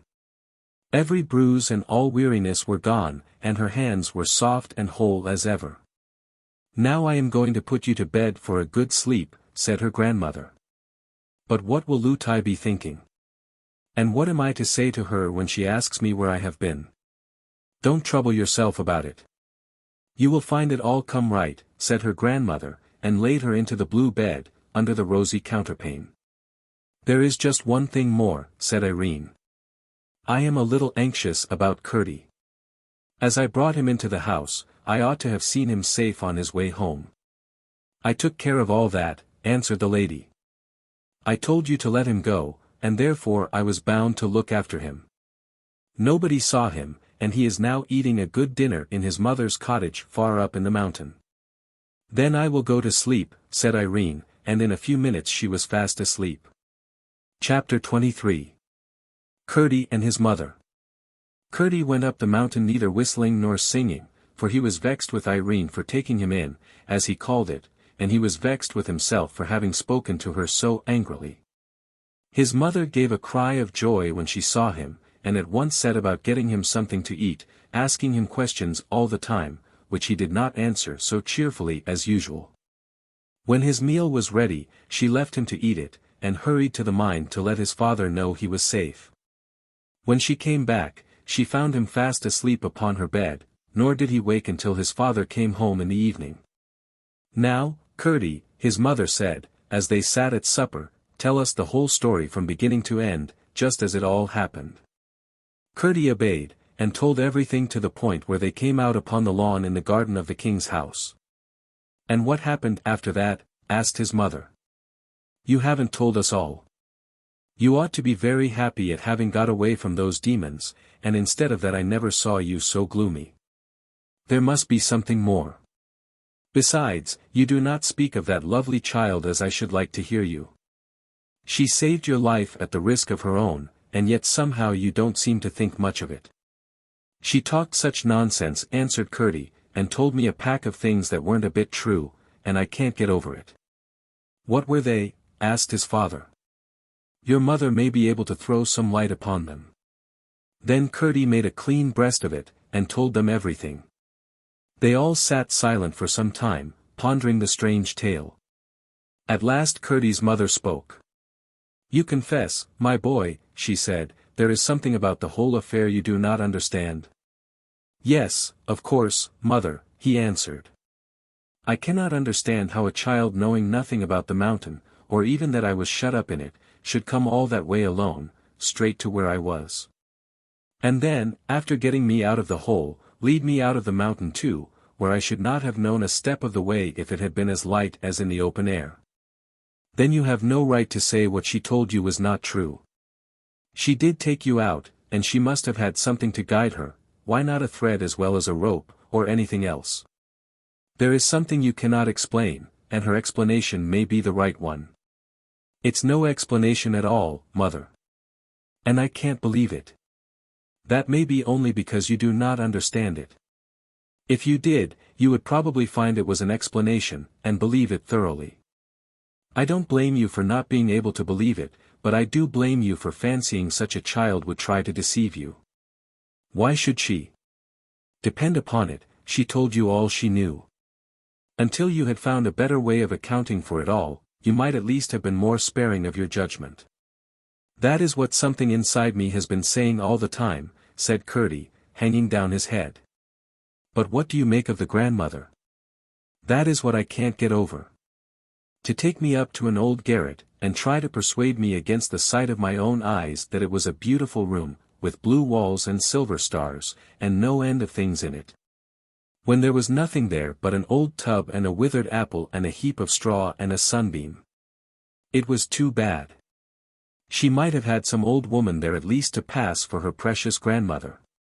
Didn't she speak as if she saw those other things herself, Curdie? Yes. That's what bothers me. You would have thought she really meant and believed that she saw every one of the things she talked about. And not one of them there. It was too bad, I say. Perhaps some people can see things other people can't see, Curdie, said his mother very gravely. I think I will tell you something I saw myself once, only perhaps you won't believe me either. Oh, mother, mother! Cried Curdie, bursting into tears, I don't deserve that, surely. But what I am going to tell you is very strange, persisted his mother. And if having heard it you were to say I must have been dreaming, I don't know that I should have any right to be vexed with you, though I know at least that I was not asleep. Do tell me, mother. Perhaps it will help me to think better of the princess. That's why I am tempted to tell you, replied his mother. But first, I may as well mention that, according to old whispers, there is something more than common about the king's family. And the queen was of the same blood, for they were cousins of some degree. There were strange stories told concerning them, all good stories, but strange, very strange. What they were I cannot tell, for I only remember the faces of my grandmother and my mother as they talked together about them. There was wonder and awe, not fear, in their eyes, and they whispered, and never spoke aloud. But what I saw myself was this: your father was going to work in the mine one night, and I had been down with his supper. It was soon after we were married, and not very long before you were born. He came with me to the mouth of the mine, and left me to go home alone, for I knew the way almost as well as the floor of our own cottage. It was pretty dark, and in some parts of the road where the rocks overhung nearly quite dark. But I got along perfectly well, never thinking of being afraid, until I reached a spot you know well enough, Curdie, where the path has to make a sharp turn out of the way of a great rock on the left-hand side. When I got there, I was suddenly surrounded by about half a dozen of the cobs, the first I had ever seen, although I had heard tell of them often enough. One of them blocked up the path, and they all began tormenting and teasing me in a way it makes me shudder to think of even now. If I had only been with you, cried father and son in a breath. The mother gave a funny little smile, and went on. They had some of their horrible creatures with them too, and I must confess I was dreadfully frightened. They had torn my clothes very much, and I was afraid they were going to tear myself to pieces, when suddenly a great white soft light shone upon me. I looked up. A broad ray, like a shining road, came down from a large globe of silvery light, not very high up, indeed not quite so high as the horizon, so it could not have been a new star or another moon or anything of that sort. The cobs dropped persecuting me, and looked dazed, and I thought they were going to run away, but presently they began again. The same moment, however, down the path from the globe of light came a bird, shining like silver in the sun. It gave a few rapid flaps first, and then, with its wings straight out, shot, sliding down the slope of the light. It looked to me just like a white pigeon. But whatever it was, when the cobs caught sight of it coming straight down upon them, they took to their heels and scampered away across the mountain, leaving me safe, only much frightened. As soon as it had sent them off, the bird went gliding again up the light, and the moment it reached the globe the light disappeared, just as if a shutter had been closed over a window, and I saw it no more. But I had no more trouble with the cobs that night or ever after. How strange, exclaimed Curdie. Yes, it was strange, but I can't help believing it, whether you do or not, said his mother. It's exactly as your mother told it to me the very next morning, said his father. You don't think I'm doubting my own mother, cried Curdie. There are other people in the world quite as well worth believing as your own mother, said his mother. I don't know that she's so much the fitter to be believed that she happens to be your mother, Mr. Curdie. There are mothers far more likely to tell lies than the little girl I saw talking to the primroses a few weeks ago. If she were to lie I should begin to doubt my own word. But princesses have told lies as well as other people, said Curdie. Yes, but not princesses like that child. She's a good girl, I am certain, and that's more than being a princess. Depend upon it you will have to be sorry for behaving so to her, Curdie. You ought at least to have held your tongue. I am sorry now, answered Curdie. You ought to go and tell her so, then. I don't see how I could manage that. They wouldn't let a minor boy like me have a word with her alone, and I couldn't tell her before that nurse of hers. She'd be asking ever so many questions, and I don't know how many the little princess would like me to answer. She told me that Lootie didn't know anything about her coming to get me out of the mountain. I am certain she would have prevented her somehow if she had known it. But I may have a chance before long, and meantime I must try to do something for her. I think, father, I have got on the track at last. Have you, indeed, my boy? Said Peter. I am sure you deserve some success, you have worked very hard for it. What have you found out? It's difficult, you know, father, inside the mountain, especially in the dark, and not knowing what turns you have taken, to tell the lie of things outside. Impossible, my boy, without a chart, or at least a compass, returned his father. Well, I think I have nearly discovered in what direction the cobs are mining. If I am right, I know something else that I can put to it, and then 1 and 1 will make 3. They very often do, Curdie, as we miners ought to be very well aware. Now tell us, my boy, what the 2 things are, and see whether we can guess at the same third as you. I don't see what that has to do with the princess, interposed his mother. I will soon let you see that, mother. Perhaps you may think me foolish, but until I am sure there is nothing in my present fancy, I am more determined than ever to go on with my observations. Just as we came to the channel by which we got out, I heard the miners at work somewhere near, I think down below us. Now since I began to watch them, they have mined a good half-mile, in a straight line. And so far as I am aware, they are working in no other part of the mountain. But I never could tell in what direction they were going. When we came out in the king's garden, however, I thought at once whether it was possible they were working towards the king's house, and what I want to do tonight is to make sure whether they are or not. I will take a light with me. Oh, Curdie, cried his mother, then they will see you. I'm no more afraid of them now than I was before, rejoined Curdie, now that I've got this precious shoe. They can't make another such in a hurry, and 1 bare foot will do for my purpose. Woman as she may be, I won't spare her next time.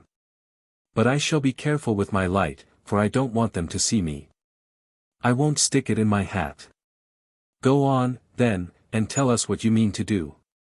I mean to take a bit of paper with me and a pencil, and go in at the mouth of the stream by which we came out.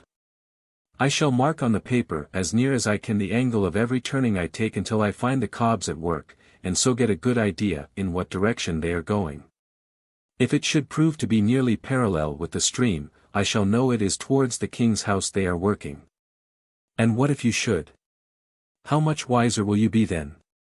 Wait a minute, mother dear. I told you that when I came upon the royal family in the cave, they were talking of their prince, Harelip, they called him, marrying a sun woman, that means one of us, one with toes to her feet. Now in the speech one of them made that night at their great gathering, of which I heard only a part. He said that peace would be secured for a generation at least by the pledge the prince would hold for the good behavior of her relatives, that's what he said, and he must have meant the sun woman the prince was to marry. I am quite sure the king is much too proud to wish his son to marry any but a princess, and much too knowing to fancy that his having a peasant woman for a wife would be of any great advantage to them. I see what you are driving at now, said his mother. But, said his father, our king would dig the mountain to the plain before he would have his princess the wife of a cob, if he were 10 times a prince. Yes. But they think so much of themselves, said his mother. Small creatures always do. The bantam is the proudest cock in my little yard. And I fancy, said Curdie, if they once got her, they would tell the king they would kill her except he consented to the marriage. They might say so, said his father, but they wouldn't kill her. They would keep her alive for the sake of the hold it gave them over our king. Whatever he did to them, they would threaten to do the same to the princess. And they are bad enough to torment her just for their own amusement, I know that, said his mother. Anyhow, I will keep a watch on them, and see what they are up to, said Curdie. It's too horrible to think of. I daren't let myself do it. But they shan't have her, at least if I can help it.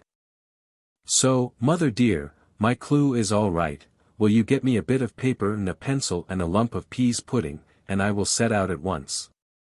I saw a place where I can climb over the wall of the garden quite easily. You must mind and keep out of the way of the men on the watch, said his mother. That I will. I don't want them to know anything about it. They would spoil it all. The Cobbs would only try some other plan, they are such obstinate creatures. I shall take good care, mother. They won't kill and eat me either, if they should come upon me. So you needn't mind them. His mother got him what he had asked for, and Curdie set out. Close beside the door by which the princess left the garden for the mountain stood a great rock, and by climbing it Curdie got over the wall. He tied his clue to a stone just inside the channel of the stream, and took his pickaxe with him. He had not gone far before he encountered a horrid creature coming towards the mouth. The spot was too narrow for two of almost any size or shape, and besides Curdie had no wish to let the creature pass. Not being able to use his pickaxe, however, he had a severe struggle with him, and it was only after receiving many bites, some of them bad, that he succeeded in killing him with his pocket-knife. Having dragged him out, he made haste to get in again before another should stop up the way. I need not follow him farther in this night's adventures. He returned to his breakfast, satisfied that the goblins were mining in the direction of the palace, on so low a level that their intention must, he thought, be to burrow under the walls of the king's house, and rise up inside it, in order, he fully believed, to lay hands on the little princess, and carry her off for a wife to their horrid harelip. Chapter 24. Irene behaves like a princess. When the princess awoke from the sweetest of sleeps, she found her nurse bending over her, the housekeeper looking over the nurse's shoulder, and the laundry-maid looking over the housekeeper's. The room was full of women servants, and the gentlemen at arms, with a long column of servants behind them, were peeping, or trying to peep in at the door of the nursery. Are those horrid creatures gone? Asked the princess, remembering first what had terrified her in the morning. You naughty, naughty little princess, cried Lootie. Her face was very pale, with red streaks in it, and she looked as if she were going to shake her. But Irene said nothing, only waited to hear what should come next. How could you get under the clothes like that, and make us all fancy you were lost? And keep it up all day too. You are the most obstinate child. It's anything but fun to us, I can tell you. It was the only way the nurse could account for her disappearance. I didn't do that, Lootie, said Irene, very quietly. Don't tell stories, cried her nurse quite rudely. I shall tell you nothing at all, said Irene. That's just as bad, said the nurse. Just as bad to say nothing at all as to tell stories, exclaimed the princess. I will ask my papa about that. He won't say so. And I don't think he will like you to say so. Tell me directly what you mean by it, screamed the nurse, half wild with anger at the princess and fright at the possible consequences to herself.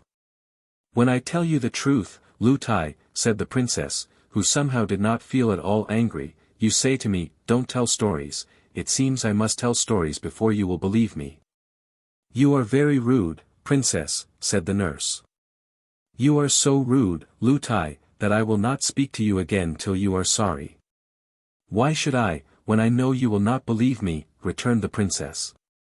For she did know perfectly well that if she were to tell Lootie what she had been about, the more she went on to tell her, the less would she believe her. You are the most provoking child, cried her nurse. You deserve to be well punished for your wicked behavior.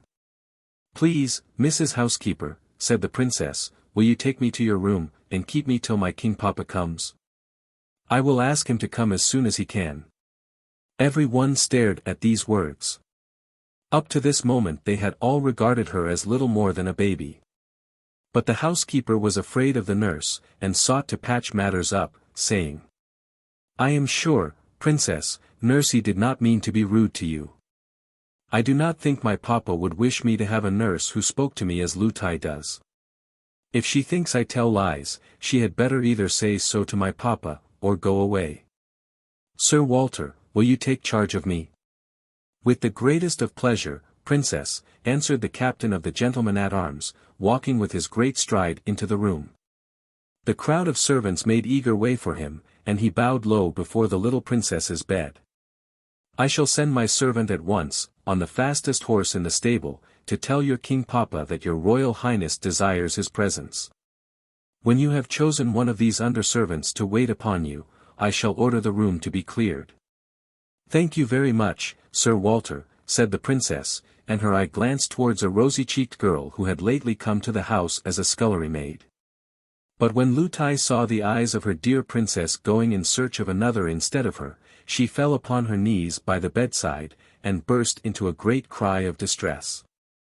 I think, Sir Walter, said the princess, I will keep Lootie. But I put myself under your care, and you need not trouble my King Papa until I speak to you again. Will you all please to go away? I am quite safe and well, and I did not hide myself for the sake either of amusing myself, or of troubling my people. Lootie, will you please to dress me? Chapter 25. Curdie comes to grief. Everything was for some time quiet above ground. The king was still away in a distant part of his dominions. The men-at-arms kept watching about the house. They had been considerably astonished by finding at the foot of the rock in the garden the hideous body of the goblin creature killed by Curdie, but they came to the conclusion that it had been slain in the mines, and had crept out there to die. And except an occasional glimpse of a live one they saw nothing to cause alarm. Curdie kept watching in the mountain, and the goblins kept burrowing deeper into the earth. As long as they went deeper there was, Curdie judged, no immediate danger. To Irene the summer was as full of pleasure as ever, and for a long time, although she often thought of her grandmother during the day, and often dreamed about her at night, she did not see her. The kids and the flowers were as much her delight as ever, and she made as much friendship with the miners' children she met on the mountain as Lootie would permit. But Lootie had very foolish notions concerning the dignity of a princess, not understanding that the truest princess is just the one who loves all her brothers and sisters best, and who is most able to do them good by being humble towards them. At the same time she was considerably altered for the better in her behavior to the princess. She could not help seeing that she was no longer a mere child, but wiser than her age would account for. She kept foolishly whispering to the servants, however, sometimes that the princess was not right in her mind, sometimes that she was too good to live, and other nonsense of the same sort. All this time Curdie had to be sorry, without a chance of confessing, that he had behaved so unkindly to the princess. This perhaps made him the more diligent in his endeavors to serve her. His mother and he often talked on the subject, and she comforted him, and told him she was sure he would some day have the opportunity he so much desired. Here I should like to remark, for the sake of princes and princesses in general, that it is a low and contemptible thing to refuse to confess a fault or even an error. If a true princess has done wrong, she is always uneasy until she has had an opportunity of throwing the wrongness away from her by saying, I did it, and I wish I had not, and I am sorry for having done it.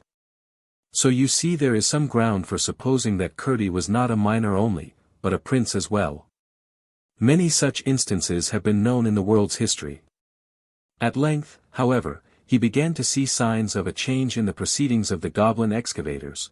They were going no deeper, but had commenced running on a level, and he watched them, therefore, more closely than ever.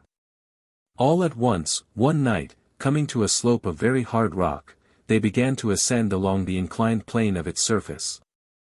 Having reached its top, they went again on a level for a night or two, after which they began to ascend once more, and kept on at a pretty steep angle. At length Curdie judged it time to transfer his observation to another quarter, and the next night he did not go to the mine at all. But, leaving his pickaxe and clue at home, and taking only his usual lumps of bread and peas pudding, went down the mountain to the king's house. He climbed over the wall, and remained in the garden the whole night, creeping on hands and knees from one spot to the other, and lying at full length with his ear to the ground, listening. But he heard nothing except the tread of the men-at-arms as they marched about, whose observation, as the night was cloudy and there was no moon, he had little difficulty in avoiding. For several following nights he continued to haunt the garden and listen, but with no success. At length, early one evening, whether it was that he had got careless of his own safety, or that the growing moon had become strong enough to expose him, his watching came to a sudden end.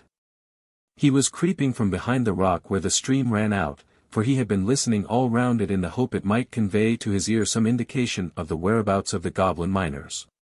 When just as he came into the moonlight on the lawn, a whiz in his ear and a blow upon his leg startled him.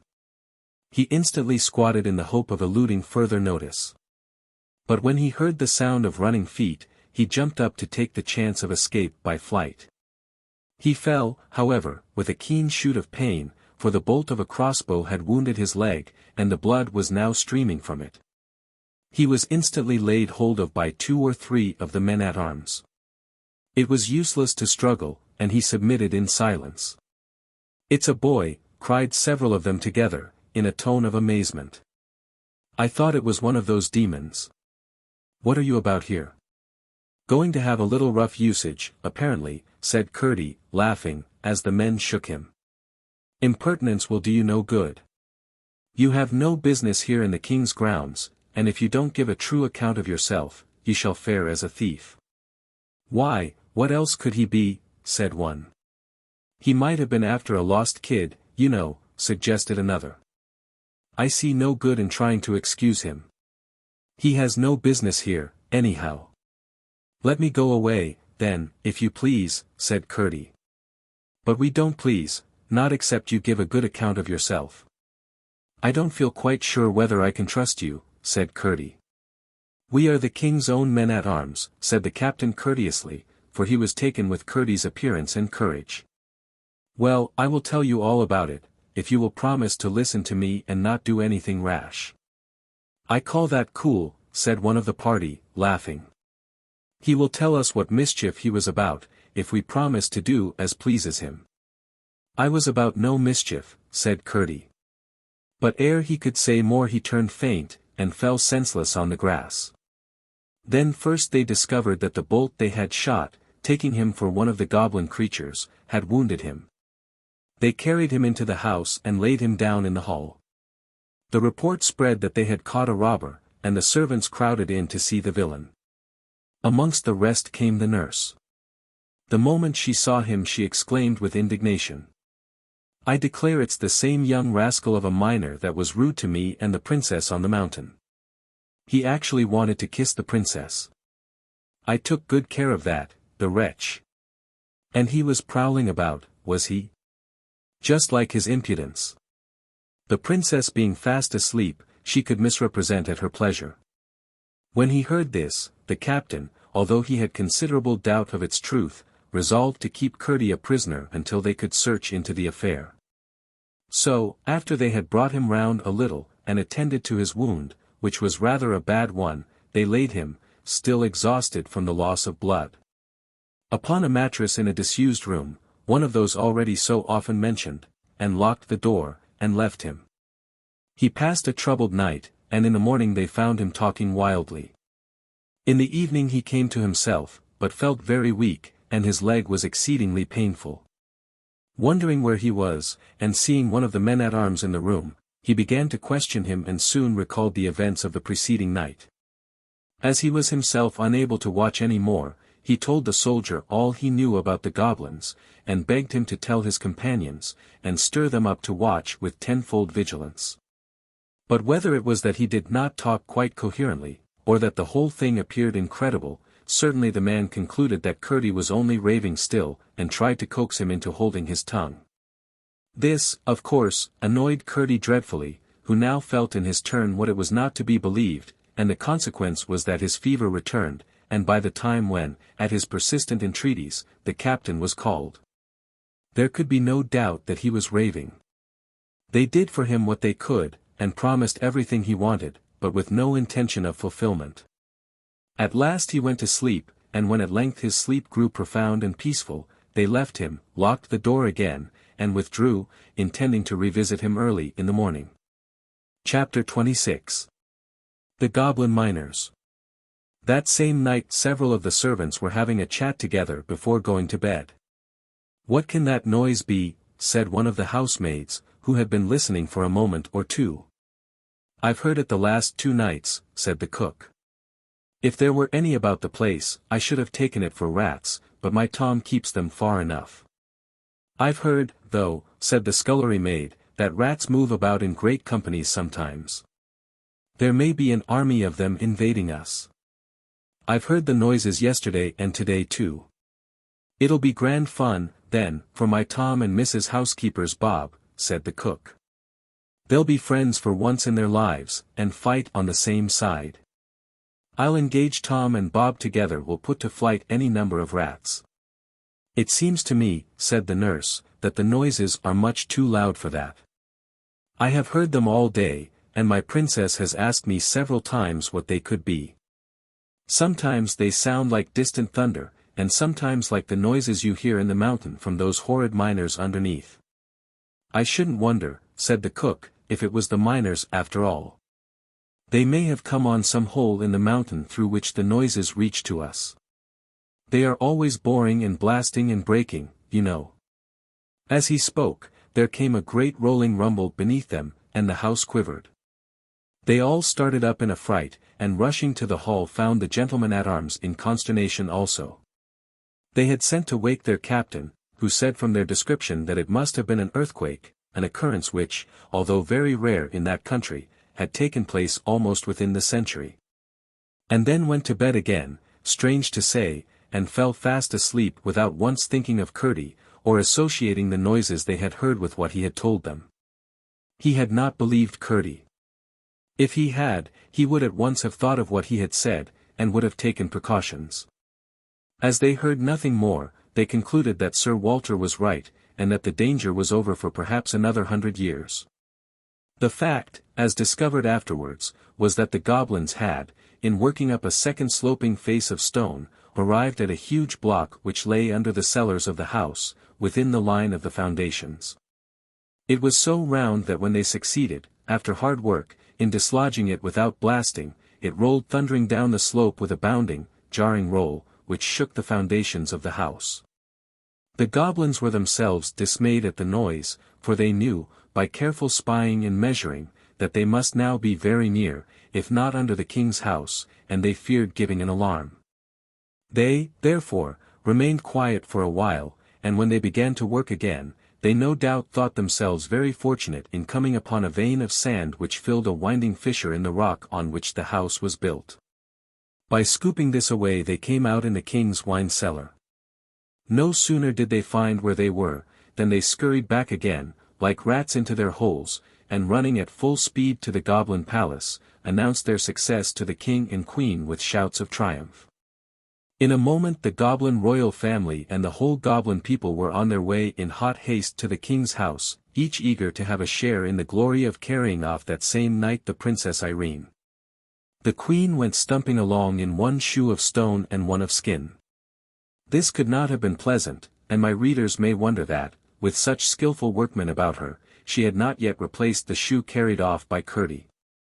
As the king, however, had more than one ground of objection to her stone shoes, he no doubt took advantage of the discovery of her toes, and threatened to expose her deformity if she had another made. I presume he insisted on her being content with skin shoes, and allowed her to wear the remaining granite one on the present occasion only because she was going out to war. They soon arrived in the king's wine cellar, and regardless of its huge vessels, of which they did not know the use, proceeded at once, but as quietly as they could, to force the door that led upwards. Chapter 27. The Goblins in the King's House. When Curdie fell asleep he began at once to dream. He thought he was ascending the mountainside from the mouth of the mine, whistling and singing, ring, deody, bang. When he came upon a woman and child who had lost their way, and from that point he went on dreaming everything that had happened to him since he thus met the princess and Lootie. How he had watched the goblins, how he had been taken by them, how he had been rescued by the princess, everything, indeed, until he was wounded, captured, and imprisoned by the men-at-arms. And now he thought he was lying wide awake where they had laid him, when suddenly he heard a great thundering sound. "The cobs are coming," he said. "They didn't believe a word I told them. The cobs will be carrying off the princess from under their stupid noses. But they shan't. That they shan't." He jumped up, as he thought, and began to dress, but, to his dismay, found that he was still lying in bed. "Now then, I will," he said. "Here goes. I am up now." But yet again he found himself snug in bed. 20 times he tried, and 20 times he failed, for in fact he was not awake, only dreaming that he was. At length, in an agony of despair, fancying he heard the goblins all over the house, he gave a great cry. Then there came, as he thought, a hand upon the lock of his door. It opened, and, looking up, he saw a lady with white hair, carrying a silver box in her hand, enter the room. She came to his bed, he thought, stroked his head and face with cool, soft hands, took the dressing from his leg, rubbed it with something that smelt like roses, and then waved her hands over him 3 times. At the last wave of her hands everything vanished, he felt himself sinking into the profoundest slumber, and remembered nothing more until he awoke in earnest. The setting moon was throwing a feeble light through the casement, and the house was full of uproar. There was soft heavy multitudinous stamping, a clashing and clanging of weapons, the voices of men and the cries of women, mixed with a hideous bellowing, which sounded victorious. The cobs were in the house. He sprang from his bed, hurried on some of his clothes, not forgetting his shoes, which were armed with nails.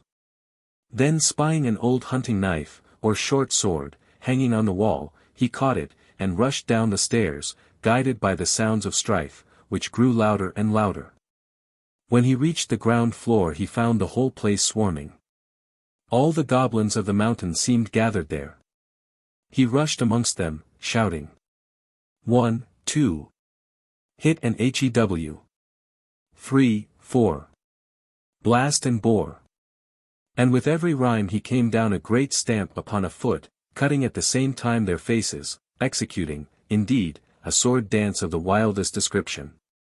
Away scattered the goblins in every direction, into closets, upstairs, into chimneys, up on rafters, and down to the cellars. Curdie went on stamping and slashing and singing, but saw nothing of the people of the house until he came to the great hall, in which, the moment he entered it, arose a great goblin shout. The last of the men-at-arms, the captain himself, was on the floor, buried beneath a wallowing crowd of goblins. For, while each knight was busy defending himself as well as he could, by stabs in the thick bodies of the goblins, for he had soon found their heads all but invulnerable, the queen had attacked his legs and feet with her horrible granite shoe. And he was soon down. But the captain had got his back to the wall and stood out longer. The goblins would have torn them all to pieces, but the king had given orders to carry them away alive, and over each of them, in 12 groups, was standing a knot of goblins. While as many as could find room were sitting upon their prostrate bodies. Curdie burst in dancing and gyrating and stamping and singing like a small incarnate whirlwind. "Where 'tis all a hole, sir. Never can be holes. Why should their shoes have soles, sir? When they've got no soles. But she upon her foot, sir, has a granite shoe. The strongest leather boot, sir. 6 would soon be through." The queen gave a howl of rage and dismay. And before she recovered her presence of mind, Curdie, having begun with the group nearest him, had 11 of the knights on their legs again. "Stamp on their feet!" he cried as each man rose, and in a few minutes the hall was nearly empty, the goblins running from it as fast as they could, howling and shrieking and limping. And cowering every now and then as they ran to cuddle their wounded feet in their hard hands, or to protect them from the frightful stamp of the armed men. And now Curdie approached the group which, entrusting in the queen and her shoe, kept their guard over the prostrate captain. The king sat on the captain's head, but the queen stood in front, like an infuriated cat, with her perpendicular eyes gleaming green, and her hair standing half up from her horrid head. Her heart was quaking, however, and she kept moving about her skin-shod foot with nervous apprehension. When Curdie was within a few paces, she rushed at him, made one tremendous stamp at his opposing foot, which happily he withdrew in time, and caught him round the waist, to dash him on the marble floor. But just as she caught him, he came down with all the weight of his iron-shod shoe upon her skin-shod foot, and with a hideous howl she dropped him, squatted on the floor, and took her foot in both her hands. Meanwhile the rest rushed on the king in the bodyguard, sent them flying, and lifted the prostrate captain, who was all but pressed to death. It was some moments before he recovered breath and consciousness. "Where's the princess?" cried Curdie, again and again. No one knew, and off they all rushed in search of her. Through every room in the house they went, but nowhere was she to be found. Neither was one of the servants to be seen. But Curdie, who had kept to the lower part of the house, which was now quiet enough, began to hear a confused sound as of a distant hubbub, and set out to find where it came from. The noise grew as his sharp ears guided him to a stair and so to the wine cellar. It was full of goblins, whom the butler was supplying with wine as fast as he could draw it. While the queen and her party had encountered the men-at-arms, Harelip with another company had gone off to search the house. They captured every one they met, and when they could find no more, they hurried away to carry them safe to the caverns below. But when the butler, who was amongst them, found that their path lay through the wine cellar, he bethought himself of persuading them to taste the wine, and, as he had hoped, they no sooner tasted than they wanted more. The routed goblins, on their way below, joined them, and when Curdie entered they were all, with outstretched hands, in which were vessels of every description from saucepan to silver cup, pressing around the butler, who sat at the tap of a huge cask, filling and filling. Curdie cast one glance around the place before commencing his attack, and saw in the farthest corner a terrified group of the domestics unwatched, but cowering without courage to attempt their escape. Amongst them was the terror-stricken face of Lootie, but nowhere could he see the princess. Seized with the horrible conviction that Harelip had already carried her off, he rushed amongst them, unable for wrath to sing any more, but stamping and cutting with greater fury than ever. "Stamp on their feet, stamp on their feet!" he shouted, and in a moment the goblins were disappearing through the hole in the floor like rats and mice. They could not vanish so fast, however, but that many more goblin feet had to go limping back over the underground ways of the mountain that morning. Presently, however, they were reinforced from above by the king and his party, with the redoubtable queen at their head. Finding Curdie again busy amongst her unfortunate subjects, she rushed at him once more with the rage of despair, and this time gave him a bad bruise on the foot. Then a regular stamping fight got up between them, Curdie, with the point of his hunting knife, keeping her from clasping her mighty arms about him, as he watched his opportunity of getting once more a good stamp at her skin-shod foot. But the queen was more wary as well as more agile than hitherto. The rest meantime, finding their adversary thus matched for the moment, paused in their headlong hurry, and turned to the shivering group of women in the corner. As if determined to emulate his father and have a son-woman of some sort to share his future throne, Harelip rushed at them, caught up Lootie, and sped with her to the hole. She gave a great shriek, and Curdie heard her, and saw the plight she was in. Gathering all his strength, he gave the queen a sudden cut across the face with his weapon, came down, as she started back, with all his weight on the proper foot, and sprung to Lootie's rescue. The prince had 2 defenseless feet, and on both of them Curdie stamped just as he reached the hole. He dropped his burden and rolled shrieking into the earth. Curdie made one stab at him as he disappeared, caught hold of the senseless Lootie, and having dragged her back to the corner, there mounted guard over her, preparing once more to encounter the queen. Her face streaming with blood, and her eyes flashing green lightning through it, she came on with her mouth open and her teeth grinning like a tiger's, followed by the king and her bodyguard of the thickest goblins. But the same moment in rushed the captain and his men, and ran at them stamping furiously. They dared not encounter such an onset. Away they scurried, the queen foremost. Of course, the right thing would have been to take the king and queen prisoners, and hold them hostages for the princess, but they were so anxious to find her that no one thought of detaining them until it was too late. Having thus rescued the servants, they set about searching the house once more. None of them could give the least information concerning the princess. Lootie was almost silly with terror, and, although scarcely able to walk, would not leave Curdie's side for a single moment. Again he allowed the others to search the rest of the house, where, except a dismayed goblin lurking here and there, they found no one, while he requested Lootie to take him to the princess's room. She was as submissive and obedient as if he had been the king. He found the bedclothes tossed about, and most of them on the floor, while the princess's garments were scattered all over the room, which was in the greatest confusion. It was only too evident that the goblins had been there, and Curdie had no longer any doubt that she had been carried off at the very first of the inroad. With a pang of despair he saw how wrong they had been in not securing the king and queen and prince, but he determined to find and rescue the princess as she had found and rescued him, or meet the worst fate to which the goblins could doom him. Chapter 28. Curdie's Guide. Just as the consolation of this resolve dawned upon his mind and he was turning away for the cellar to follow the goblins into their hole, something touched his hand. It was the slightest touch, and when he looked he could see nothing.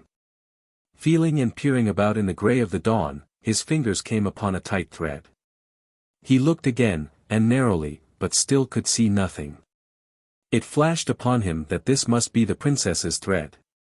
Without saying a word, for he knew no one would believe him any more than he had believed the princess, he followed the thread with his finger, contrived to give Lootie the slip, and was soon out of the house and on the mountainside, surprised that, if the thread were indeed the grandmother's messenger, it should have led the princess, as he supposed it must, into the mountain, where she would be certain to meet the goblins rushing back enraged from their defeat. But he hurried on in the hope of overtaking her first.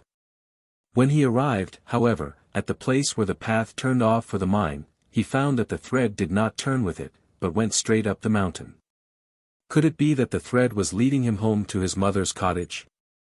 Could the princess be there? He bounded up the mountain like one of its own goats, and before the sun was up the thread had brought him indeed to his mother's door. There it vanished from his fingers, and he could not find it, search as he might. The door was on the latch, and he entered.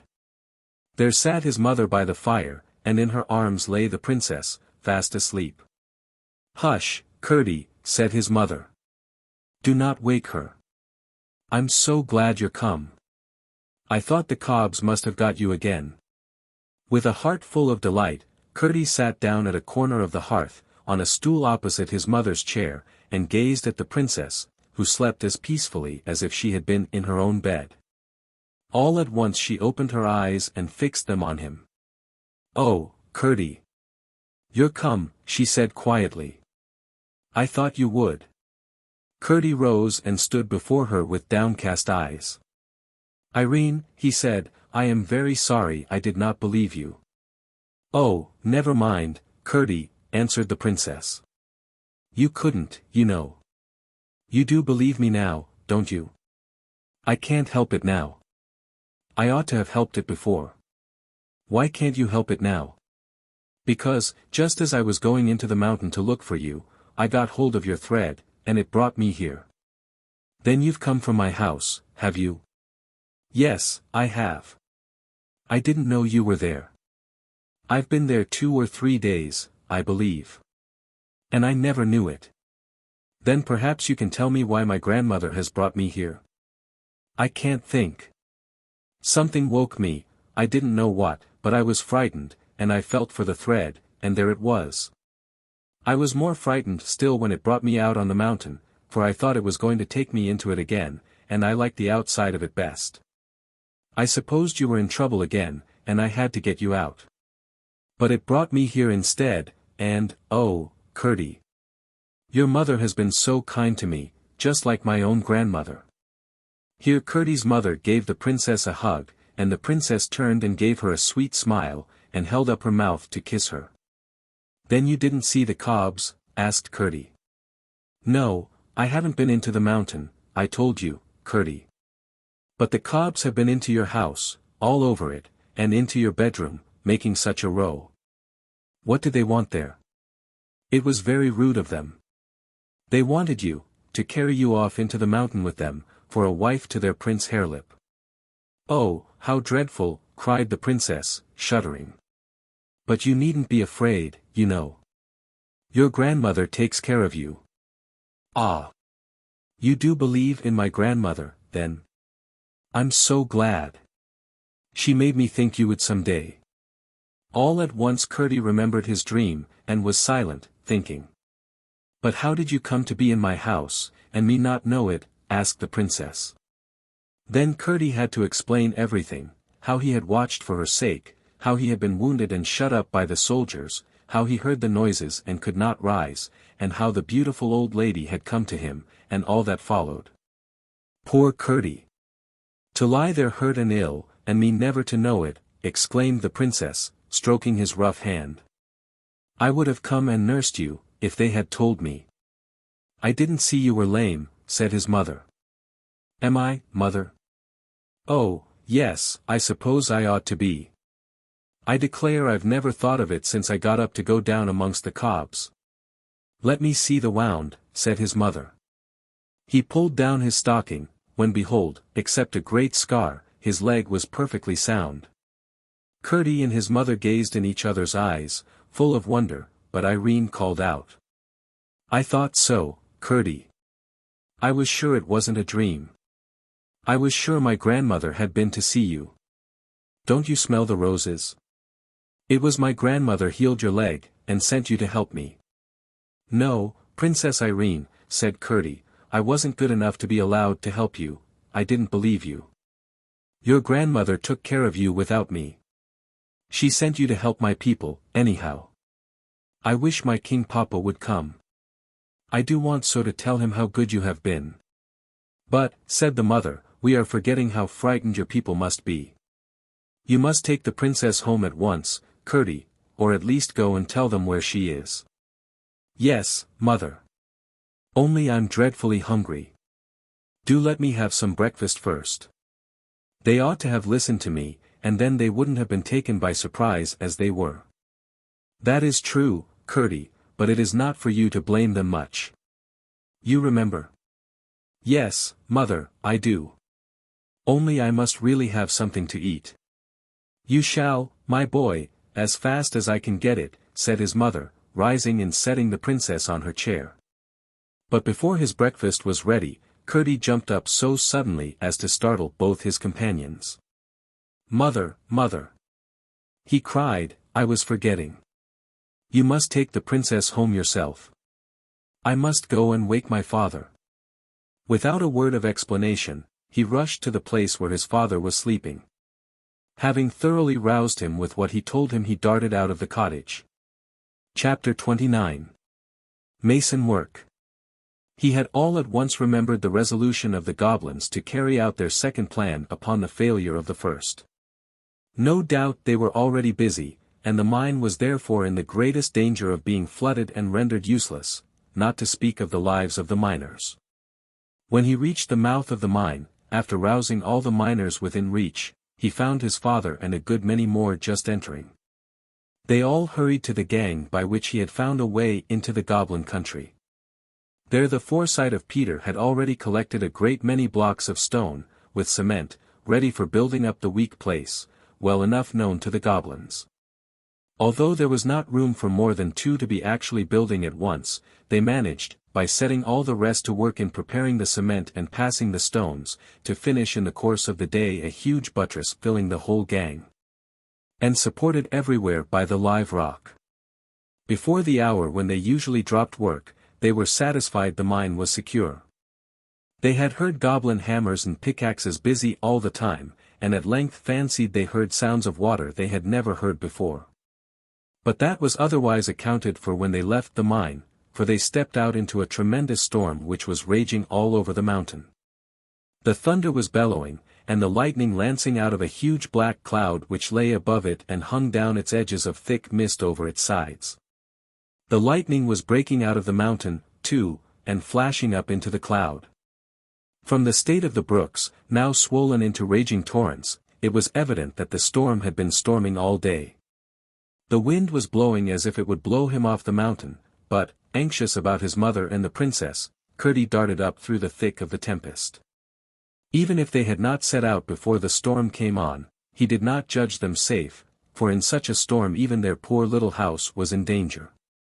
Indeed, he soon found that but for a huge rock against which it was built, and which protected it both from the blasts and the waters, it must have been swept if it was not blown away. For the two torrents into which this rock parted, the rush of water behind it united again in front of the cottage, two roaring and dangerous streams, which his mother and the princess could not possibly have passed. It was with great difficulty that he forced his way through one of them, and up to the door. The moment his hand fell on the latch, through all the uproar of winds and waters came the joyous cry of the princess. "There's Curdie! Curdie! Curdie!" She was sitting wrapped in blankets on the bed, his mother trying for the 100th time to light the fire which had been drowned by the rain that came down the chimney. The clay floor was one mass of mud, and the whole place looked wretched. But the faces of the mother and the princess shone as if their troubles only made them the merrier. Curdie burst out laughing at the sight of them. "I never had such fun," said the princess, her eyes twinkling and her pretty teeth shining. "How nice it must be to live in a cottage on the mountain." "It all depends on what kind your inside house is," said the mother. "I know what you mean," said Irene. "That's the kind of thing my grandmother says." By the time Peter returned, the storm was nearly over, but the streams were so fierce and so swollen that it was not only out of the question for the princess to go down the mountain, but most dangerous for Peter even or Curdie to make the attempt in the gathering darkness. "They will be dreadfully frightened about you," said Peter to the princess, "but we cannot help it. We must wait till the morning." With Curdie's help, the fire was lighted at last, and the mother set about making their supper. And after supper they all told the princess stories till she grew sleepy. Then Curdie's mother laid her in Curdie's bed, which was in a tiny little garret room. As soon as she was in bed, through a little window low down in the roof she caught sight of her grandmother's lamp shining far away beneath, and she gazed at the beautiful silvery globe until she fell asleep. Chapter 30. The King and the Kiss. The next morning the sun rose so bright that Irene said the rain had washed his face and let the light out clean. The torrents were still roaring down the side of the mountain, but they were so much smaller as not to be dangerous in the daylight. After an early breakfast, Peter went to his work and Curdie and his mother set out to take the princess home. They had difficulty in getting her dry across the streams, and Curdie had again and again to carry her, but at last they got safe on the broader part of the road, and walked gently down towards the king's house. And what should they see as they turned the last corner but the last of the king's troop riding through the gate? "Oh, Curdie," cried Irene, clapping her hands right joyfully, "my king papa is come." The moment Curdie heard that, he caught her up in his arms, and set off at full speed, crying, "Come on, mother dear. The king may break his heart before he knows that she is safe." Irene clung round his neck and he ran with her like a deer. When he entered the gate into the court, there sat the king on his horse, with all the people of the house about him, weeping and hanging their heads. The king was not weeping, but his face was white as a dead man's, and he looked as if the life had gone out of him. The men-at-arms he had brought with him sat with horror-stricken faces, but eyes flashing with rage, waiting only for the word of the king to do something, they did not know what, and nobody knew what. The day before, the men-at-arms belonging to the house, as soon as they were satisfied the princess had been carried away, rushed after the goblins into the hole, but found that they had already so skillfully blockaded the narrowest part, not many feet below the cellar, that without miners and their tools they could do nothing. Not one of them knew where the mouth of the mine lay, and some of those who had set out to find it had been overtaken by the storm and had not even yet returned. Poor Sir Walter was especially filled with shame, and almost hoped the king would order his head to be cut off, for to think of that sweet little face down amongst the goblins was unendurable. When Curdie ran in at the gate with the princess in his arms, they were all so absorbed in their own misery and awed by the king's presence and grief, that no one observed his arrival. He went straight up to the king, where he sat on his horse. "Papa! Papa!" the princess cried, stretching out her arms to him, "here I am." The king started. The color rushed to his face. He gave an inarticulate cry. Curdie held up the princess, and the king bent down and took her from his arms. As he clasped her to his bosom, the big tears went dropping down his cheeks and his beard. And such a shout arose from all the bystanders that the startled horses pranced and capered, and the armor rang and clattered, and the rocks of the mountain echoed back the noises. The princess greeted them all as she nestled in her father's bosom, and the king did not set her down until she had told them all the story. But she had more to tell about Curdie than about herself, and what she did tell about herself none of them could understand, except the king and Curdie, who stood by the king's knee stroking the neck of the great white horse. And still as she told what Curdie had done, Sir Walter and others added to what she told, even Lootie joining in the praises of his courage and energy. Curdie held his peace, looking quietly up in the king's face. And his mother stood on the outskirts of the crowd listening with delight, for her son's deeds were pleasant in her ears, until the princess caught sight of her. "And there is his mother, King Papa," she said. "See, there. She is such a nice mother, and has been so kind to me." They all parted asunder as the king made a sign to her to come forward. She obeyed, and he gave her his hand, but could not speak. "And now, King Papa," the princess went on, "I must tell you another thing. One night long ago Curdie drove the goblins away and brought Lootie and me safe from the mountain. And I promised him a kiss when we got home, but Lootie wouldn't let me give it him. I don't want you to scold Lootie, but I want you to tell her that a princess must do as she promises." "Indeed she must, my child, except it be wrong," said the king. "There, give Curdie a kiss." And as he spoke he held her towards him. The princess reached down, threw her arms round Curdie's neck, and kissed him on the mouth, saying, "There, Curdie. There's the kiss I promised you." Then they all went into the house, and the cook rushed to the kitchen and the servants to their work. Lootie dressed Irene in her shiningest clothes, and the king put off his armor, and put on purple and gold. And a messenger was sent for Peter and all the miners, and there was a great and a grand feast, which continued long after the princess was put to bed. Chapter 31. The Subterranean Waters. The king's harper, who always formed a part of his escort, was chanting a ballad which he made as he went on playing on his instrument, about the princess and the goblins, and the prowess of Curdie. When all at once he ceased, with his eyes on one of the doors of the hall.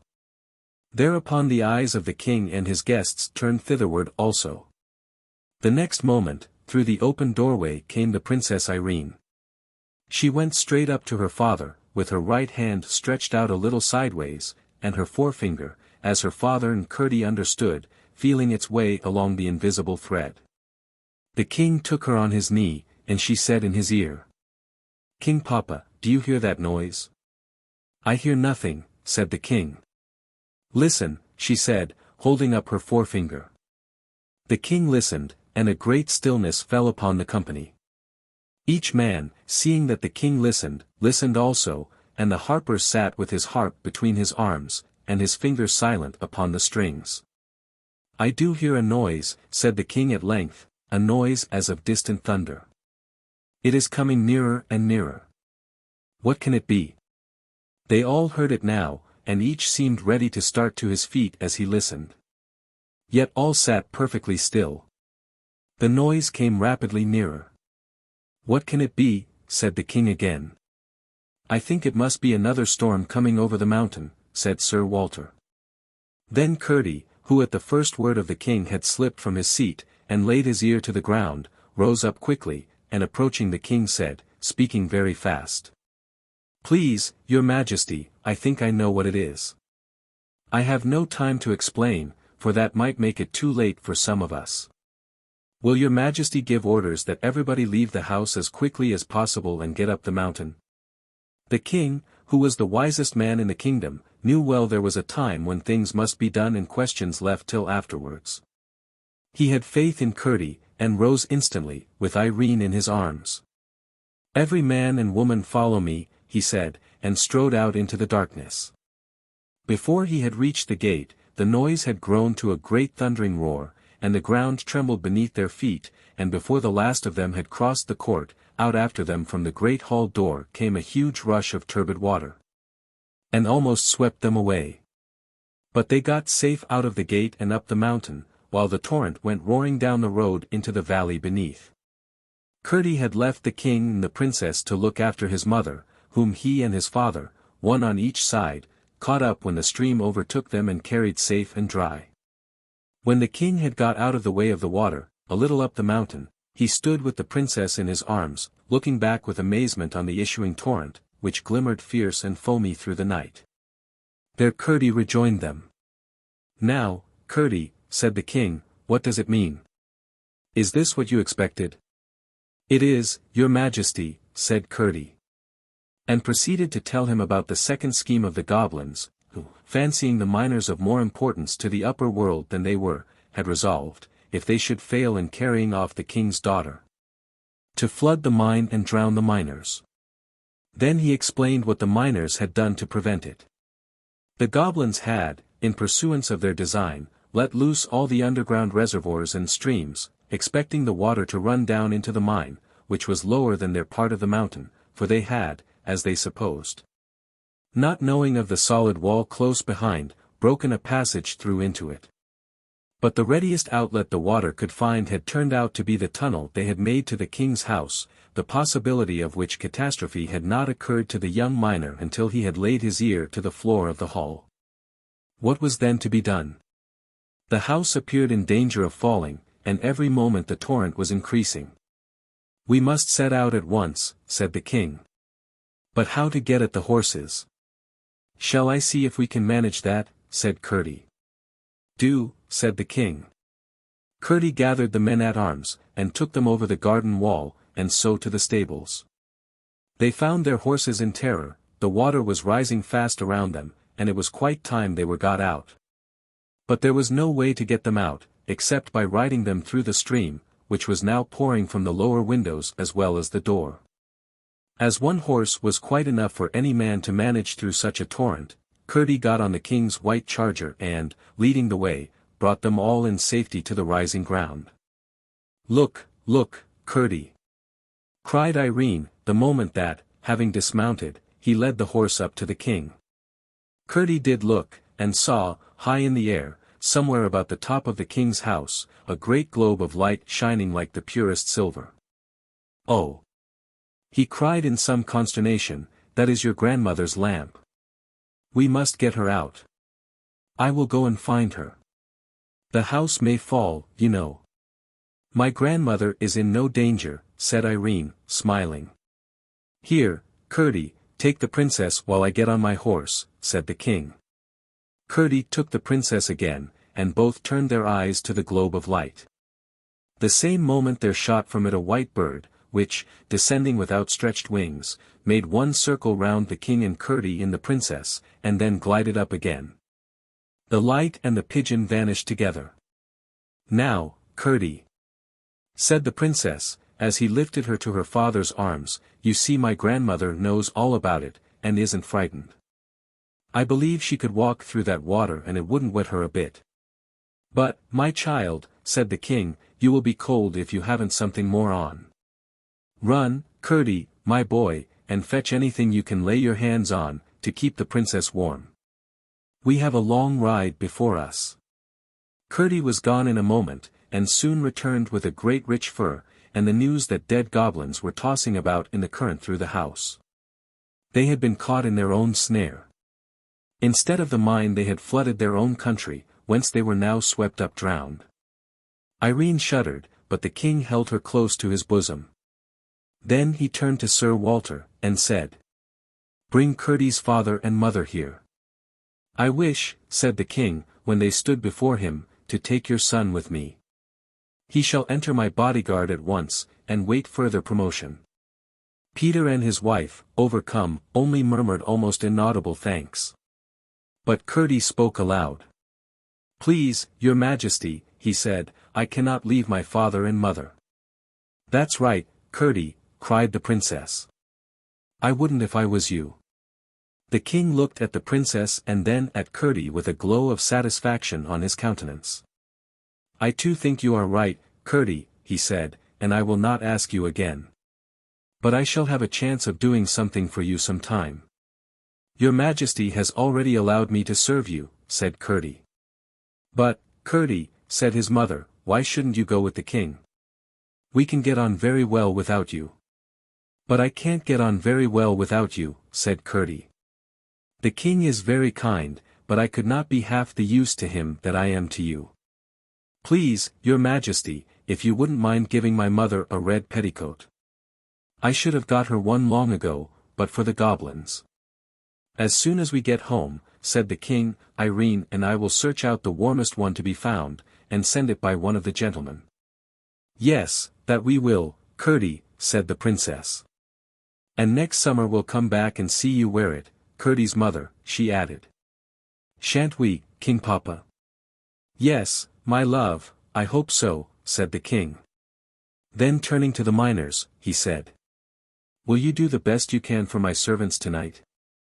I hope they will be able to return to the house tomorrow. The miners with one voice promised their hospitality. Then the king commanded his servants to mind whatever Curdie should say to them, and after shaking hands with him and his father and mother, the king and the princess and all their company rode away down the side of the new stream, which had already devoured half the road, into the starry night. Chapter 32. The last chapter. All the rest went up the mountain, and separated in groups to the homes of the miners. Curdie and his father and mother took Lootie with them. And the whole way a light, of which all but Lootie understood the origin, shone upon their path. But when they looked round they could see nothing of the silvery globe. For days and days the water continued to rush from the doors and windows of the king's house, and a few goblin bodies were swept out into the road. Curdie saw that something must be done. He spoke to his father and the rest of the miners, and they at once proceeded to make another outlet for the waters. By setting all hands to the work, tunneling here and building there, they soon succeeded. And having also made a little tunnel to drain the water away from under the king's house, they were soon able to get into the wine cellar, where they found a multitude of dead goblins, among the rest the queen, with the skin shoe gone. And the stone one fast to her ankle, for the water had swept away the barricade, which prevented the men-at-arms from following the goblins, and had greatly widened the passage. They built it securely up, and then went back to their labors in the mine. A good many of the goblins with their creatures escaped from the inundation out upon the mountain.